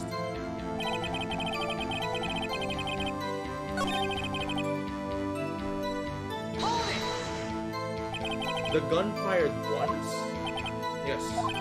I think after I threw it, I lost consciousness. Since then, they acted hardly.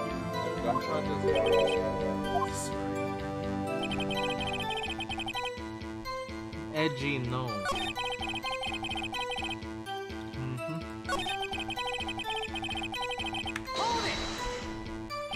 Did you know it was a pistol when you threw it? I think I knew. I knew it was dangerous. The air was getting so thick, I panicked. So you're saying that you knew, so you threw the pistol at Mr. Yogi? I was in a daze. Now that's interesting.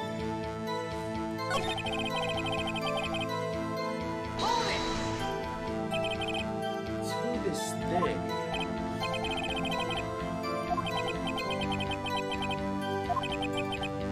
There it is. One part of the testimony clearly contradicts the evidence. Aha! Okay, alright. Let's see our evidence, shall we? Before we do anything.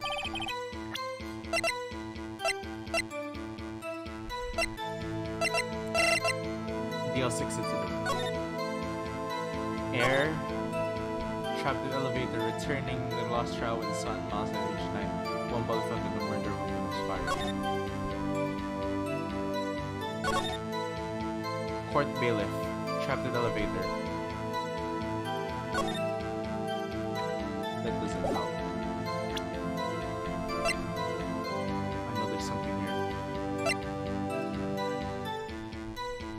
clear ballistic markings. Photograph the scene of the murder. Wait. The gunshot came here. But why is...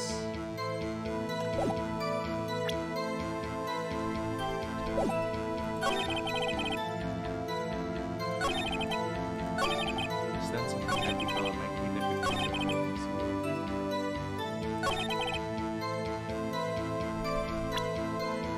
Hold on. While we have this, I'll save this. Guys, if anyone knows what it is, please also help me out. Because I think we need to present the bullet. The bullet with a clear ballistic marking. Or we show them the evidence of the DL6 incident photo. Because if you clearly see the murder, if he tripped and fell, why would there be a hole on the elevator, right?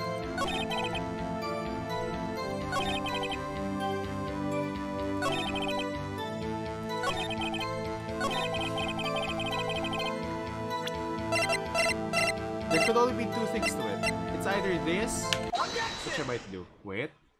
Silence. So there was only one gunshot? Yes, I'm sure of that.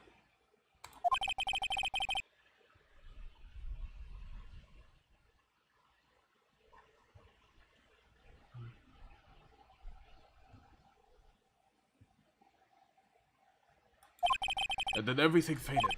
I was conscious until the rescuers came. I see. No. No, Your Honor. Unfortunately, you don't. Take a look at this. You can clearly see this is a photograph of the scene of the crime 15 years ago.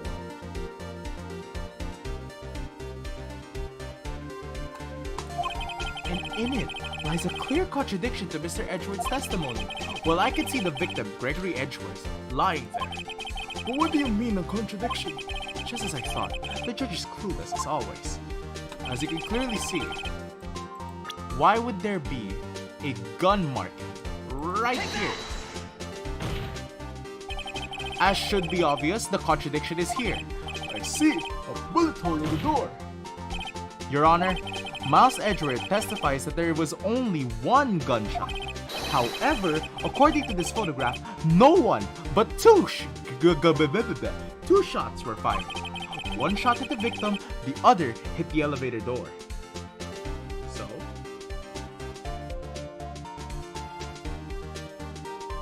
What do I mean by this? Well, it's quite simple.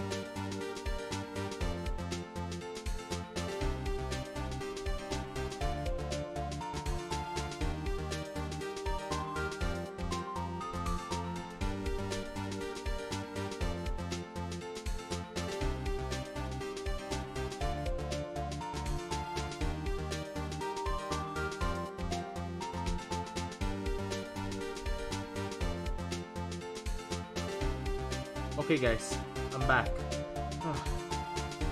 Bro, I ask you then, why did Miles Edgeworth only hear one gunshot? This photograph does seem to confirm a second shot.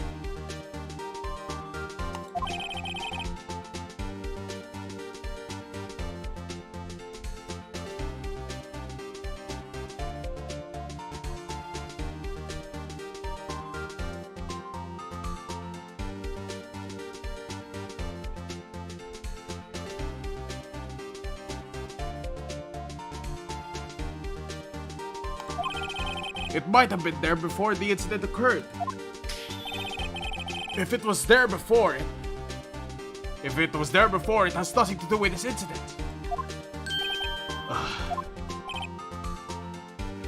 Mr. Wright, do you have proof that this bullet hole was caused by the time of the incident?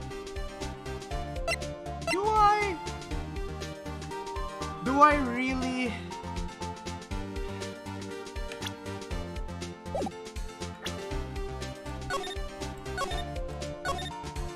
I'm saving this. Court record.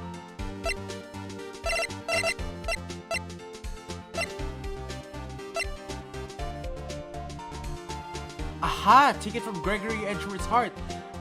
Still bears ballistic markings. This can help us actually. Yes, I do. Your Honor, I think I will be able to show you proof. What? Impossible. No, Mr. Von Karma. Save your surprise for after you've seen the evidence. Very well, Mr. Wright. Show us your proof. What do you have that proves the bullet hole in the door was related to this incident? This, Your Honor. Mr. Wright, please think how we feel having to look at this evidence time and time again. Every time you show us ridiculous evidence, I feel mocked! I mean, I really don't mean any harm by it, Your Honor. Not meaning any harm and not doing any harm are two different things, Mr. Wright. Try again. What?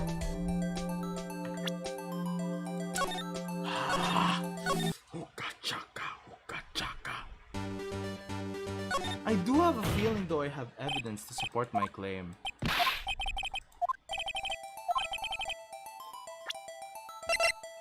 Because the thing is, if we look at the case file again, right?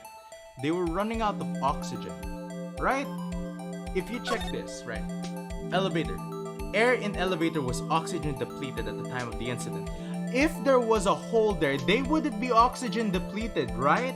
Because technically there would be oxygen filtering through that hole, leaving carbon dioxide to leave outside and clear oxygen to move inside.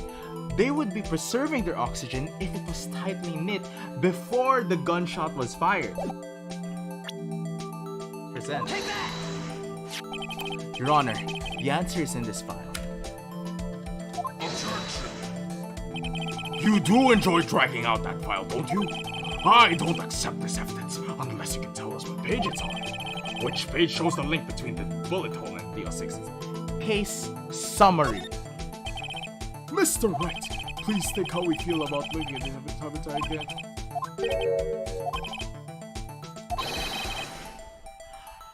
What do you mean it's BS? What? What? That's so BS. It's right there. You can clearly see it. How could... Wait, I don't get it. I don't get it. Do we not have evidence at all? Is this what's going on? Do we legitimately don't have any evidence to support it?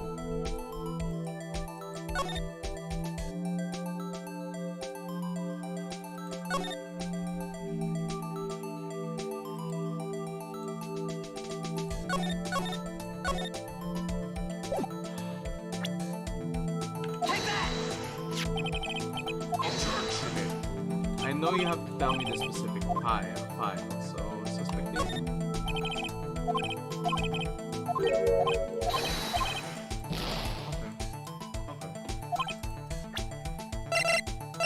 Maybe it... Take that! Objection! During the cross-examination part, you can present DL6 file victim data on a G6 statement. The judge asks you to say yes, the present... Oh, I think I'm already part of that part already, Leah. I am at the part where, basically, I showed them that, but the thing is, they're saying like, oh wait, the bullet holes, it could have been there before the incident happened. So I'm trying to prove that the bullet holes were there before the incident happened. Say yes to DL6.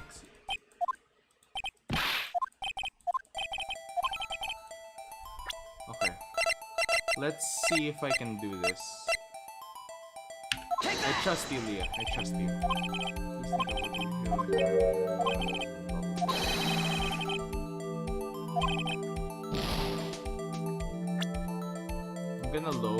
I'm gonna load again because I feel like I don't know if this is a yes or no answer. Because the thing is, all we have that supports our claims are one, the old photograph, the case file, which has little to no evidence whatsoever. The case summary, they told us, why do you keep repeating the same blah blah blah? This one,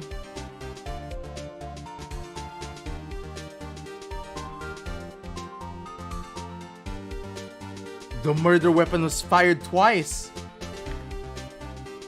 Oh!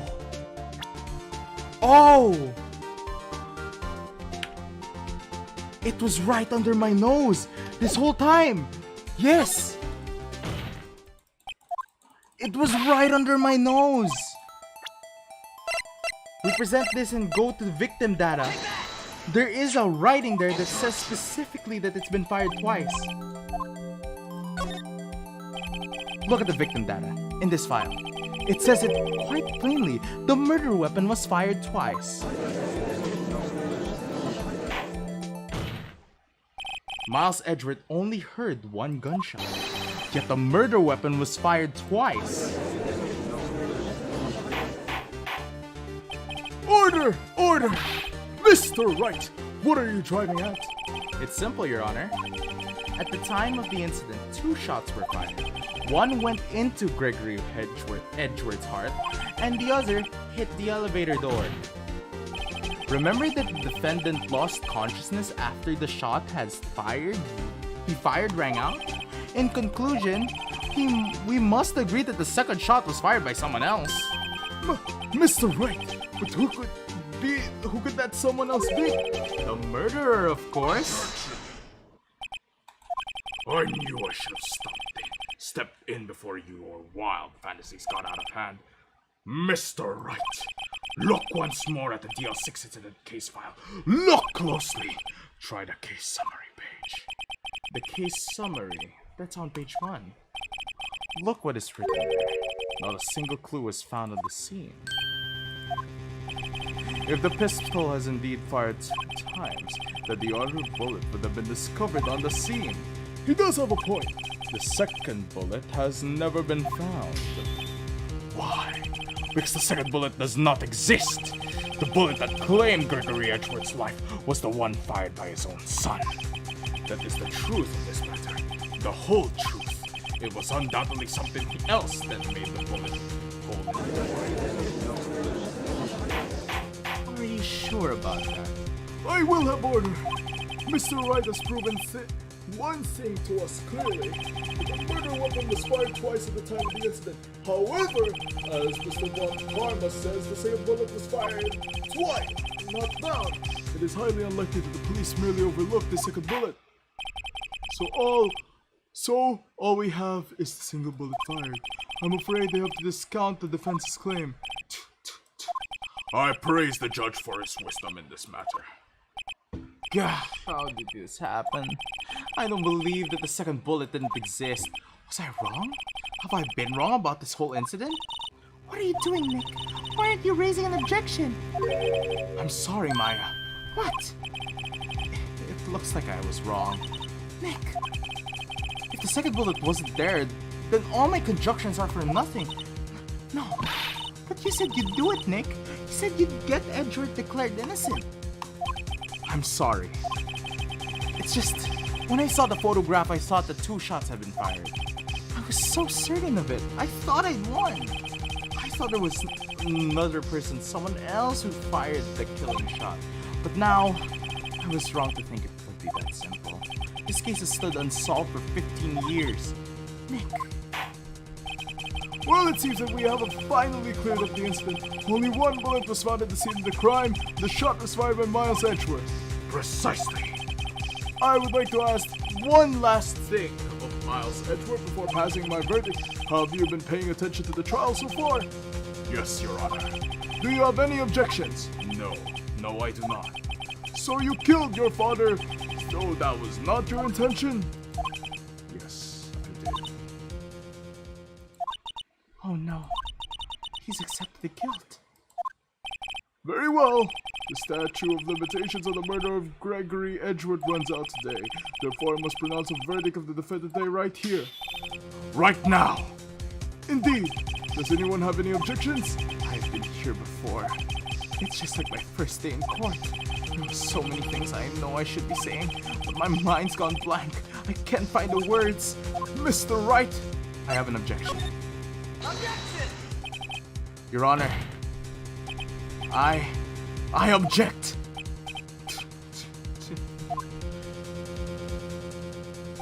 Mr. Wright, on what grounds do you object? Nick. I don't know. His case is perfect. Oh no. Gah! It must exist. The second bullet. What? What did you say? Nothing. The second bullet must exist. But where? Someone took it. It seems waiting is not going to produce any.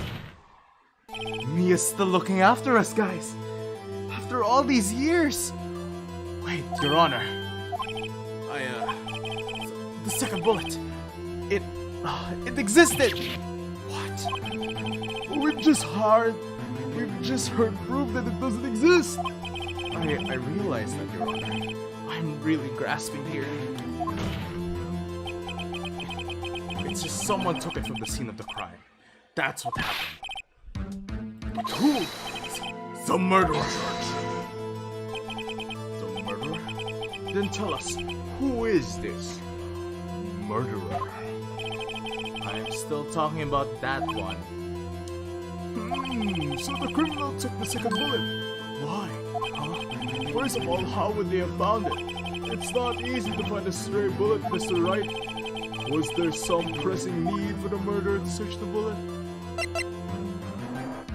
The murderer had to find it. Of course there was a need. That's why they took it. Bah! What possible reason could they have had? Well, the reason the murderer took the bullet away from the scene, the bullet would be proof.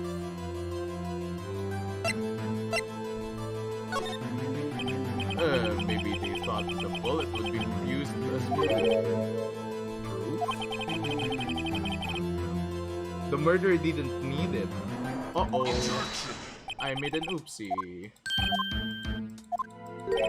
Alright. I made an oopsie. Was there something? Okay.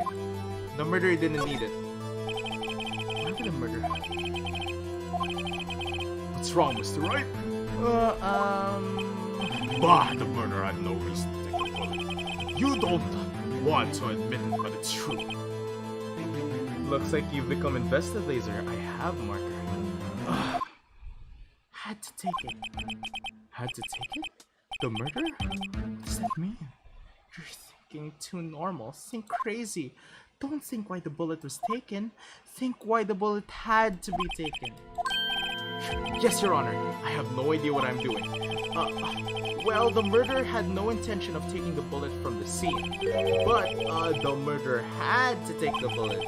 Had to, Mr. Wright? What do you mean? Well, for instance... For instance, what? Maybe the bullet was, hit the murderer? The bullet hit the murderer? Just saying, for instance. I mean, if it hit you, you would have to take it with you, wouldn't you? It's not like you could perform surgery right there. You know?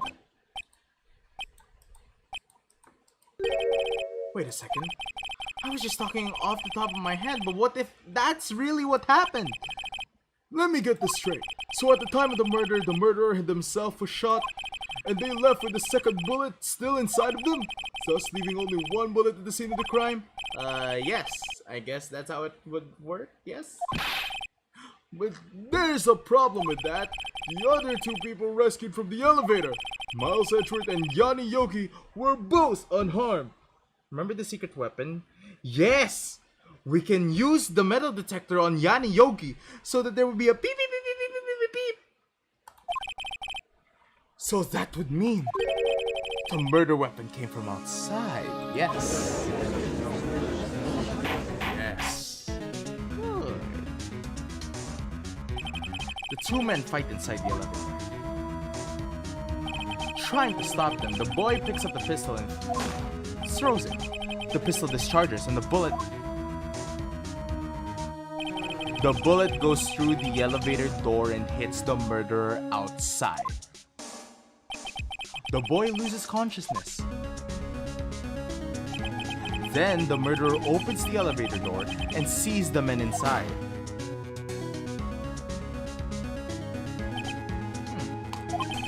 Mr. Wright, you are truly the most unpredictable defense attorney I've ever known. I can tell you're grasping, yet I cannot deny the possibility of what you say. Thank you. What are you saying? Deny it, deny it! No one involved in the incident was wounded. There was no murderer. No one was wounded. She's right. I can think of anyone. Huh? I just thought of something Really crazy. crazy. Remember what Mr. Grossberg said yesterday? Gregory actually got the blows with perfect trial. So you're telling me it could have been him? It could have been the attorney who's playing prosecution right now. He could be the one who shot him, and the bullet could still be locked inside them after taking a long vacation. He tried to pull it out, but he couldn't.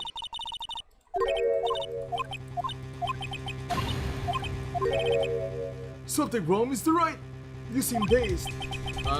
No, Your Honor. You have indicated the possibility that the murder came from the outside. Can you give us the name of your suspect? Uh-oh, should I come out and say it now? Say it now. To make it all the more cooler. Your Honor, there is a suspect. One lone suspect. Well, this is certainly interesting news. Very well, Mr. Wright. Who is your suspect? My hands are shaking. What? Von Karma. Von Karma?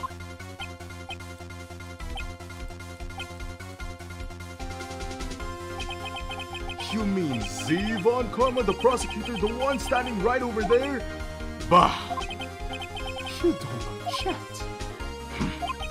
I see no need. Why honor this ridiculous outburst without my objection?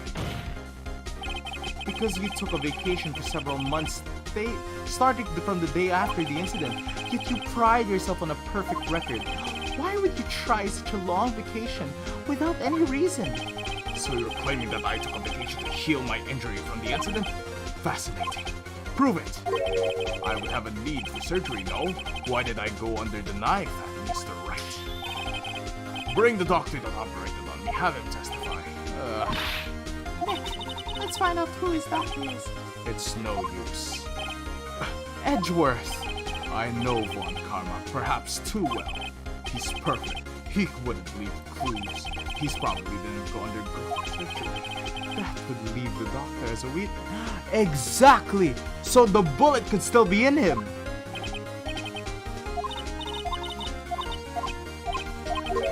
Wait, what does that mean?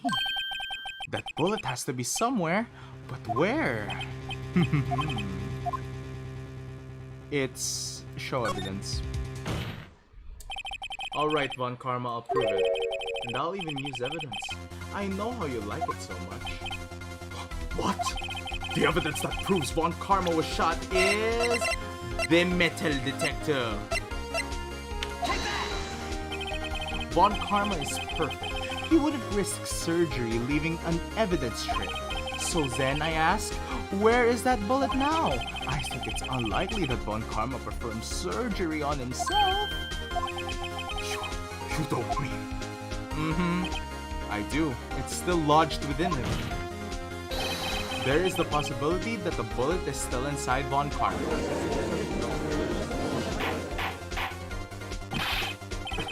Is that even possible? For all these years? Well, there's only one way to find out, Your Honor. We metal detect him. Well, Von Karma, I'm going to run this over you and see what we find. I refuse. You refuse? What refusing this means? You acknowledge that the bullet is still inside you! Haha! We got him! Order, order, order! Your Honor, the defense requests that we be allowed to use the metal detector. Judge, I call for a suspension of this trial.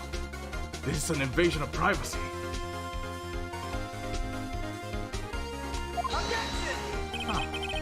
The statute of limitations runs out in this case today.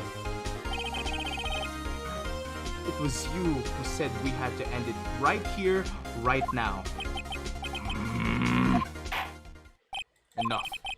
I permit the use of the metal detector. Mr. Von Karma, you will submit yourself to the testing. Okay. It will ring.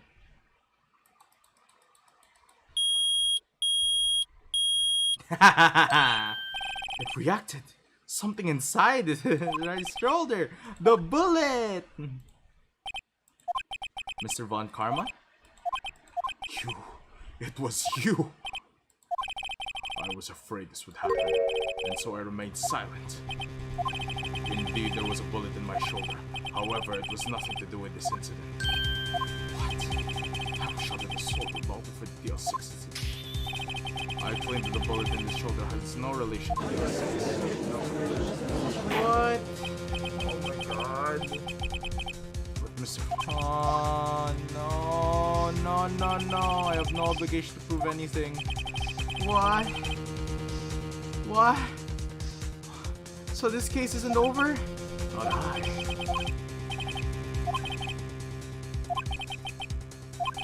You don't have any proof of DL6 evidence. That's because you took it out of the records room. With no proof, you cannot convict me of any crime. So sorry, Mr. Wright. No, I'm the one who's sorry for you, Mr. Von Karma. What? You were close, one day away from freedom. But you see, I have proof. What? Who would have thought you would dig your own grave trying to evict Edgeworth? I can link the bullet in your shoulder to the DL6 incident. And where's this file?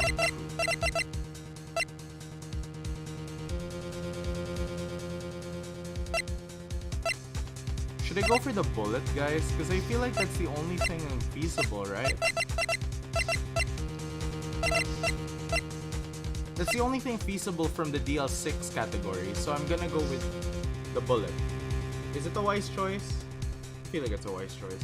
But before that, fine. That's a bullet? Where did you get that? This is the bullet used in the DL6 incident. This was taken from the heart of the victim, Mr. Gregory Edgeworth. The bullet is preserved quite nicely with all the ballistic markings intact. Ballistic markings. You may recall the term, it came up in the first trial 2 days ago. Ballistic markings are the fingerprints of a weapon. All bullets fired from a gun are marked with the weapon's unique pattern. By examining the markings, you can tell which person fired the bullet. It's quite accurate. We have 2 bullets in our possession. One, the bullet removed from Gregory Edgeworth's heart. The other, Mr. Von Karma's bullet buried in your shoulder. We could analyze both bullets, then if the markings matched, we could know that both bullets have been fired by the same gun. The very same pistol, other words, the murder weapon that killed Gregory Edgeworth. Mr. Von Karma, you will let us remove the bullet from your shoulder. Then we'll compare the ballistic markings to those on this book. And solve this case once and for all. Well, Mr. Von Karma?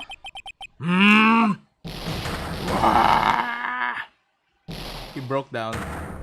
I love this part of Ace Attorney where they break down. That scream. I've heard that scream before. Wait, I know. Oh, I can't breathe. Quiet, I said quiet. I'm making this easier. Stop breathing my air. I'll stop. I'm gonna stop breathing my air. Okay, he throws it. Get away. Get away from my father. Shoot. He was waiting outside the door. It shot through the window. It's the same scream I heard in the elevator 15 years ago. Von Karma! It was you who screamed! Damn. It's all coming back. He was the guy who killed him. Tried to fire me. So it was you. You and your father are my curse. Your father shamed me with the penalty of my record, and you left a scar on my shoulder that would never fade. I will bury you. I'll bury you with my bare hands. Death. Well, 15 years earlier, chief prosecutor, I'm sorry. Von Karma, it's not like you had this kind of error. I never would have thought that Edgeworth would be the one to catch you. I was careless. I'm sorry, but you will have to be penalized. I've covered for you in the past, but not this time. Edgeworth. This is what I love about Ace Attorney. The breaking down moments, it's really aesthetically pleasing. It was not a shock like none of I have ever heard. Me? Penalized? I took hours for me to regain my composure. Suddenly I found myself in the darkness. I was in the court records room. I must have wandered in without thinking where I was going. The room was pitch black. The lights have gone out. I went into the hall and felt my way through the elevator. I pressed the button but nothing happened. Then, there was a noise. He got shot.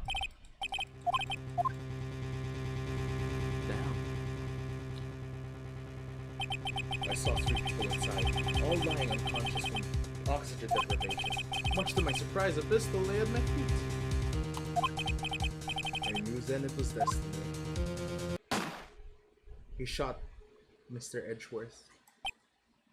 In his last moments, Gregory Edgeworth was still unconscious. He died never knowing who had shot him. Later he spoke through a medium blaming Mr. Yogi. He was fooled. It was the perfect crime.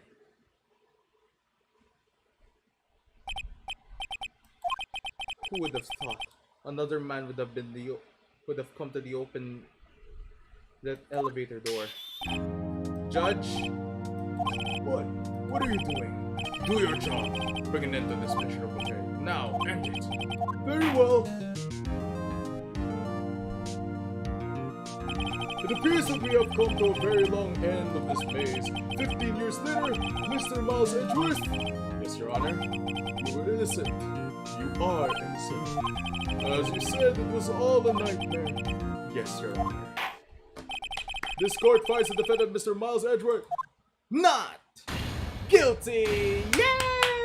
Woo! Celebrate good times, come on! Finally did it.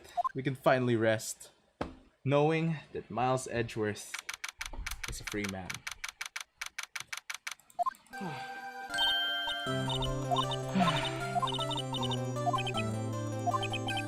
I was sure we'd had it.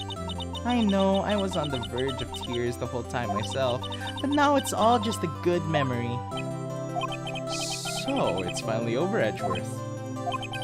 Right. Yeah? I'm not sure how to say this. I know. Try thank you. I see. Thank you, right. You're welcome. I think you could have done better than that. Sorry. I'm not good at this sort of stuff. You got a lot to learn, Edgeworth. She's got you there. Whoop! Amazing, pal. You pulled through just like I thought you would. I never forget this. I owe you one, pal. And tonight, let's party! Dinner's on me. Yeah, my salary went down a bit this month. But who cares? See, Mr. Edgeworth, you should take a lesson from Detective Gumshoe. That's how you say thank you. I see. Whoop. Oh, that's cute. I feel foolish. Don't worry, take it a little at a time. You'll get used to it. It's been 15 years since I've seen Edgeworth this unguarded. Hey, y'all! Lada! Y'all, we're great in there. Thank you. Yo, Edgeworth, congrats! Thank y'all very much. I knew you were innocent from the start, of course. Just look at you. You wouldn't stick your head in the cookie jar even if no one was there. You were a witness on the first day of the trial, weren't you? Yeah, well, let bygones be bygones, eh? Speaking of which, what are you doing now? Oh, speaking of which, what are you doing now, Lotta? Who, me? Oh, I went back to college. I gave up trying to be an investigative photographer pretty quick. Really? That's too bad. Huh? Isn't that the hot dog guy from the park? Huh? It's over, Nick. My life is over. Why? Why the sad face? What happened now? Oh, Nick, I'm not long for this world. You don't look sick. It's Beyonce. She's going to live in Paris. Paris, Nick. She's leaving me behind. Should have seen that coming. Yo, Edgy, there you are. Yes, here I am. Congrats, Edgy. Here's a little gift from me. Celebration. That's unusual for you. Harry Bucks, you've come along tonight to my trip, pal. Thanks. Looking forward to it. Yo, Nick. That's the suit that questioned me. When he says treat, that's not police talk for prison food, right? Right? I think it'll be fine, Larry. Right. Yeah? What's up? That envelope that Larry gave me. It's got money in it. Well, yeah, that's not strange. People give money away to celebrate sometimes. It's $38, right? Huh? What a weird amount. I mean, it's not a little, but it's not a lot either. $38 exactly? Nick, wasn't that exactly the amount of lunch money that was stolen from Mr. Edgeworth in school? $38. No. No! Larry, it was you! What are you so surprised about, right? Huh? Larry was absent today from school, right? But that doesn't automatically rule him out as a suspect. What? Think back to the day 15 years ago. Larry took the day off, but he was bored, so he came into school anyway. Then he saw the money lying there, and the rest is history. I never was good at history. Edgeworth, you didn't know, did you? I suspected. I just couldn't picture Larry protecting you like he did that day. Everyone else was saying you did it. The whole class was against you, remember? Yeah, too well. Right.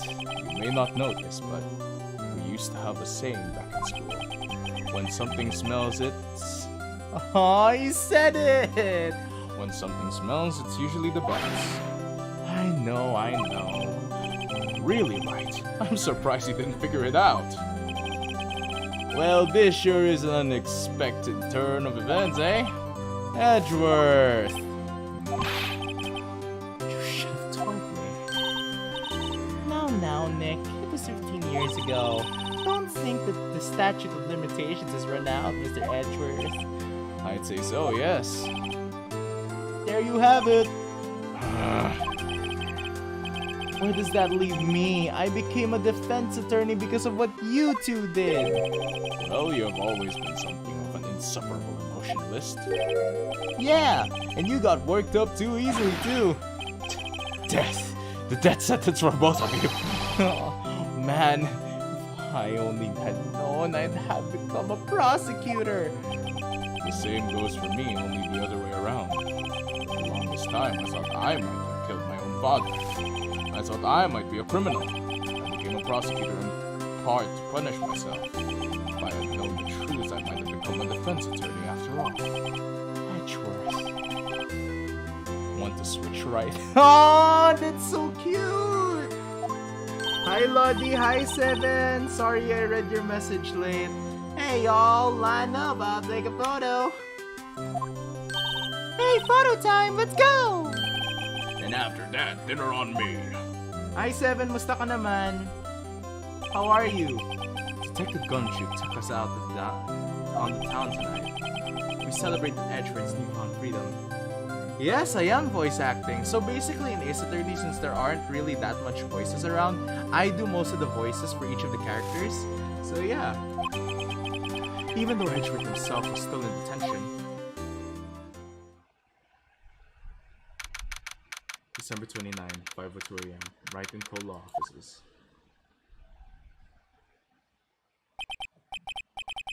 Whoa, I went a little overboard yesterday. I might, just a quick hi. Cramming for exams tomorrow. Oh, good luck with exams tomorrow. I'm also finishing it up. It's already the epilogue part, so yeah. I hope you have a good luck in your exams tomorrow, though, Seven. It's great seeing you. My head hurts. Huh? It's still only 5 o'clock. Maybe we should go back to sleep. Hmm? What's this? A letter? Good morning, Nick. You were really impressive yesterday. Seeing you made me think about what I'm doing here. I'm a spirit medium, in training of course. I wanted to help Mr. Edgeworth too. I wanted to help you, but I couldn't. I was useless. So I've decided to go back to my training. I'll become a full-fledged spirit medium for starters. I couldn't say it to your face, so I left this letter. Goodbye, Nick. Oh no, Maya! Goodbye? What time is it? God, the first trains for the mountains have already left the station. No.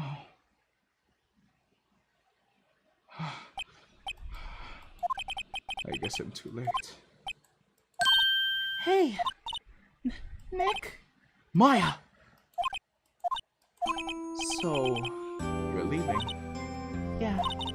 It's hard being a spirit medium who can't talk to spirits, and I think you'll do fine without me, Nick. Be good, okay?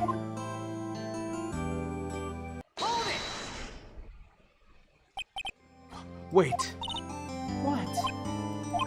I never could have saved Edgeworth without your help. Huh? On the last day of the trial, I heard her. I heard Mia's voice. You heard my sister? Yes, only her voice, but still. It was at the very end when I thought we'd lost everything. Wow, that's my sister for you. Detective Gumshoe helped me, Mr. Grossberg, and even Larry. I'm the only one who couldn't help. I was useless, Nick. But you were the one who stopped Von Karma, Maya.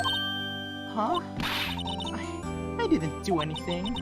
All I did was wander around in the daze. Sorry, but I have the evidence that you helped. Thank you, Seven. Evidence? Show Maya some evidence. Cheer her up. There. A bullet? Von Karma was convinced he had taken all the evidence pertaining to DL6, but you were the one who rescued the last piece of evidence we needed. This is the bullet that put an end to Von Karma, and you were the one who gave it to me. Nick. Thanks, Maya. I couldn't have done it without you. I'll be back soon. Huh? I'm going to complete my training and come back. Okay, I'll be waiting. Of course you will. You can't run that office by yourself. You're hopeless. I don't know about that.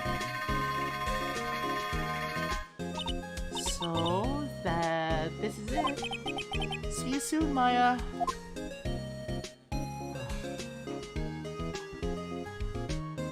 Damn, bro.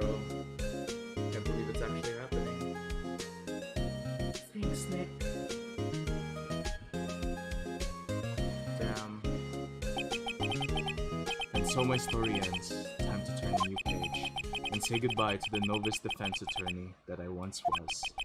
Now a new story begins. With the same old crazy cast of characters. Ha! Don't think you've graduated yet, amateur. Mr. Wright, perhaps you'd like to rethink that claim? Yes, Your Honor. Uh-oh, I got a bad feeling about this.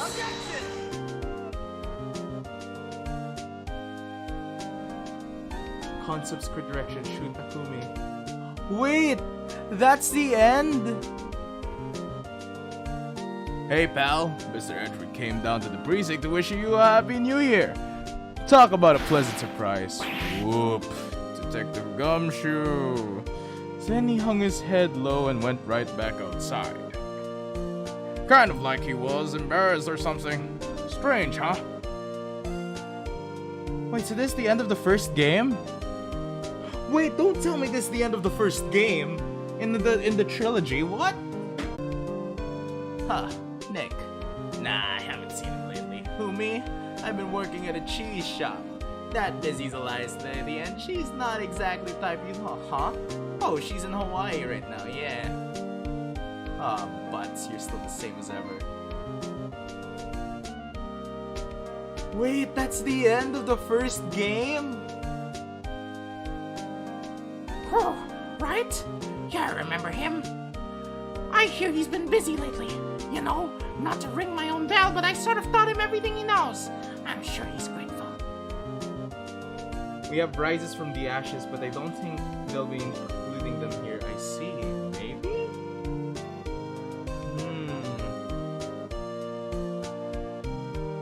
Phoenix, right? Ah, the defense attorney whom I wrote that affidavit for, yes. Oh, you should know, I've taken care of the management recently. Should you be in the area, please stop by. I love him. I love the bartender. But he's very creepy.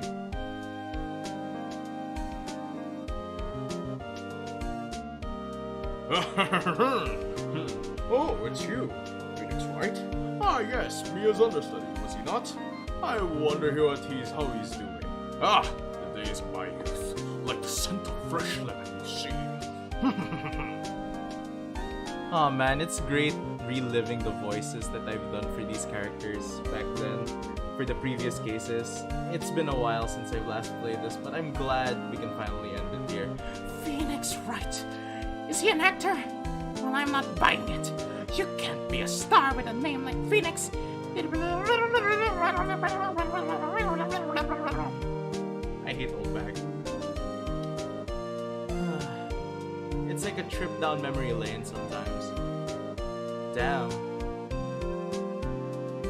I'm pleased to announce the Pink Princess is a hit. I sure owe that Mr. Right a deal. Oh, and now I'm keeping my face on the public eye till... I wouldn't want to ruin any kid's dreams, you know? Damn.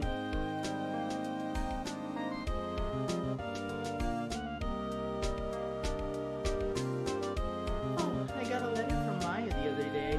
It sounded like she caught a cold standing under a waterfall. True, you voiced a ton of characters, definitely. She says she can't buy them when she is. What kind of place is she living in anyway? Oh my god, just trying to do them again after not doing them for some time just really feels different. I'm sure that I had a different voice for them back then, but I just don't know. Right? Who's that? You wanna talk? Let's talk Pink Princess, alright? But, you know, I snuck into the studio the other day and I saw her, the one inside the Pink Princess suit. Ah, what a dog. It was kind of a shock for a boy my tender age. Wait, so he saw her No! Please don't tell me you saw her naked, please, no. Yeah, I remember, right? That lawyer guy. Huh, me? I'm in the training to become a paranormal photographer. You know that picture I took of everyone? Well, just behind them, there's a ghost. For real. Now that's talent. I'm gonna be famous. Wait, a ghost behind us? You mean Mia was there? Wait, no shot. No shot that Mia was there. Oh! That's the cute.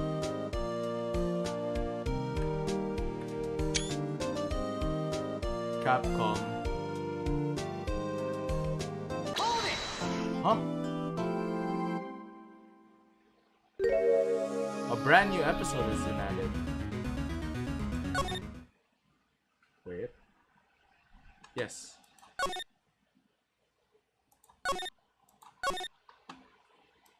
Okay.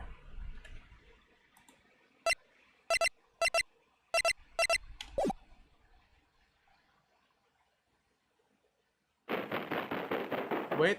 No. I don't want to see this. No, this is for the later stream. No, please. I don't want to see this. No. I guess we're getting a sneak peek, guys.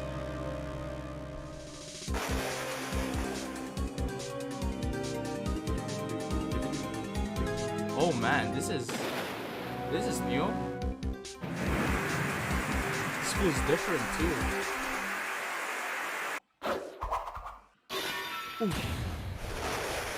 Wait, that looks like the same police precinct, right?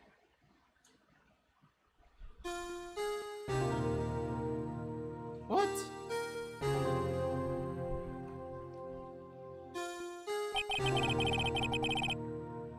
Yeah, there's a new episode. It's been 2 months since Maya left the office. 2 months without a single try. I've had offers, but none I took. That is, until the day the girl showed up.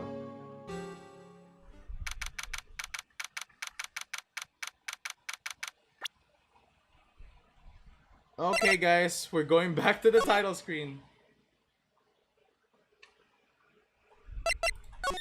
Yes, return to the title screen. Alright!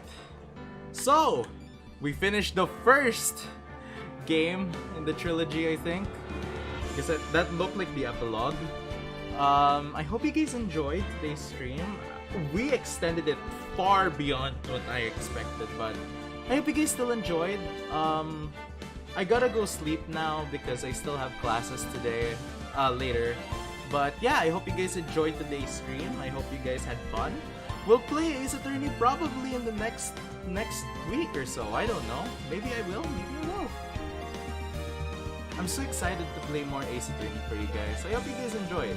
And if you guys want to see more Ace Attorney, please do leave a like in this stream so I can check if you guys really want to see more of this. I've been playing this for 5 hours for just one court case? Really? Huh. Man, I'm committed. But yeah, thank you guys so much for joining me today. It's been an absolute pleasure. On behalf of me, it has been amazing. And I hope you guys rest well. Anyway, Otsu Lazer, this is your Cattorney, Attorney Lazer Tokunaga, signing out. Love you guys. Mwah! I'll see you guys again in my next stream. Bye bye! Otsu Lazer! Mwah!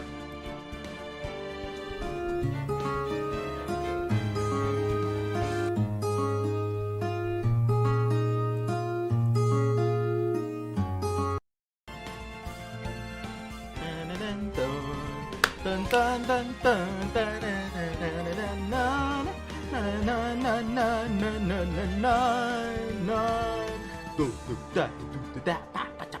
Oh wait, no, mic is still up.